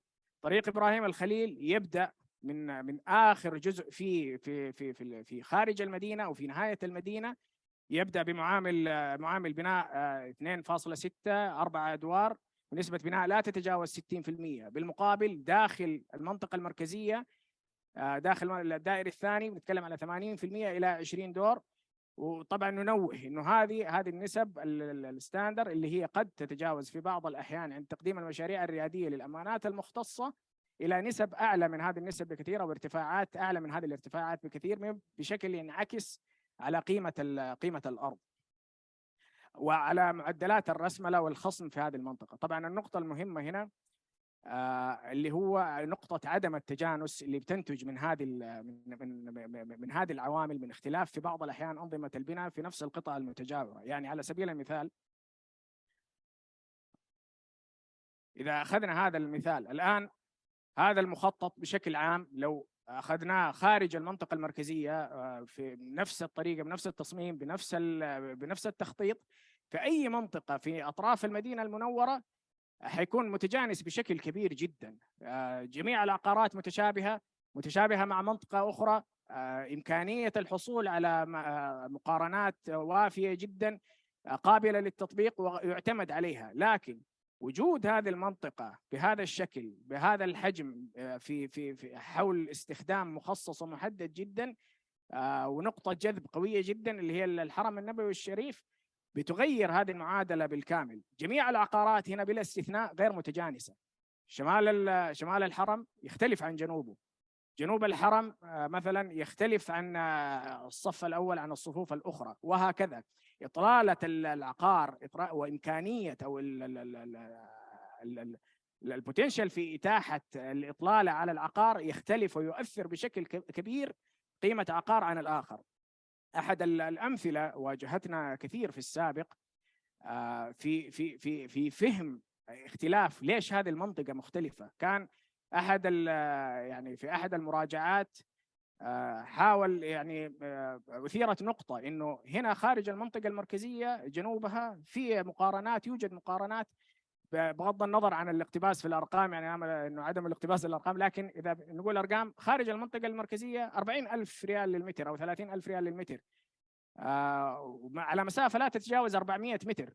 على المنطقة اللي احنا بنتكلم يقول مثلا الأسعار فيها 200-250 ألف ريال للمتر. ليه؟ المسافة بسيطة جدا بسيطة جدا. هنا الاختلاف اللي هو بنذكره بشكل كبير جدا يؤثر، اللي هو في أنظمة البناء، في مجاورة هذه المنطقة للحرم النبوي وإمكانية وصول المشاة بشكل أسهل يعني أسهل وبشكل سريع، وعدم تقاطعها مع السيارات وغيرها من العوامل اللي تخلي الزائر المحتمل يبني قرار الزيارة إنه يكون في هذه المنطقة. كلها بتصب في عملية يعني خفض معدلات العوائد والرسملة بسبب هذا الطلب العالي اللي ما يوفيه معروض. الملخص بشكل عام للعوامل هذه المؤثرة، نتكلم على هدف رفع عدد المعتمرين والزوار ومضاعفتهم بشكل كبير جدا في خلال 8 سنوات من الآن بالنسبة لعدد الحجاج والمعتمرين. سلوكيات المستثمرين اللي هي المستثمرين والمستخدمين المحتملين أو المشاركين بشكل عام في السوق، في اعتبار هذه المناطق مخازن آمنة للقيمة واعتبار هذه المناطق كإرث يورث يعني ويحمل اسم إما لعائلة أو لشركة، أو إنه تتملك هذه العقارات لفترة طويلة وتوارث العقار. الطلب المتنامي زي ما ذكرنا في السابق، الطلب المتنامي في هذه المنطقة للأسباب والعوامل اللي ذكرناها، وشح المعروض بسبب صغر المساحة، عدم إمكانية توسعها بشكل كبير حتى في ظل وجود المشاريع التطويرية، لكن هذه المناطق المحيطة بالحرمين الشريفين تظل مناطق محدودة جدا والخيارات المتاحة فيها قليلة جدا. طبعا الضوابط التنظيمية بشكل عام نتكلم على المشاريع اللي هو تعديل النظام تملك غير السعوديين، محتمل يعني ما ظهرت لسه أثره كيف حينعكس، لكن هذا مشروع قرار لا زال يدرس إلى الآن. تحديد نطاق المنطقة المركزية إنها محددة بالنسبة للمدينة المنورة داخل طريق الملك فيصل، وبالنسبة لمكة المكرمة داخل الطريق الدائري الثاني، وأنظمة البناء اللي تسمح بمضاعفة استغلال الأرض والاستفادة من الأرض، وبالإضافة إلى بعض الضوابط الأخرى اللي تكلمنا عنها اللي هي حقوق الانتفاع للسعوديين، عفوا لغير السعوديين، وإمكانية زيادة هذا الطلب مع مرور الوقت. طيب بشكل سريع نتكلم على معدلات الخصم والرسملة. نقارن بشكل سريع. يعني إذا أسسنا في النقاط السابقة إنه هذه المنطقتين بسبب الطلب وبسبب النقاط اللي ذكرناها مختلفة عن باقي المناطق، وبالتالي تنتج معدلات رسملة أقل ومعدلات خصم أقل مقارنة بالمدن الأخرى. إيش الحالة؟ طيب إيش اللي حاصل في السوق الآن في السوق العقاري، ويعني بشكل عام قد إيش ممكن تكون هذه المعدلات أقل؟ ما هي معدلات السوق اللي إحنا بنقول إنه هذه المنطقتين هي أقل منها؟ بنتكلم بشكل سريع عن بعض البيانات المتاحة. البيانات المتاحة في للشركات اللي هي الصناديق العقارية المتداولة، والمعدلات المستخدمة في هذه الصناديق سواء أو المستنتجة من هذه الصناديق بناء على صافي الدخل لهذه العقارات وقيمة هذه العقارات اللي هي القيمة المعلنة لهذه العقارات. نتكلم على أحد الصناديق بشكل سريع، ديسكاونت ريت يتراوح من 11.7 إلى تقريبا 13% ما بين 2019 إلى 2021. معدلات عوائد بتتراوح ما بين 5.5 إلى 4% حسب أداء الصندوق السنوي. الصناديق أخرى بتتراوح فيها معدلات العوائد من 4 إلى 2%. الأهلي ريت بنتكلم على 4.9 إلى أقل من 5%، وهكذا. صندوق جدوى ريت الحرمين برضو من الصناديق اللي مركزة عقاراتها في مكة المكرمة والمدينة المنورة. بنتكلم على عوائد في الفترة اللي هي بنتكلم 2018-2019 اللي ما ظهرت فيها تأثيرات الجائحة. نتكلم على عوائد أقل من 3%، 2.5 إلى 3% بحد أقصى، ومعدلات خصم تراوح ما بين إلى حوالين 10% تقريبا. خارج المملكة إيش اللي بيحصل خارج المملكة؟ هل اليوم لما نقول معدل 4%، 5%، 3%، 2%، هل هذا طبيعي ولا ما هو طبيعي؟ هل هو شيء يحصل؟ هل هو منطق يقبله المستثمر؟ فبنلقى انه والله في مثلا بالنسبه لدبي طبعا كل البيانات منشوره، بنتكلم على حوالي 5.85% عائد اقل من 6%. نيويورك عوائد تتراوح حول 2%. في بريطانيا حوالي 3.5%، وهكذا. فهنا يعني النقطه المهمه في تحديد اساليب ومدخلات الرسمله ومعدلات الرسمله ومعدلات الخصم، هي قائمه بشكل كبير جدا على توجه المستثمر او المشارك في السوق بشكل عام.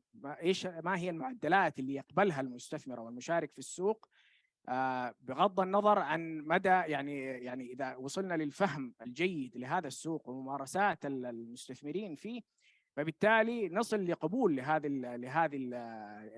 المعدلات، اما مرتفعه او انها منخفضه. دور المقيم هنا في عكس هذه الممارسات اللي بتحصل في السوق وتدعيمها بالادله وبالشواهد اللي هي مبنيه قدر الامكان على السوق. طبعا يعني لا يخفى على العاملين يعني في التقييم من الخبراء المقيمين هنا اللي هو شح المعلومات او ندره المعلومات المتاحة للعامة واللي قابلة للتحقق، يعني التحقق منها بشكل سهل.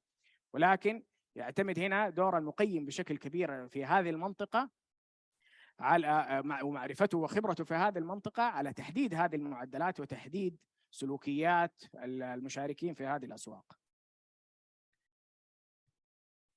طبعا بشكل عام المؤثرات بنتكلم يعني اللي هي المؤثرات الأساسية في معدلات الخصم، معدلات الفائدة ومخاطر السوق ومخاطر العقار.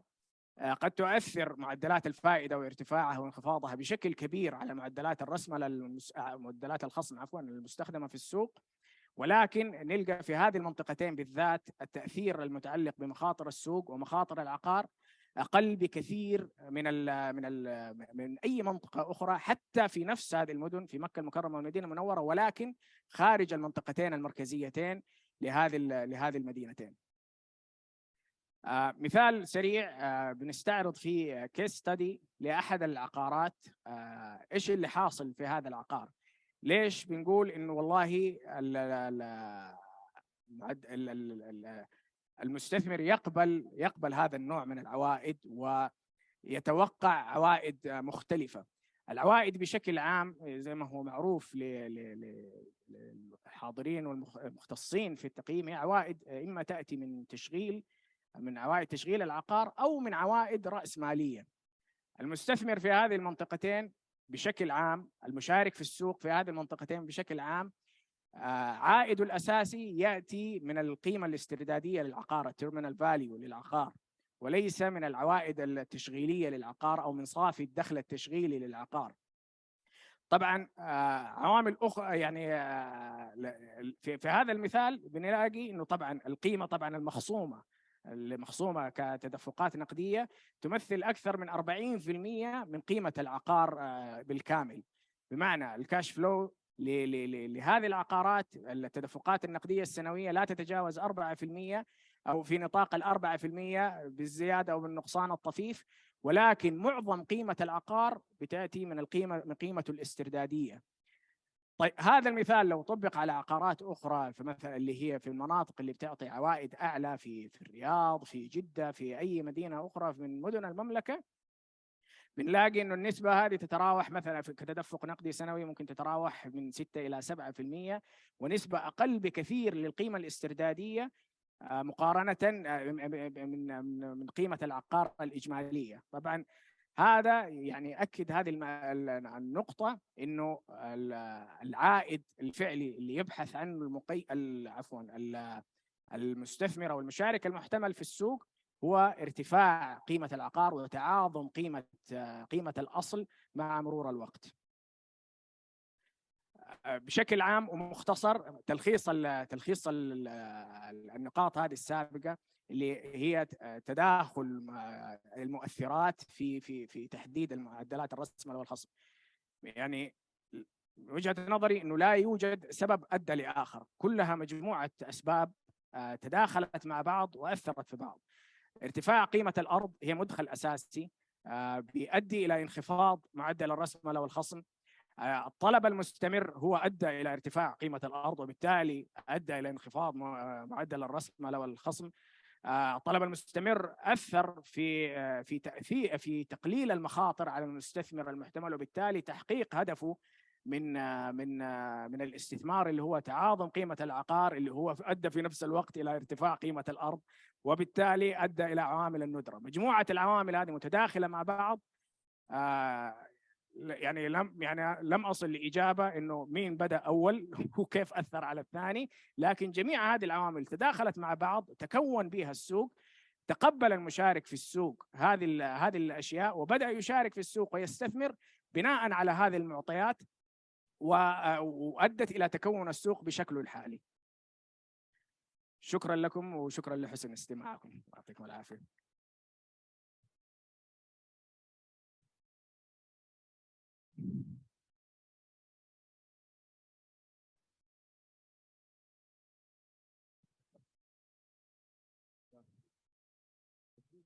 شكرا جزيلا، وندعو الآن سعادة نائب الأمين العام للهيئة الأستاذ عبد العزيز المطلق لتكريم المتحدث.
ضيوفنا الكرام، بعد لحظات من الآن سنبدأ هذه الجلسة بعنوان أحدث التقنيات في تقييم المركبات. يقدمها إبراهيم سمور مستشار تقييم إضرار المركبات، والسيد فيرنون فيدامو.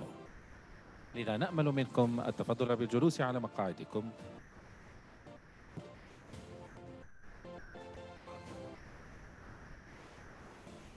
حضورنا الكرام، نبدأ الآن هذه الكلمة مع إبراهيم سمور مستشار تقييم أضرار المركبات ليتحدث لنا عن أحدث التقنيات في تقييم المركبات، وينضم إليه فيرنون فيلدمان.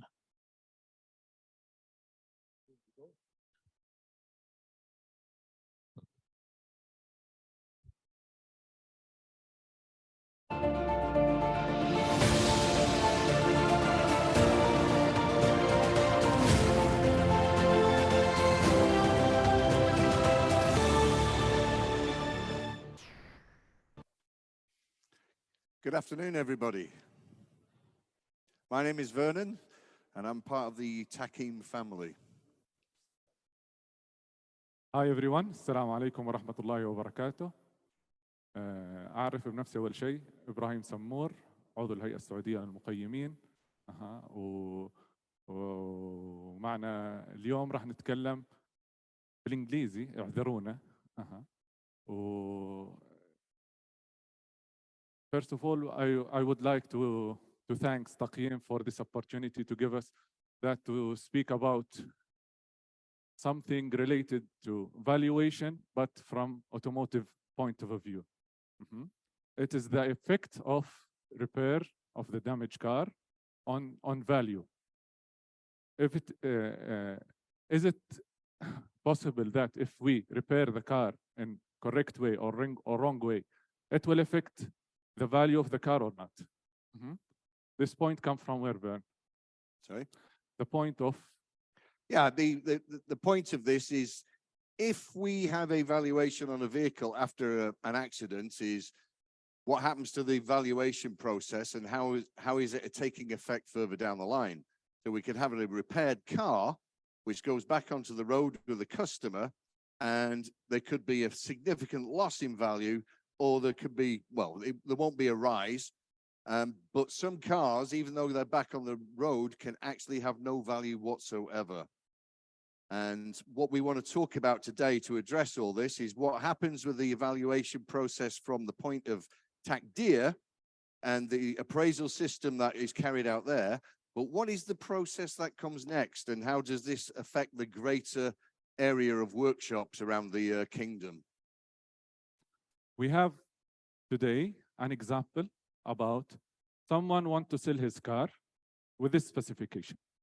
We have Mazda 6 2018 with 60,000 kilometers on the clock. It looks shiny, in pretty good conditions. The owner of the car, he said, the car had one accident, but this accident not reported to the insurance. That means you cannot figure out what type of accident it has. After computer check, paint check, everything in good shape. We would like to make it more interactive. If you think, and we put some examples about some comparative values, what the price of this car will be. We have this comparatives for the same car, 2018 car with 65,000 kilometers, basic and very good condition, and have two owner with a price of 64. If we ask the guys here on the audience, what do you think the price of the car will be? If you have these comparatives, lower, according to these numbers,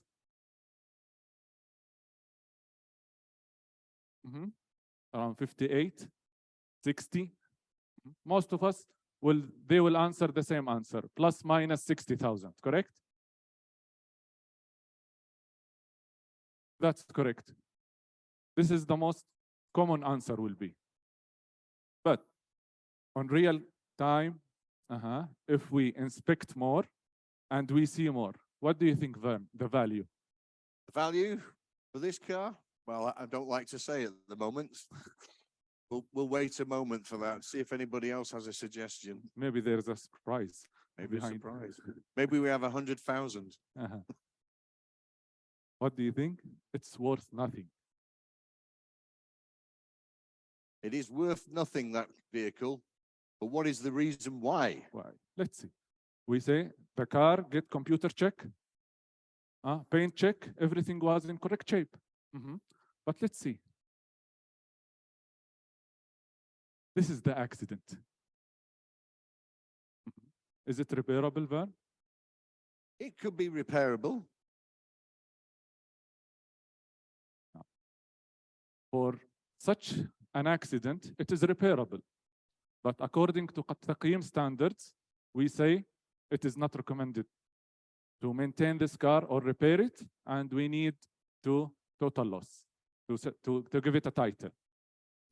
Because there could be an implication with the value of the parts that are required to carry out the repair. So not necessarily the labor cost that we would have together, but everything else that is encompassing it.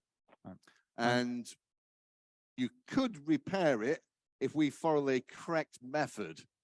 And if it hasn't reached the point of total loss, it will go back on the road and still have some value. And again, as assessor, when he go and assess this car, from a legal point of view, this car, he need to give it a title. Why? Because he cannot guarantee how the customer will fix it. If he fix it correct or fix it on right way or on wrong way, there is a liability. Yeah. And the liability will go to the workshop, to the assessor who have give it a title that he allow the customer to go and fix the car. And most customers don't really know what actually goes into the repair process for the car. 9.9 people out of 10 really have no idea. All they see is a finished product, nice shiny paint, nice door gaps and everything else. Everybody's happy. We go home, put the family in the car, pet dog, and we drive. Like what you see, the pictures sees, if you see in the picture and you go into details, you will not find any issue with the car, nothing. And no one can figure out the accident and how they fix it because everything repainted. Exactly. This is how they repair it. So the reality, and this is that very vehicle. Apologies for the blurred picture on the right of the screen, but that's the best we could get from this one. You can see the whole rear end has been removed. So they're replacing the whole half a car, basically. Is it allowable? Is it allowable? Well, that's another question. I'm not sure the insurance companies will actually like this mode of work. And in most places around the world, this is actually frowned upon now. Many years ago, this would be common practice, but the materials that were used in vehicle manufacturing were very different to what they are today. But the most interesting fact about this is, with the picture on the right, this is a process known as MIG brazing. Its actual technical term is hot soldering. And this is using an oxyacetylene torch, which uses a heat ratio which is higher than the ability of the metal itself. The steel area around that would start to become brittle after about 1100 degrees. But this process using a torch gets up to close to 1600 degrees. So it's not very good for the vehicle. What will happen? What will happen? Well, if you ended up in another accident, it's likely that this half a car will come back off. So you'll be sat at the traffic lights and looking round and your half a car is somewhere over here. That is if you've survived. That means from safety point of view, it's worth nothing. From Zero. safety point of view, there's nothing. You wouldn't want to put your family in such a vehicle in reality. Correct. So a non-recommended repair will sometimes they'll use genuine parts, but other times they'll use non-genuine parts.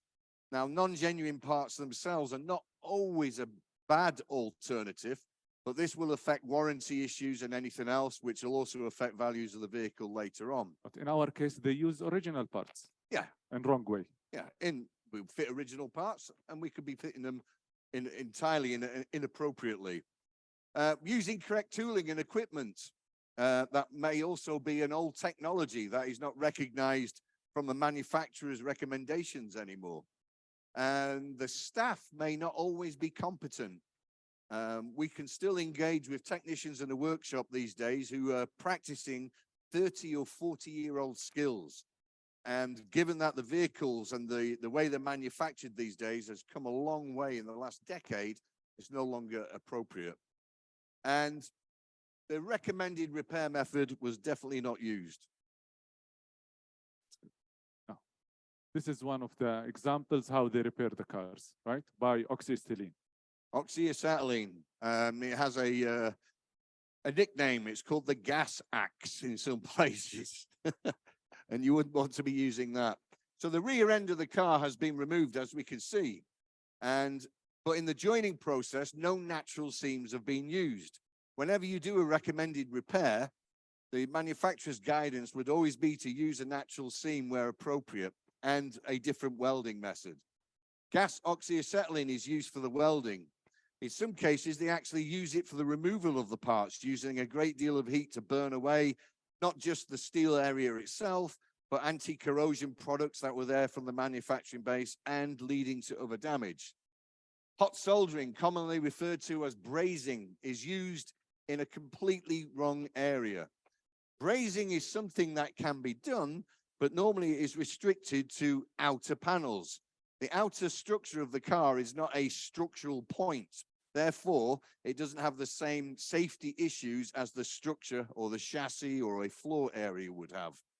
And the heat transfer of using such a thing, it gets up to 1,600 degrees, which is round about the melting point of steel itself. Now, I mentioned something about the materials that are used in vehicles these days. We have a mild steel, we have a high-strength steel, we have an ultra-high-strength steel. Once we become into the area of ultra-high-strength steel, these things are affected greatly by heat.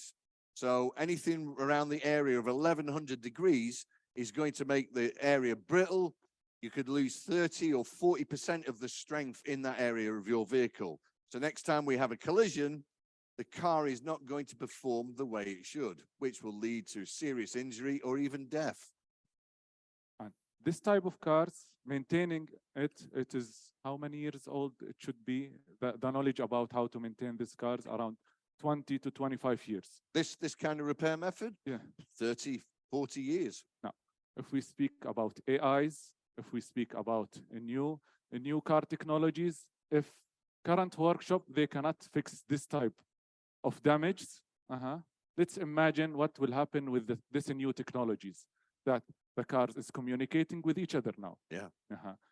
We have e-mobility solutions. If we did not give our staff or our technicians the knowledge barrier to launch this cars on the streets, we will have the same issue that should be solved 30 years ago. This is one of challenges we have in the market. Absolutely. Hybrid EVs and these things need to be maintained in correct way. It has higher risk than this type of damage.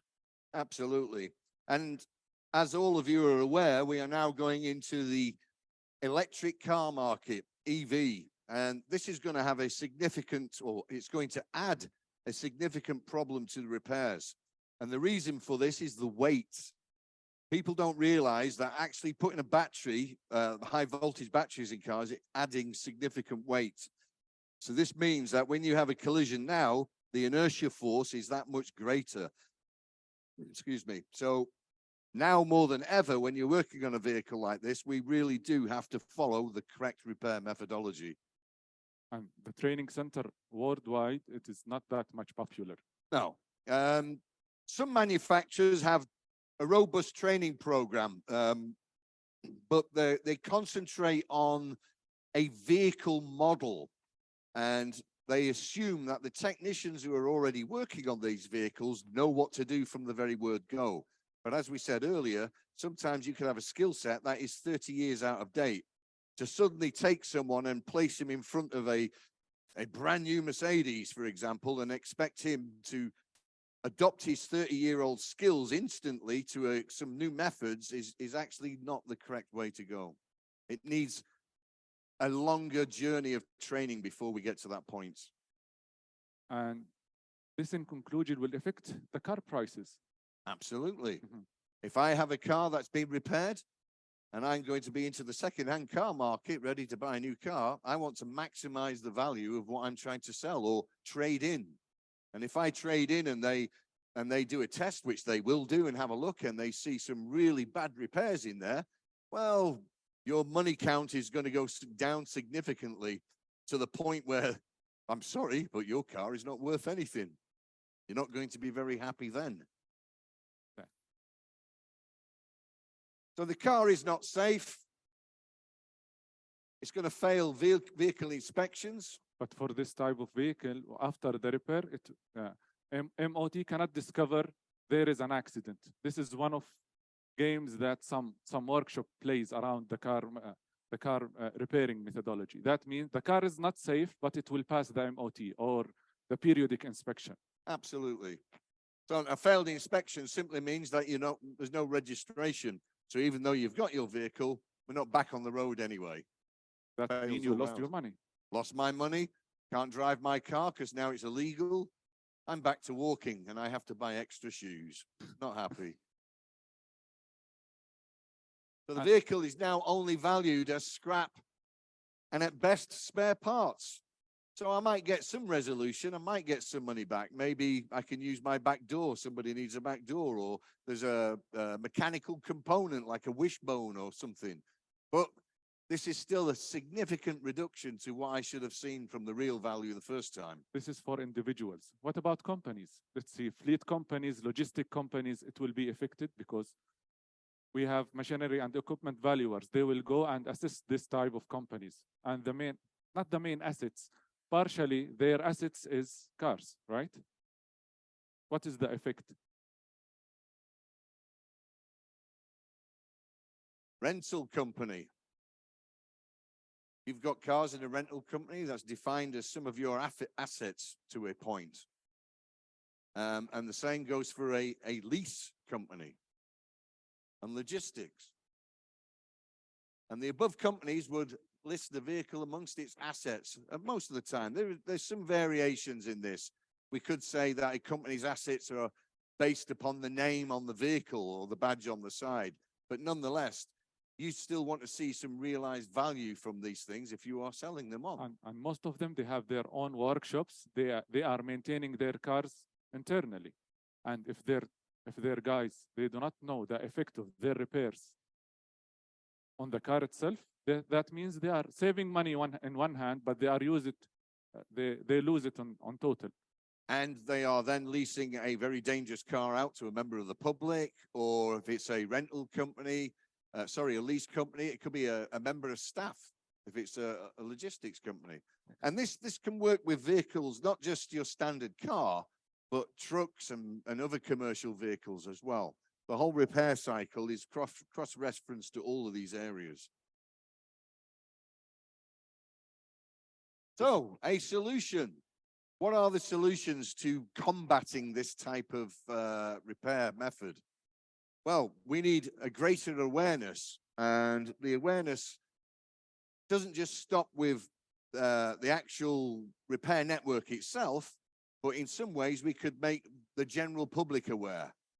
For example, we could have an advert in a local newspaper or on the radio that talks about the safety aspects of having a car repaired correctly. From the insurance companies, how's that going to affect the insurance companies? The insurance companies, because when insurance companies give you a policy, they want to ensure that the car repaired in the correct way. Most of insurance companies looking at that point of view, if the car has another accident and it is not safe, then the liability of the insurance company will be increased. That means there is injuries, there is lives will be taken. That means the compensation will be greater and greater. That means they will lose extra money. And compensation is never a replacement for loss of life or anything like that. We could have governments, and when I say government, it may be some government initiative around setting some kinds of standards and things like this. Now, the governments are not always actively involved in trade sectors to that point, but they can have some bearing even from regulations around the health and safety in those areas. Then we have training, and this is the big one. A lot of companies that we deal with are fully aware that they need training, but then they look at the cost and they get a bit afraid. But the secret to good training is a returning investment. What happens when you train your staff, and how is it going to benefit your company in the long term? And then manufacturers. Manufacturers do push to a degree when it comes to doing the correct method of repair down the line, but some importers of the vehicles are not necessarily the manufacturer themselves. And that right has been bought by. And the knowledge transfer, sometimes there is gaps. Now, let's say from US to Middle East, they will have a training program when they launch a car, let's say. And after that, when it reach Middle East or somewhere else, not the full knowledge will be transferred. No. And there's been some very bad excuses around this about translation methods and everything else, because we do know in the region, we have quite a significant expat community in certain countries. So a language from a training point of view has to cater for many different people as well. So there can be a transfer of training methodology that kind of gets lost in translation, if you like.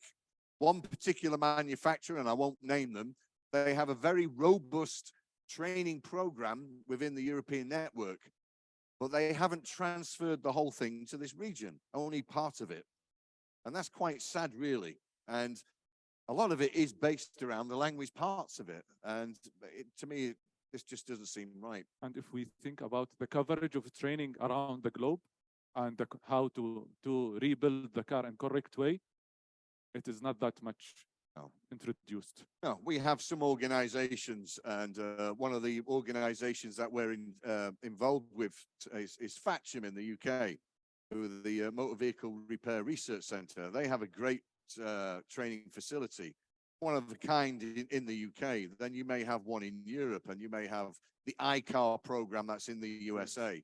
But outside of those pretty global names now, you have individual technical colleges and everything else, but they're still not reaching the peak of training ability where they need to be, in my opinion. Even anyway. in US itself, you will find certain workshops, they will do great job. And the rest of the majority, they will do it on this type of job. Just it should look shiny for a customer. Sometimes, unfortunately, a manager might look at a training opportunity within his company, and he simply needs to tick a box because he's going to have an audit. So he might not necessarily ensure that the correct training is carried out, which is also a sad effect. Correct. So, Taqeem Training Academy. Throughout the course of the last few days, you've been quite aware of some of the things that we do within Taqeem, from real estate, machinery and equipment, and so on and so forth. But now we have an extension that goes on from TechDeer and the damage appraisal area. And we've gone into now putting courses together for body repair. And we are working in line with what the manufacturer's expectations would be when we do these.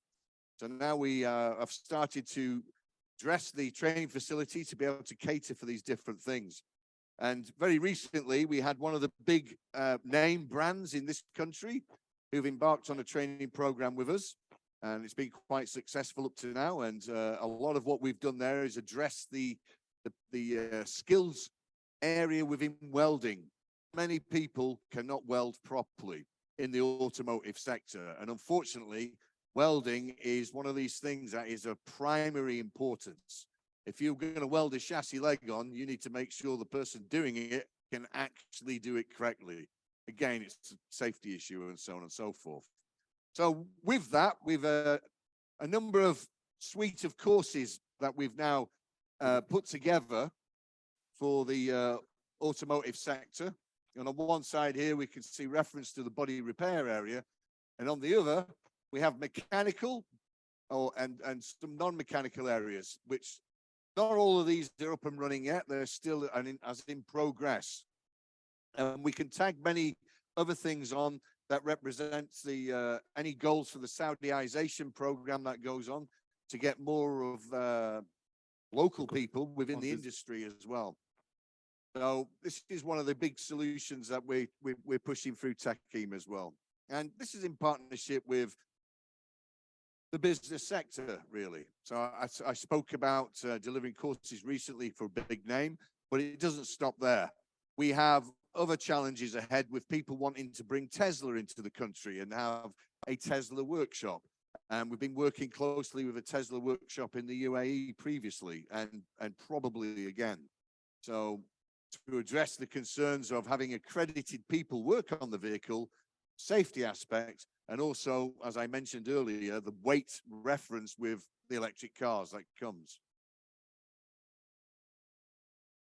So thank you very much for that. I hope that gives you an insight into what we've been doing in Taqeem. And that's it. Thank you so much. شكرا جزيلا. والآن أتشرف بدعوة سعادة نائب الأمين العام للهيئة الأستاذ عبد العزيز المطلق من أجل تكريم المتحدثين.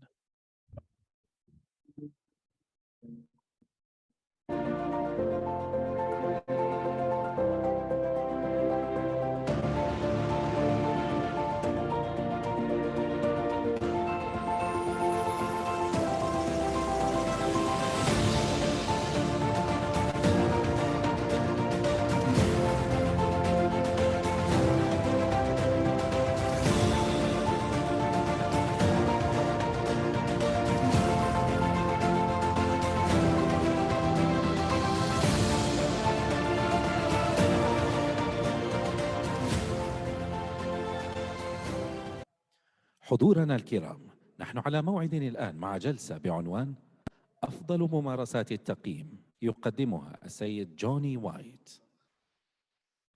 Ladies and gentlemen, our discussion panel now is titled Best Valuation Practices, moderated by Johnny White.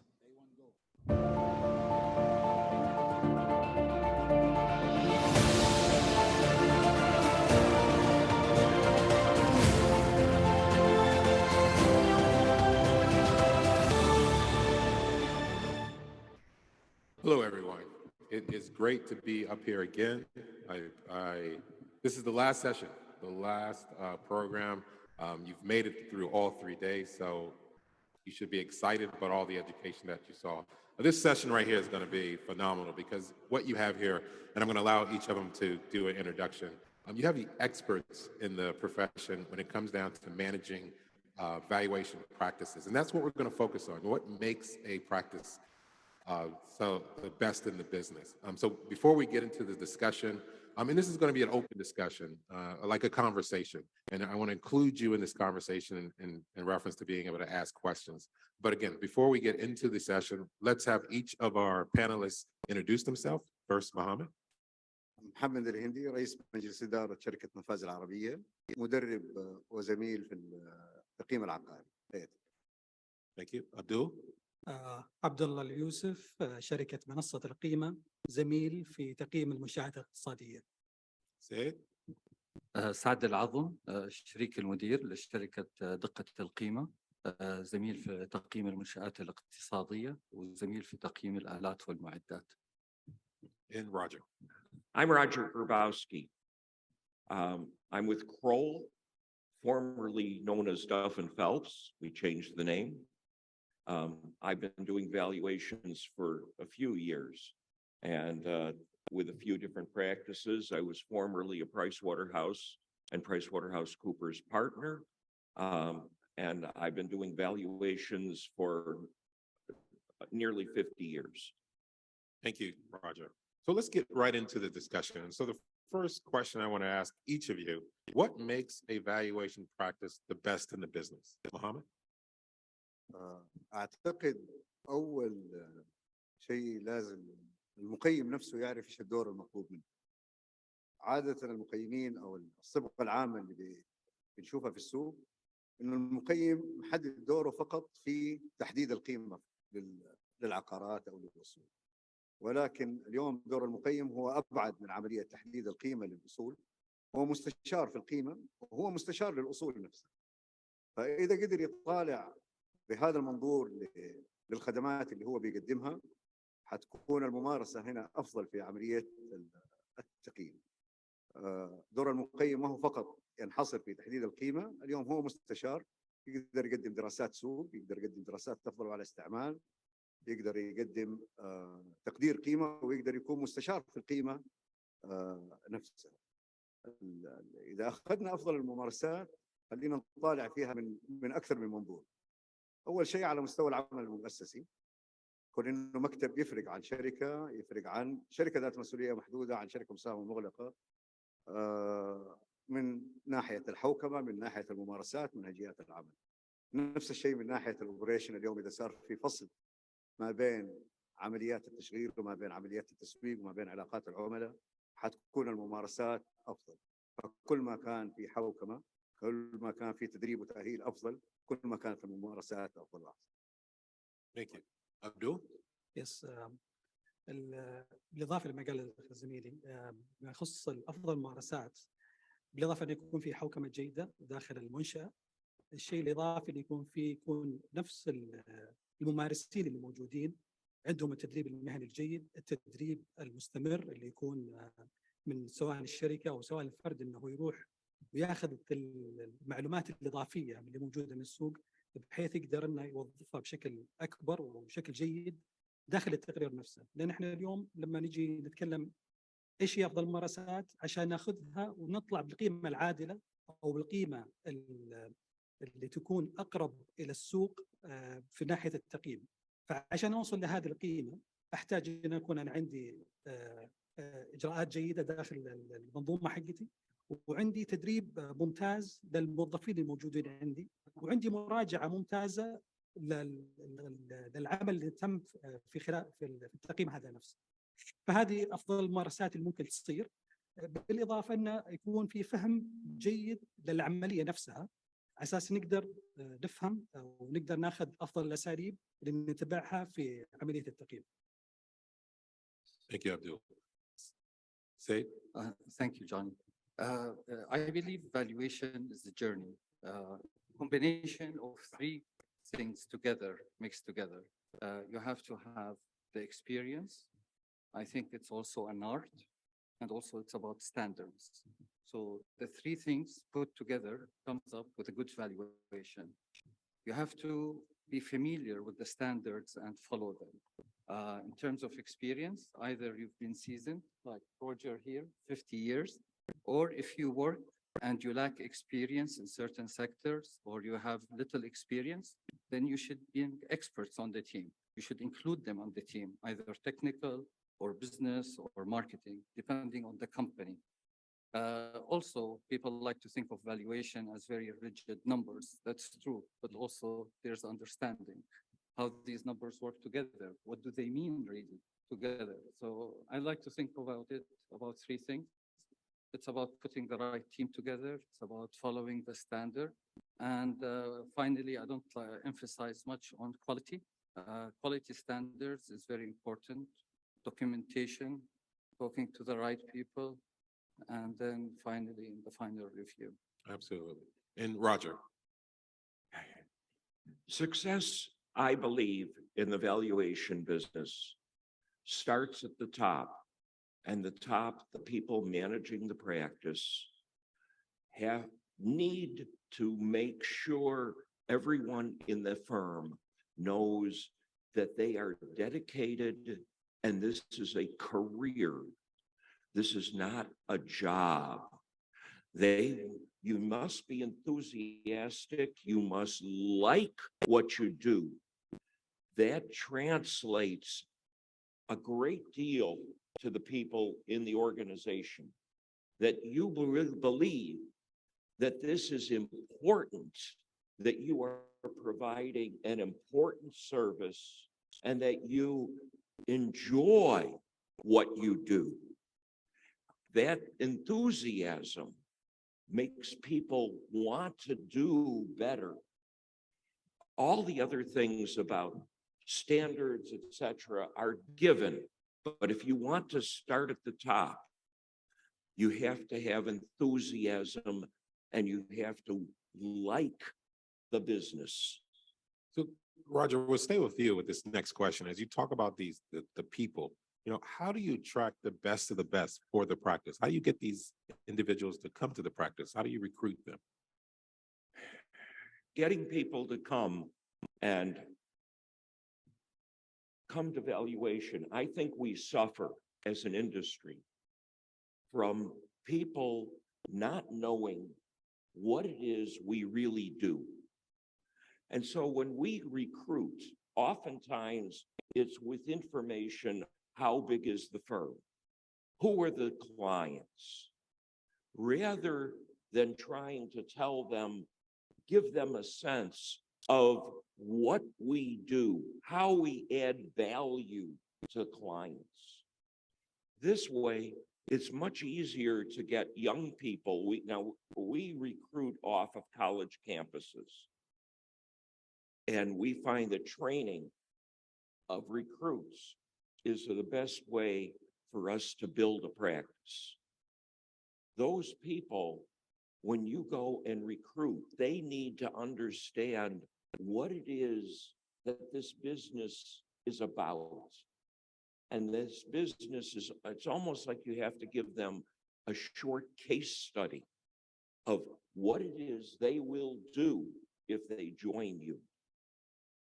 So, Seda, I'm going to go to you because I met some of your staff, young staff. How did you recruit them to come to your organization? That's a great question. Let's start from the broader picture. I think here, Taqeem is doing a great job having venues like this, international venues. This is very good of raising awareness in the standards. So Taqeem is also participating in many national events that promote this.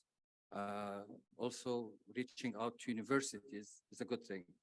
Myself, I went to several universities in Jeddah, in Qasim and others, and I have spoken to students in 3rd and 4th year. This year we are expanding it to 1st year, just tell them about the profession.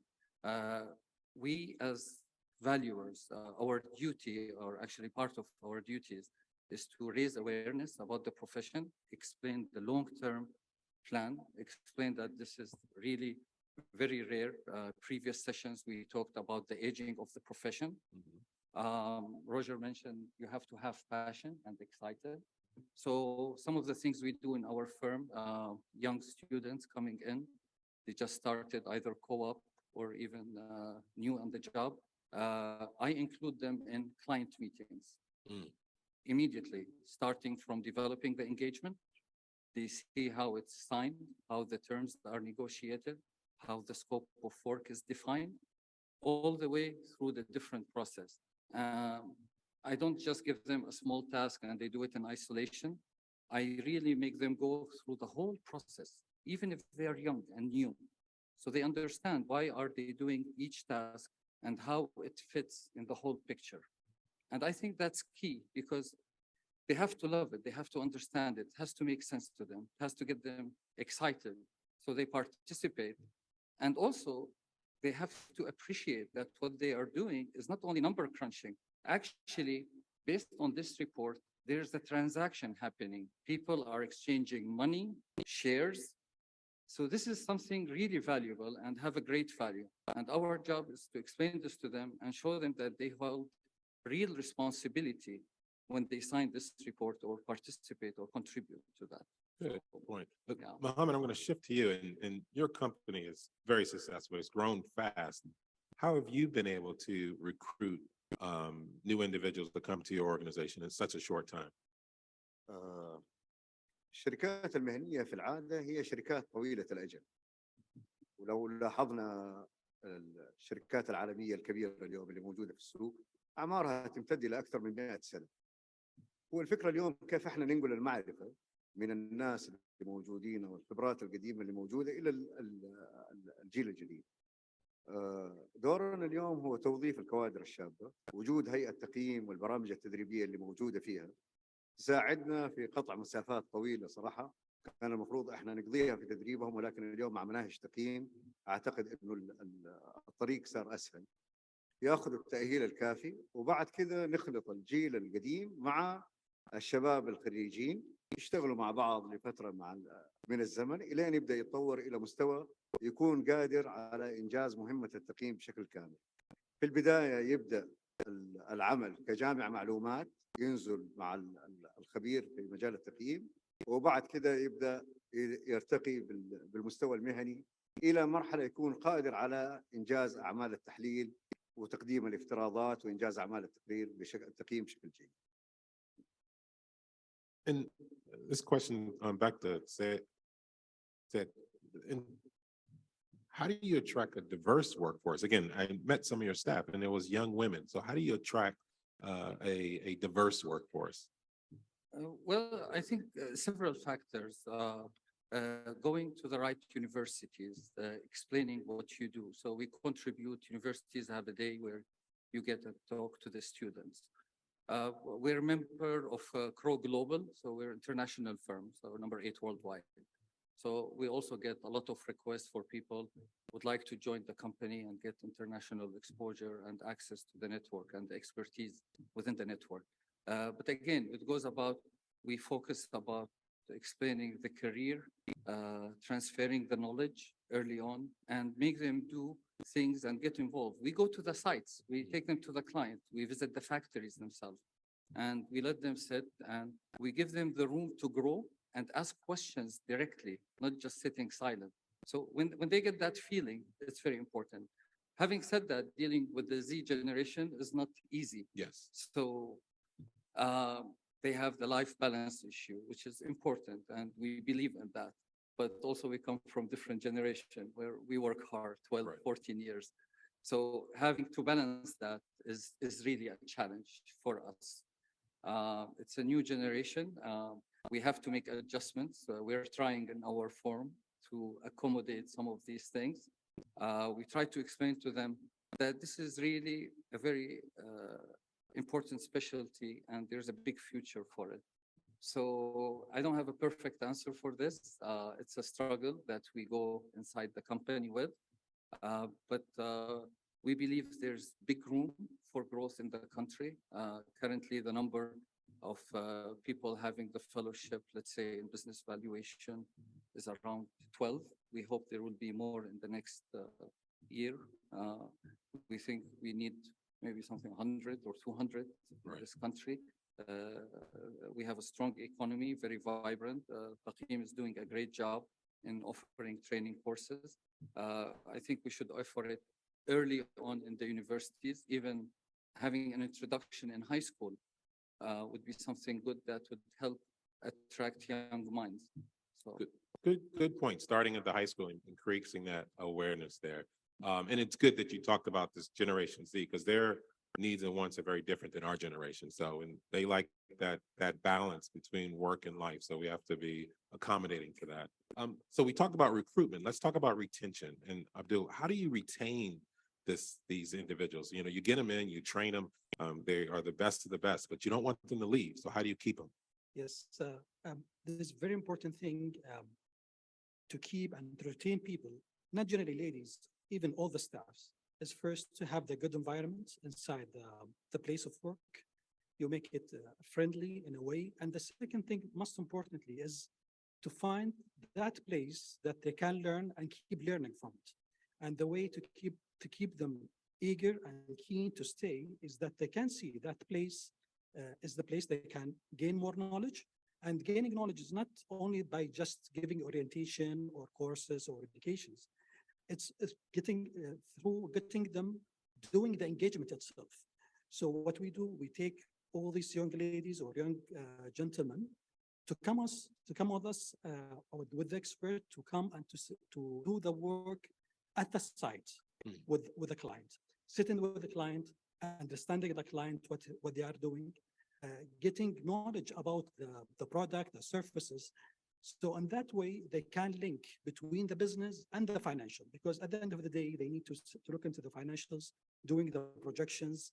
So they can tell and can link between what's going on the ground and the financial. At the end of the day, financials, I can say it's like a dashboard. But to understand this dashboard, how it works, you need to understand how they sell, how they buy, how they give the credit to the client, how they manufacture that product. In that sense, they can link between the financial and between the business, and can imagine or can create a value, can see how they can create the value or to reach the value of that business. Very nice. And Roger, working for a large organization like Crow, what programs do they have in place to retain the staff? Well, first of all, the competition for staff is the biggest I've ever seen.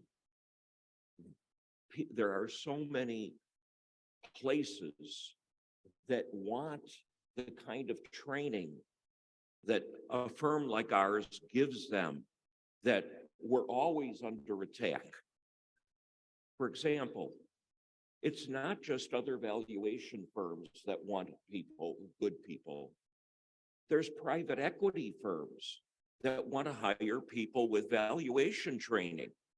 There's investment bankers who don't want to train. They want to hire the people we've trained. So the competition is intense to keep the people.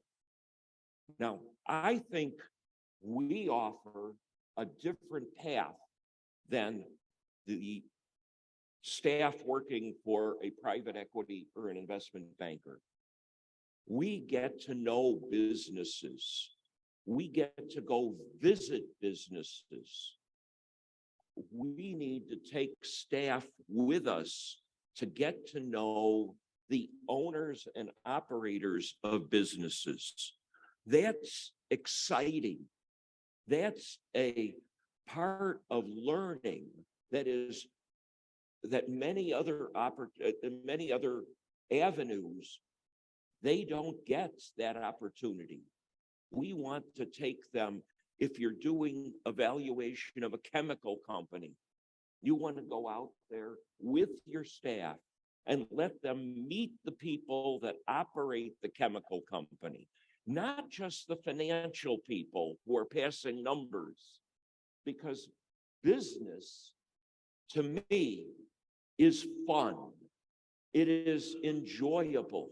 I like to learn about different businesses and how they operate. You need to, I find that by transferring that enthusiasm for business helps the staff, keep your staff. Very good. Any other comments from anyone else? Mohammed or Abdul? Reference to this? So let's go on to the next question here. So we just went through the pandemic and it affected management for all of us. The question here is, what lessons learned that you can apply today from what you did during the pandemic? And who wants to step up and answer that question first? Well, pandemic, I mean, it was horrible. It was tragedy for many people. However, it made us think how we can conduct business. One of the projects that we landed during the pandemic was a factory that owned several locations around the country. So with travel restrictions, we couldn't go anywhere, and we had to discuss internally, check the standards, how we can do. So we had to find valuators or experts in those areas. We had to rely on technology, taking pictures, training people how to take pictures for equipment, take videos as well, and document it by saying the time, the name, the area, using GPS locations, and also by disclosure in the financial reporting system. So we put what limitations we had, that we had this travel restrictions, and what are the measures and the steps we took to come. So when the user of the report, the client, we explain this to him before we accept the engagement, and he has to accept. And we document our process and procedures in the report very clearly. So if anybody uses the report, he will find this information easily and clearly. So I guess we relied on technology very strongly. We had to establish also professional relations with people in the south of the kingdom, north of the kingdom, in different relations. Otherwise, I would never reach, because normally I would travel myself with the team and go and do these things ourselves. Right. So it's good. Now, are you, has positive impact. now, would you say you're using technology today similar to what you did during the pandemic? Yes, we do it now to study the proposal and do the pricing. Part of the standards before submitting a proposal, and this is a challenge we find with some of the government agencies, that to have access to see the equipment and the stuff and the data room, some refused until you win the award, which poses a challenge. As a evaluator, you are supposed to visit, right, check asset registers, see the data room, what data is available for you before you price and submit a proposal. So we use these tools now before we submit a proposal to cut on cost, time, efficiency. Maybe we win, maybe we don't. Right. So, however, once we win the engagement, because no traffic restriction, we do the inspection site as well. Not the whole big team.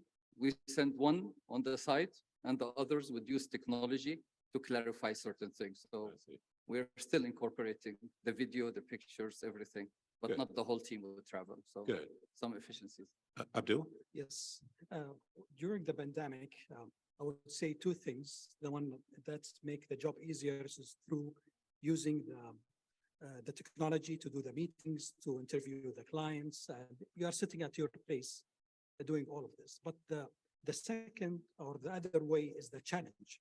The challenge at that time that everything was not clear. So when the clients give you his projections about the future, you are not sure, and the client is not sure. And that when you do the evaluation, you need to be, you don't know, you need to be conservative, or you would say this pandemic will be ending in short time, then business will come into normal.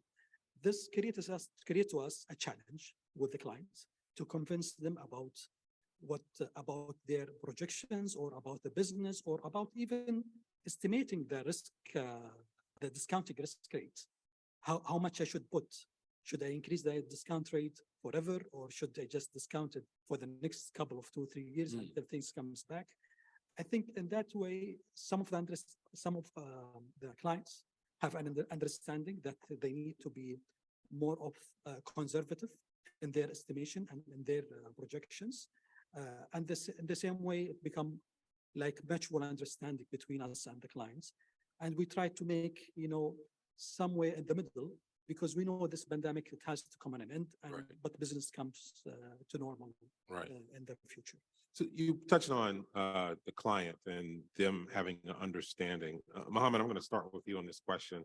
What can you do, or the profession do, to elevate the level of knowledge of those that are using appraisal services? Because as we see from the client standpoint, they're just looking at the bottom line, that number. But there's so much more that's in that appraisal report. How can we elevate the knowledge so they understand why you're doing this report? أرجع للنقطة الأولى. اليوم دور المقيم اليوم أكثر من إنه تحديد للقيمة، ولازم ينعكس هذا في نطاق العمل اللي بيقدمه وفي الخدمات اللي هو بيعرضها على العميل. إذا خرجنا من موضوع فقط تحديد القيمة وتعامل المقيم إنه مستشار في القيمة وفي الأصول، أعتقد إنه حيفتح مجالات أكبر له مع العملاء. العميل ما هو همه فقط اللي هو تحديد القيمة اليوم، همه كمان قد إيش يقدر يعظم قيمة الأصول في المستقبل. وأتوقع اليوم أكثر واحد يفهم في الأصول هو المقيم، لأنه معلومات السوق اللي بيجمعها، معلومات اللي بيجمعها عن الأصل وعن الأمثلة المشابهة والمقارنة، تقدر تعطيه توصيات أفضل في المحافظة على هذه الأصول وتنامي قيمتها مع الوقت. أعتقد إنه جزء كبير من توسيع قاعدة العمل مع العملاء هو في نقل المعرفة اللي مكتسبها المقيم لهذا العميل، يوضح له قد ايش يقدر يخدمه في موضوع إدارة الأصول وتقديم الاستشارات في الأصول. لكن احنا اليوم أكثر الممارسات اللي بتصير إنه احنا بنقدم عرض العمل فقط إلى موضوع التقييم أو تقدير القيمة لغرض معين وأساس قيمة معين. ولكن إذا قدرنا نعرض اليوم خدماتنا بشكل أكبر، أتوقع إنه احنا حنخلق فرص عمل وأسواق جديدة للمقيم. Very good point. Say. طيب I'll speak a bit in Arabic. كما ذكرت سابقا التقييم هو الرحلة. أعتقد البداية دائما يجب أن تبدأ من الفهم الغرض من التقييم. كثير من العملاء اجتمع معهم إيش الغرض من التقييم؟ والله الغرض داخلي. إيش قصدك؟ لا الغرض داخلي. ممكن توضح أكثر؟ فتضطر تسأل السؤال بأكثر من طريقة، لأنه فهم الغرض من التقييم الحقيقي حتكتشف لو سألت العميل بأكثر من طريقة هالسؤال حتوصل للغرض الحقيقي، واللي هو تحدد عليه أساس القيمة وبالتالي طريقة التقييم، وبالتالي تقترب أكثر إلى تحديد القيمة. يجب نعمل تثقيف ورفع مستوى الوعي المهني وشرح عناصر التقرير. يعني لما يجيك عرض ويقول لك قدم لي عرض، أطلب منه أنا عرض عقد التأسيس مانجمنت اجريمنت او اتفاقيه الشركاء اذا موجوده، اساله اذا في عنده سياسات واجراءات لوائح، اساله اذا في اتفاقيات خاصه في المدير او مكافآت او كذا، فنساله ايش النظام المحاسبي، كفاءه خبره المدير المالي، مستوى الاداره. يقول لي انت لسه بتقدم لي عرض عم تطلب مني معلومات سريه. فنشرح له ايش اثر هذا، ايش الحصه اللي تبغى تقيمها والغرض. لما يتوعى يتغير معك، فطبعا بنوقع اتفاقية سرية معه، وبالتالي خلال هالمناقشات التي تسبق توقيع العقد لما تقرأ هالأمور تقدر تقدر الوقت الكافي لإنجاز العمل، كفاءة الشركة وفريق الإداري. في الأخير لازم نعرف هذا القيمة اللي حتطلع معنا يترتب عليها أثر مالي، ممكن توزيع حصص، تبادل حصص، منافع، أو حتى في القوائم المالية حسب الغرض المتاح. فدور كبير على المقيم من فهم الغرض من التقييم، وأنا متأكد أغلبكم يقول له غرض داخلي. ابحث، اسأله الطريقة، خليه يرتاح معك شوية، حيقول لك والله خلاف، والله واحد يبغى يطلع، واحد يبغى يشتري. موضوع بسيط جدا، نسأله كم الحصة، يقول لك خلاص طيب قيم الشركة الغرض البيع، كم الحصة اللي تبغى تبيعها؟ يقول لك إيش تفرق؟ تفرق في أشياء تتعلق بالتحكم، بالسيطرة، ففي قوانين كثير بالتصويت، فيجب أنك تقرأ العقد القانوني وتفهم حدود التصويت، هي أغلبية بسيطة 60% 70، ففي عوامل كثيرة يجب أن يقومها. فهنا يجي دور المقيم في التثقيف ورفع الوعي، وبالتالي تكون المخرجات أفضل. كمان ضرورة شرح للعميل ضرورة قراءة التقرير بالكامل، الافتراضات الخاصة إذا وجدت، إذا كان في قيود على العمل، وهذا يحط في الملخص ويحط في التقرير بشكل واضح. ليش؟ لأنه عرضت علينا بعض الحالات حيث تم القيام بعض العملاء بمراجعة تقارير حصلت، فنقول له ورينا التقرير، يقول والله كذا، نقول له أنت قرأته؟ لما نراجعه يقول والله أنا شفت القيمة. هو فقط قرأ القيمة، لم يقرأ الغرض من التقييم، ولم يفهم معنى أساس القيمة ولا أي شيء ثاني. لقى القيمة مثلا 100 مليون، أنا حصتي 10% 10 مليون. لا، هذا غير صحيح. في خصم للسيطرة، في خصم للتسويق، يعني discount lack of control أو discount lack of marketability، في عوامل كثيرة. فجدا مهم دور المقيم. شكرا. Thank you. Very good points there. Roger, I'm going to give you this question. I mean, we talked about how to elevate the level of the knowledge for the client through the appraisal report and so forth, but what can we do to engage with the client more? Is there some tips that you can provide? Well, first of all, we have been, COVID stole 2 years out of our business relationships with many clients and with our staff. We have to work extra hard now to make up for those 2 years loss. What I mean is I want to go out to clients.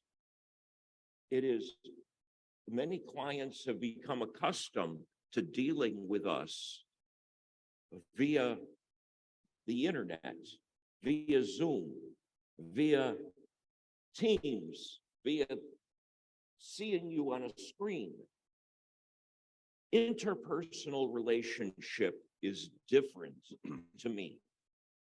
And it is important that the staff see that by taking them out. This goes back to how do we retain staff?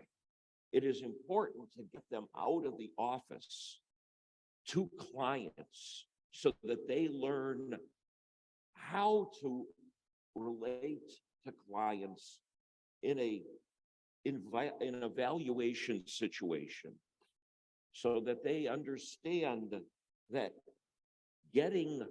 that our first task is fact finding and understanding the business. And that doesn't come by talking to people over Zoom.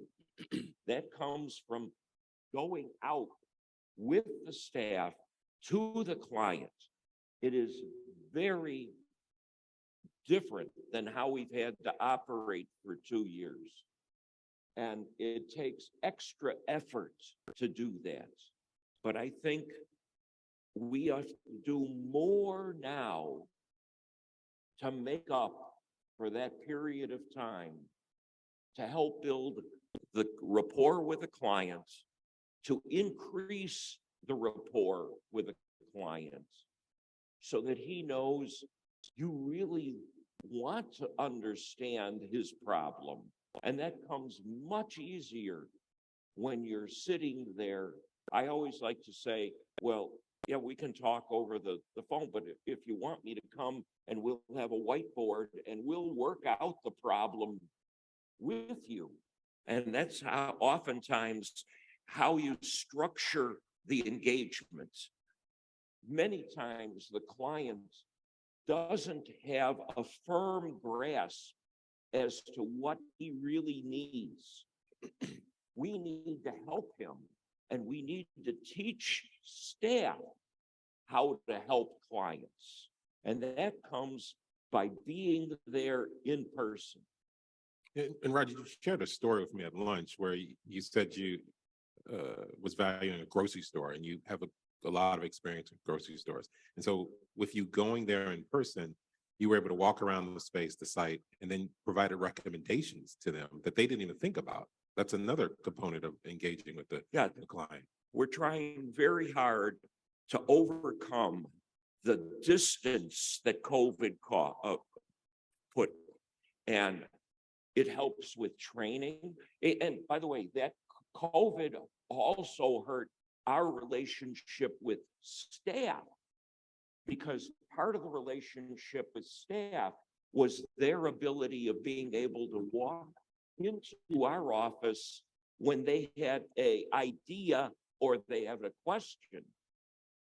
Now, when they're home, they're somewhere remote and we're somewhere remote. It's very hard for that rapport with the staff. So it's not just client rapport, it's staff rapport. That requires extra effort. Right. I totally agree. And one of the things we had lunch discussion about is that we have to give real value to the client. So one of the things that we do as valuer, we do industry analysis. We compare the company to the competition. And when you do your work, you do the ratio, you check the company, we find sometimes discrepancy. Are they doing above market, below market? And in that case, we start asking questions. Is it these efficiencies or lack of efficiencies due to technology or others? And we can share with them our experiences. So actually a good valuation report can point the client in many cases to look at things in their processes, in their structure, in the business opportunity, or also the product offering.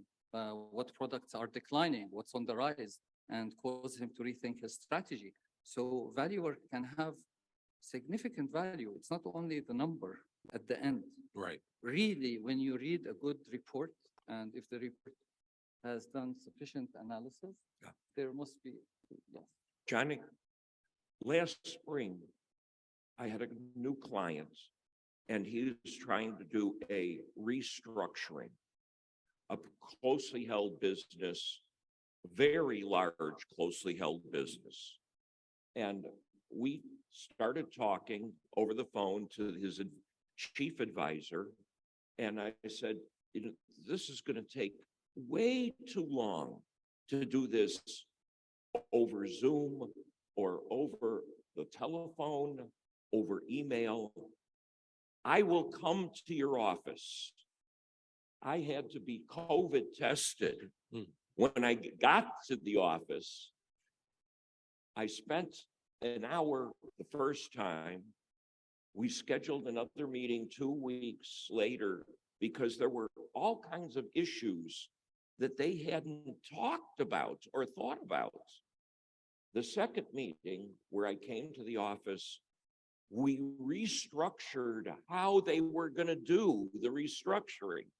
We changed everything because they thought about issues with valuation that they really, they were tax accountants, and they didn't have appreciation of some of the intricacies of the methodologies that we would employ in this type of restructuring.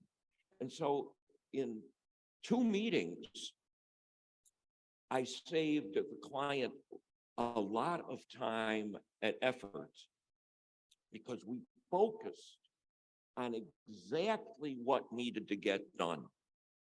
And we had a happy client. Good. I had a happy project. Good. So one of the things I think, and I see this as I travel the world, is the lack of awareness of this profession. I mean, I think we all struggle with that. And as a practice, I know you struggle with this too, in terms of them understanding what you do, why you want to use your service and so forth. And Mohammed, I'm going to start with you because you had an interesting concept. We're known as valuers or appraisers, but we're actually consultants. And people know what a consultant is. I mean, if you think of the different professions out there, everyone knows what a doctor is, everyone knows what a lawyer is, but they don't necessarily know what a valuer is or appraiser, but they know what a consultant is. And part of your job is consulting. So talk a little bit about what could we do as a profession, as best practices to increase the awareness of this field. Okay. Let me do a zoom out for the client. Yes. أعتقد اليوم من أهم الأشياء اللي إحنا نحتاج نسويها كمقيمين إنه نكسب ثقة واحترام عملائنا. أعتقد أكبر مشكلة اليوم تواجهنا يمكن في السعودية بشكل كبير إنه المقيم سيء في تقدير قيمة العمل اللي هو ينجزه. يعني دائما أعتقد إنه كل ما كانت القيمة رخيصة كل ما كان اكتسبنا عملاء أكثر. ولكن أعتقد تقديم أعمالنا باحترافية، تسعير منتجاتنا بشكل جيد حيساعدنا على كسب ثقة واحترام عملائنا. السوق اليوم يطالع للمقيم كمهنة مساندة، ما بيطالع فيه كمهنة أساسية. وأعتقد اليوم بعد التأهيل اللي تم ودور الهيئة في السنوات اللي راحت، يفترض إنه اليوم المقيم بيساعد نفسه وإنه يرفع مستوى المهنة إلى درجة أعلى. أرجع لسؤالك فيما يخص استشارات الأصول. اليوم الرحلة مع العميل هي ما هي رحلة إعداد تقييم واحد وانتهت العلاقة، هي دائما رحلة مستمرة. أنت اليوم كيف تبني علاقة مع العميل؟ قيمت العقار اليوم، كيف حتقيم السنة اللي بعدها واللي بعدها؟ فأنت اليوم بتقدم إشارة فيما يخص القيمة، ما هو فقط تقدير القيمة. تقدير القيمة خلاص طلعنا القيمة السوقية أو القيمة الاستثمارية أو أي بيس أو أي أساس قيمة معين. لكن بعد إعداد هذه القيمة كيف أنا حساعد مالك العقار أو مالك الأصل هذا في الحفاظ على هذه القيمة؟ إيش التوصيات اللي أنا حقدم له يعني؟ كيف حساعده إنه قيمة الأصل هذا تتزايد مع الوقت؟ هذا اللي المفروض يقدمه المقيم. كيف أقدر أسوي له تخطيط استراتيجي للأصول؟ إيش الأصول اللي المفروض يخليها؟ إيش الأصول اللي المفروض يطورها؟ إيش الأصول اللي المفروض يبيعها اليوم بناء على موجهات السوق وتوجهات السوق؟ فأعتقد إنه دور المقيم ما هو فقط يوقف عند عملية تحديد قيمة الأصل، ولكن هي مهمة تمتد إلى أبعد من عملية تقدير القيمة بشكل كبير. وأشوف هنا دور المنظمات اللي هي موجودة، تقييم IVS، دورهم في تسويق هذه المهنة بشكل جيد إعداد معايير تساعد، مثلا معايير في إعداد دراسات أفضل على الاستعمال. زي اليوم ما في معايير في تقييم الأصول، يفترض أنه يكون في معايير مصاحبة لإعداد الدراسات، معايير مصاحبة لإعداد دراسات السوق، نقدر نبني عليها كمان مهنية عالية بشكل جيد تخدم ملاك الأصول بشكل مناسب. Very good. Sid? Well, there's many things that we do. We have to reach for professional people. So I regularly meet with our colleagues that are certified accountants. I meet with lawyers. Those are very important because they have a lot of requirements for valuation. The other thing is that universities. Also, I welcome students who just finished high school in our firm, and we train them. We give them tasks, data entry, analysis. We take them through the journey. I invite friends of my kids at school to the office, and I encourage our colleagues at the office to bring their kids if they want to introduce people to the different professions. So we start introducing them early on. Currently, one of the students, he just finished high school. He got acceptance for the second semester. I was talking to his father. I said, send him. He's studying finance. Send him. We take him for 4 months. We will put him through our training just as finished. So I think we have a lot of role of encouraging people, putting the passion, explaining, made them really love the profession. As Roger mentioned, I find it very exciting. I'm 50. I'm happy every time I work on a new project, new industry, I'm learning something new. How to make biscuits, how to make chocolate. How is this product that I'm buying off the supermarket is done? I discover there's several grades of butter, several grades of sugar, several grades of things. So a chocolate is not a chocolate. No. And why one chocolate costs $1 or 1 rial and another chocolate could cost 10 rial? There's so many different ingredients, and those ingredients drive the numbers. So we start understanding what is cost of goods sold, what is really behind the number, how is this number done? So we have a job, we have to be ambassadors for our profession.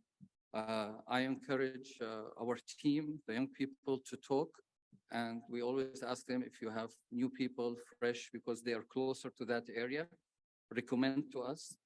In our profession, we like mouth-to-mouth personal recommendation. So we invite them for interviews. We invite them to come and understand and see what we do. So we are the ambassadors of the profession. Taqeem does help a lot. Great job.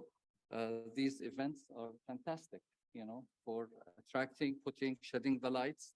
And I think these events, because they're international, two things, they reflect the kingdom, economic position, it reflects the size of economic activity, mergers, acquisition. All of these are exciting times. And I believe in the next year, we will have a boom in the business across all fields of valuation and the new ones as well. So I'm very optimistic and excited about the times to come. I love your prediction there. Abdul? Yes. As just my colleague mentioned about being as an evaluator, being also an advisor, we as an evaluator, we come across different industries and different companies. And we can see some of the companies are very successful, some of the companies are not doing well in some of their parts. So here it comes our experience to share it with our clients, to tell them how they can drive their value up through doing some enhancements in their businesses, focusing in the cash generating items and cash generating maybe business lines that can enlarge their value and can get the value that they're looking for. It's very important for me and for our team when we engage with the clients is to make them understanding how we are doing the evaluation and which way we are doing, which methodology that we are doing. Are we doing the income approach, which is based on the estimation and the projections that they make from the management, or it is market approach? And most of the cases that we are using two ways, just to tell the clients, there is one value that comes from your projection and from your plans, and some of the values coming from the market sentiment, from the market perspective. So it's very important for them to see the values that comes from the two-way, for them to understand sometimes when we disagree with their projections or we disagree with their view, it's because based also in the market that have different view on the value itself. Very good. So we have about 10 more minutes in this session, and I do want to give the opportunity for anyone in the audience that may have a question. So I'm going to open it up now, see if anybody have any questions. If not, I'm going to ask one last question for each of the panelists to answer, but let's go with the audience. Anyone have any questions? We have two questions here. We have a mic. So in the front here.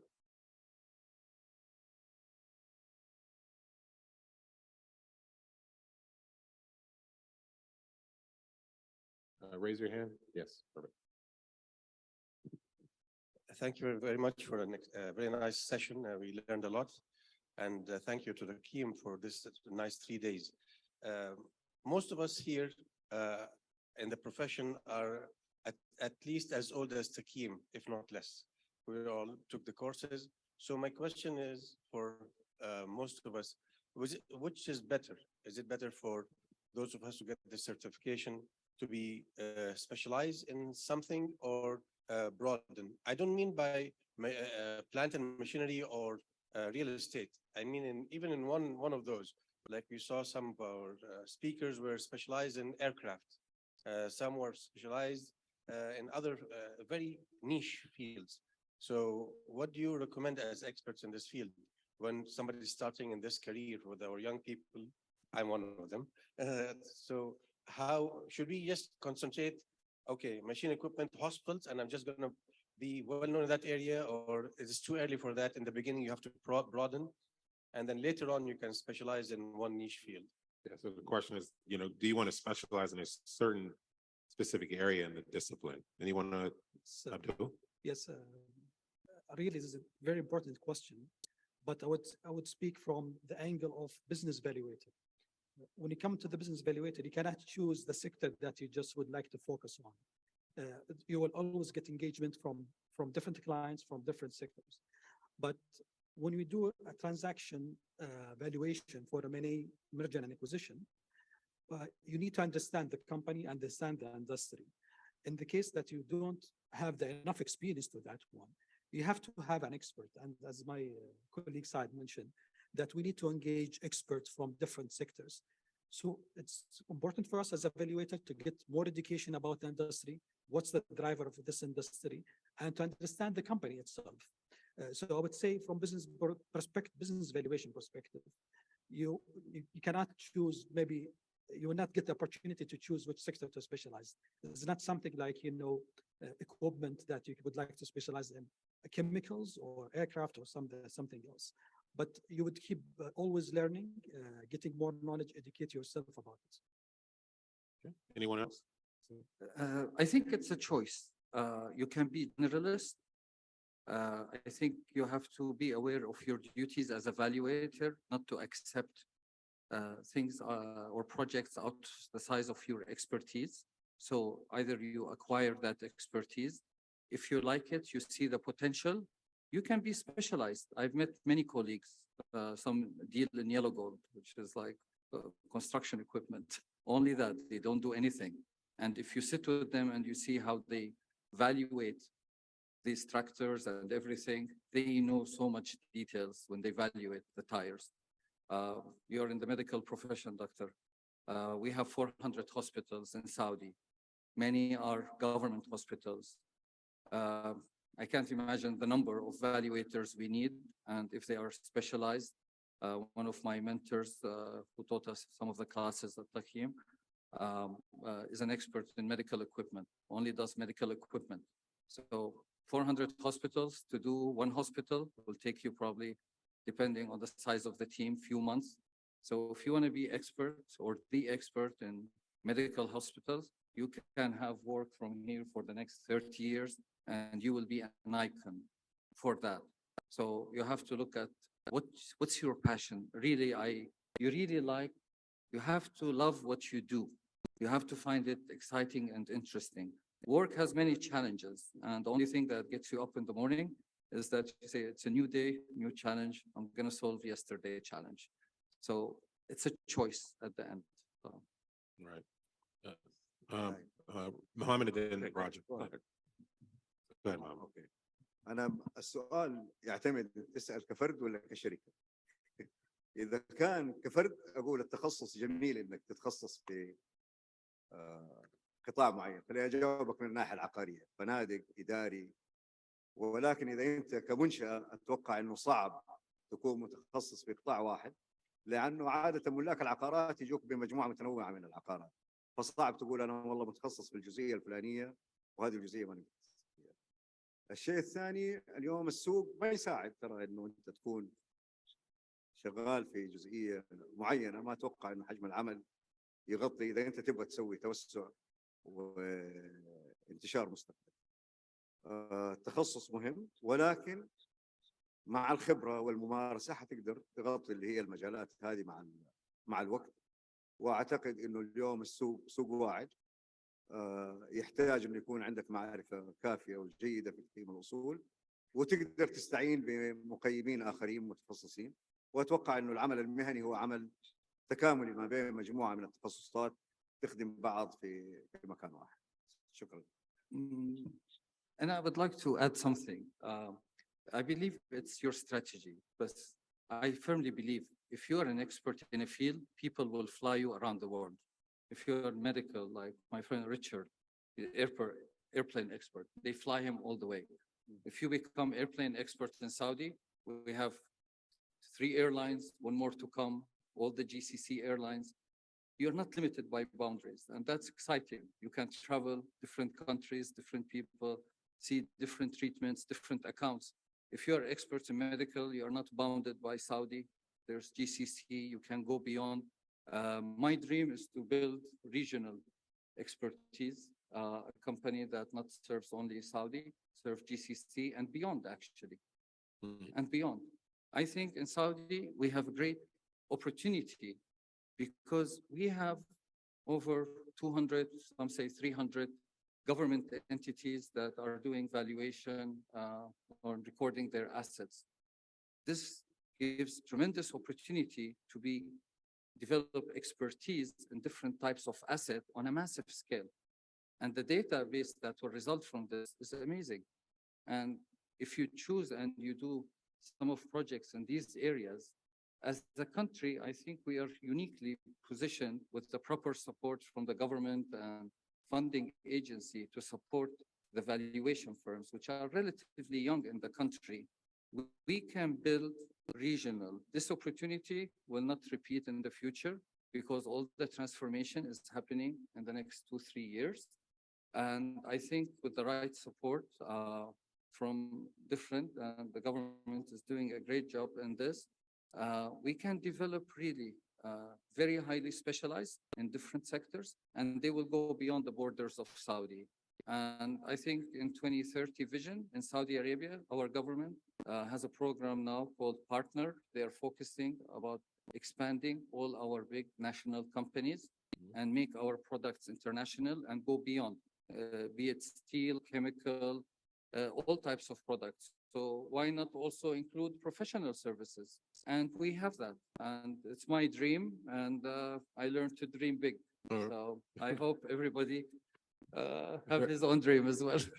Very good. So we're going to move on to the last question here because we're coming up on the end. So Paul? It is becoming very obvious that we all are conscious of having newer recruits into our profession. Most countries and the experts in valuation, they come in as second profession, or they are just, that's how it happens in most countries. We have to develop conscious efforts of making sure that valuation and valuation-related issues are being taught at our undergraduate level, like it is common in most Commonwealth countries. They run estate surveying profession from undergraduate level and some in postgraduate level. That's one of the major ways of creating awareness and having more recruits. And again, interestingly, let me even take myself. I got to know about real estate valuation about 40 years ago through mere television interview. A valuer was being interviewed, and he spoke a lot about valuation, what we do, the purpose, and the importance of the profession in business world. I became interested. I think that we need to do a lot of propaganda on our profession, locally, internationally, and whenever we have conferences, we should attract other people and pay other people in other professions, and also invite consumers of our products to come along to appreciate what we do. And by so doing, I think we will throw open our profession and make us more relevant. Yeah, absolutely, Paul. I think that we all have to, as I've stated, I think a few days ago, we all have to work together in tandem in order to increase the awareness and the brand of this profession. So we're coming up on the end, and I'm going to give you guys a quick moment, each of you, very short, just one tip that you would give to the audience in reference to when you're talking about making a valuation practice be the best. What would you say is that one tip you want to leave the audience with, Mohammed?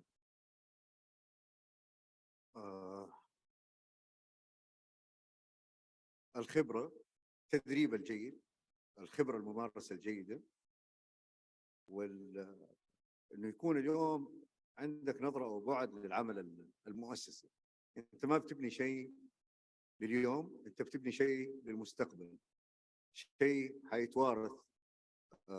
الناس اللي موجودين معاك أو الموظفين اللي شغالين معاك في هذا المجال هم اليوم رأس المال الحقيقي لك. كيف تقدر تحافظ عليهم؟ كيف تقدر تخليهم شركاء معك في الربح، شركاء مستقبلا في الملكية، عشان يصير في استدامة لهذه المنشآت المهنية. النقطة الثانية اللي أبغى أكد عليها كمان، اليوم إحنا كمقيمين بنتواصل مع بعض من خلال هذه المؤتمرات. أتمنى إنه يكون في مؤتمرات ثانية نتواصل إحنا كمقيمين مع السوق الخارجي لفتح فرص عمل أفضل، سواء كانت محلية أو دولية. شكرا. Thank you. Abdul? Yes, to have a trust in the value from the clients and from the market itself, we need to do the extra mile in the due diligence. When we do the engagement, we make sure that we take the proper procedures, we put extra effort to make sure that when we come up with a value that can be trusted by everyone in the market. Perfect. Said? Well, a couple of messages. I think as valuators, we have to always keep continuous education, always certification or attending conferences, developing relations with fellow colleagues. Also, I think it's good always to have mentor, talk to people who are in the field. And mentor works for younger people, works for even myself. I have mentors that I go to ask questions. It's very important.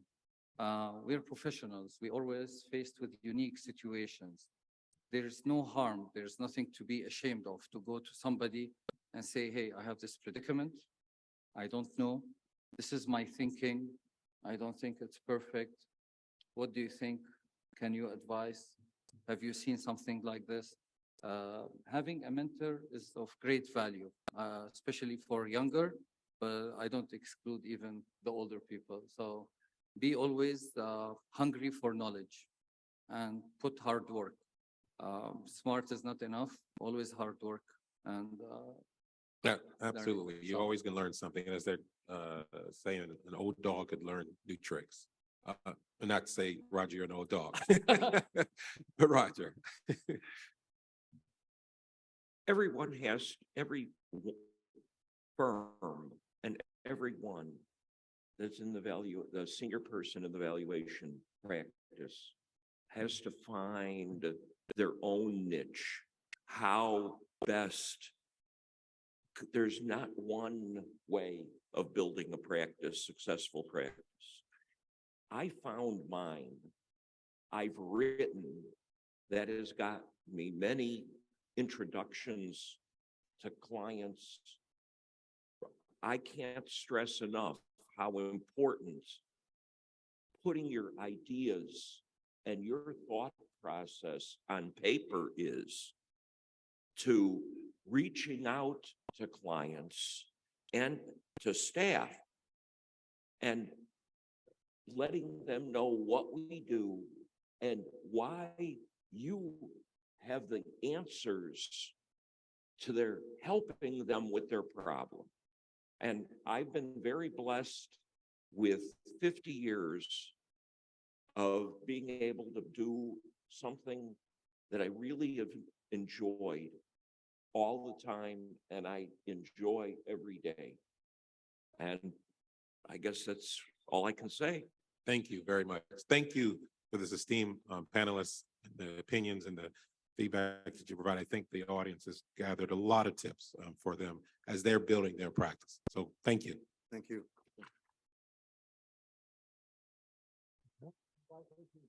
Thank you indeed, our valued speakers. شكرا جزيلا لكم متحدثين الأفاضل. والآن أتشرف بدعوة سعادة أمين عام الهيئة السعودية للمقيمين المعتمدين المهندس فيصل المنديل، وأيضا القائم بأعمال مؤتمر IVC السيد جون ماث رئيس اللجنة التنفيذية للمؤتمر من أجل تكريم المتحدثين.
ويتفضل أيضا السيد جون ماث رئيس اللجنة التنفيذية للمؤتمر بتقديم درع تذكاري لسعادة أمين عام الهيئة السعودية للمقيمين المعتمدين.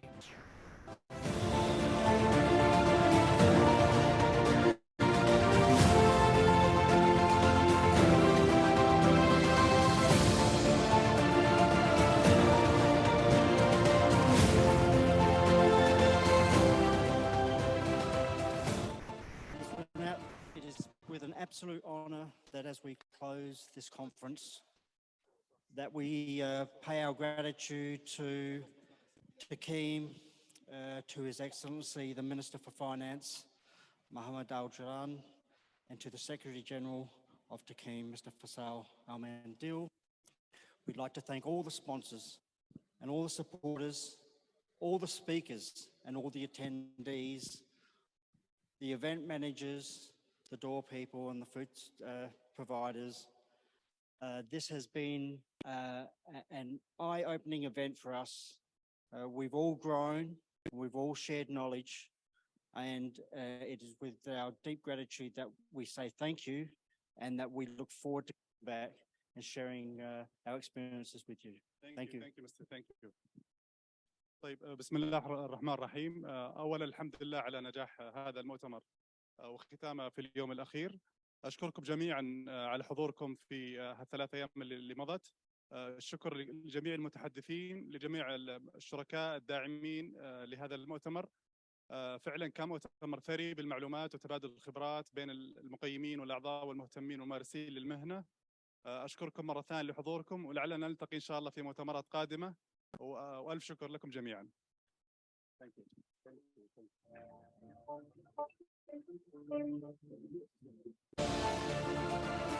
ختاما نشكر لكم مقدمكم الكريم وتشريفكم لنا بحضوركم لهذا المؤتمر، ونأمل أن نلقاكم بإذنه تعالى في مناسبات سعيدة أخرى، والسلام عليكم ورحمة الله وبركاته.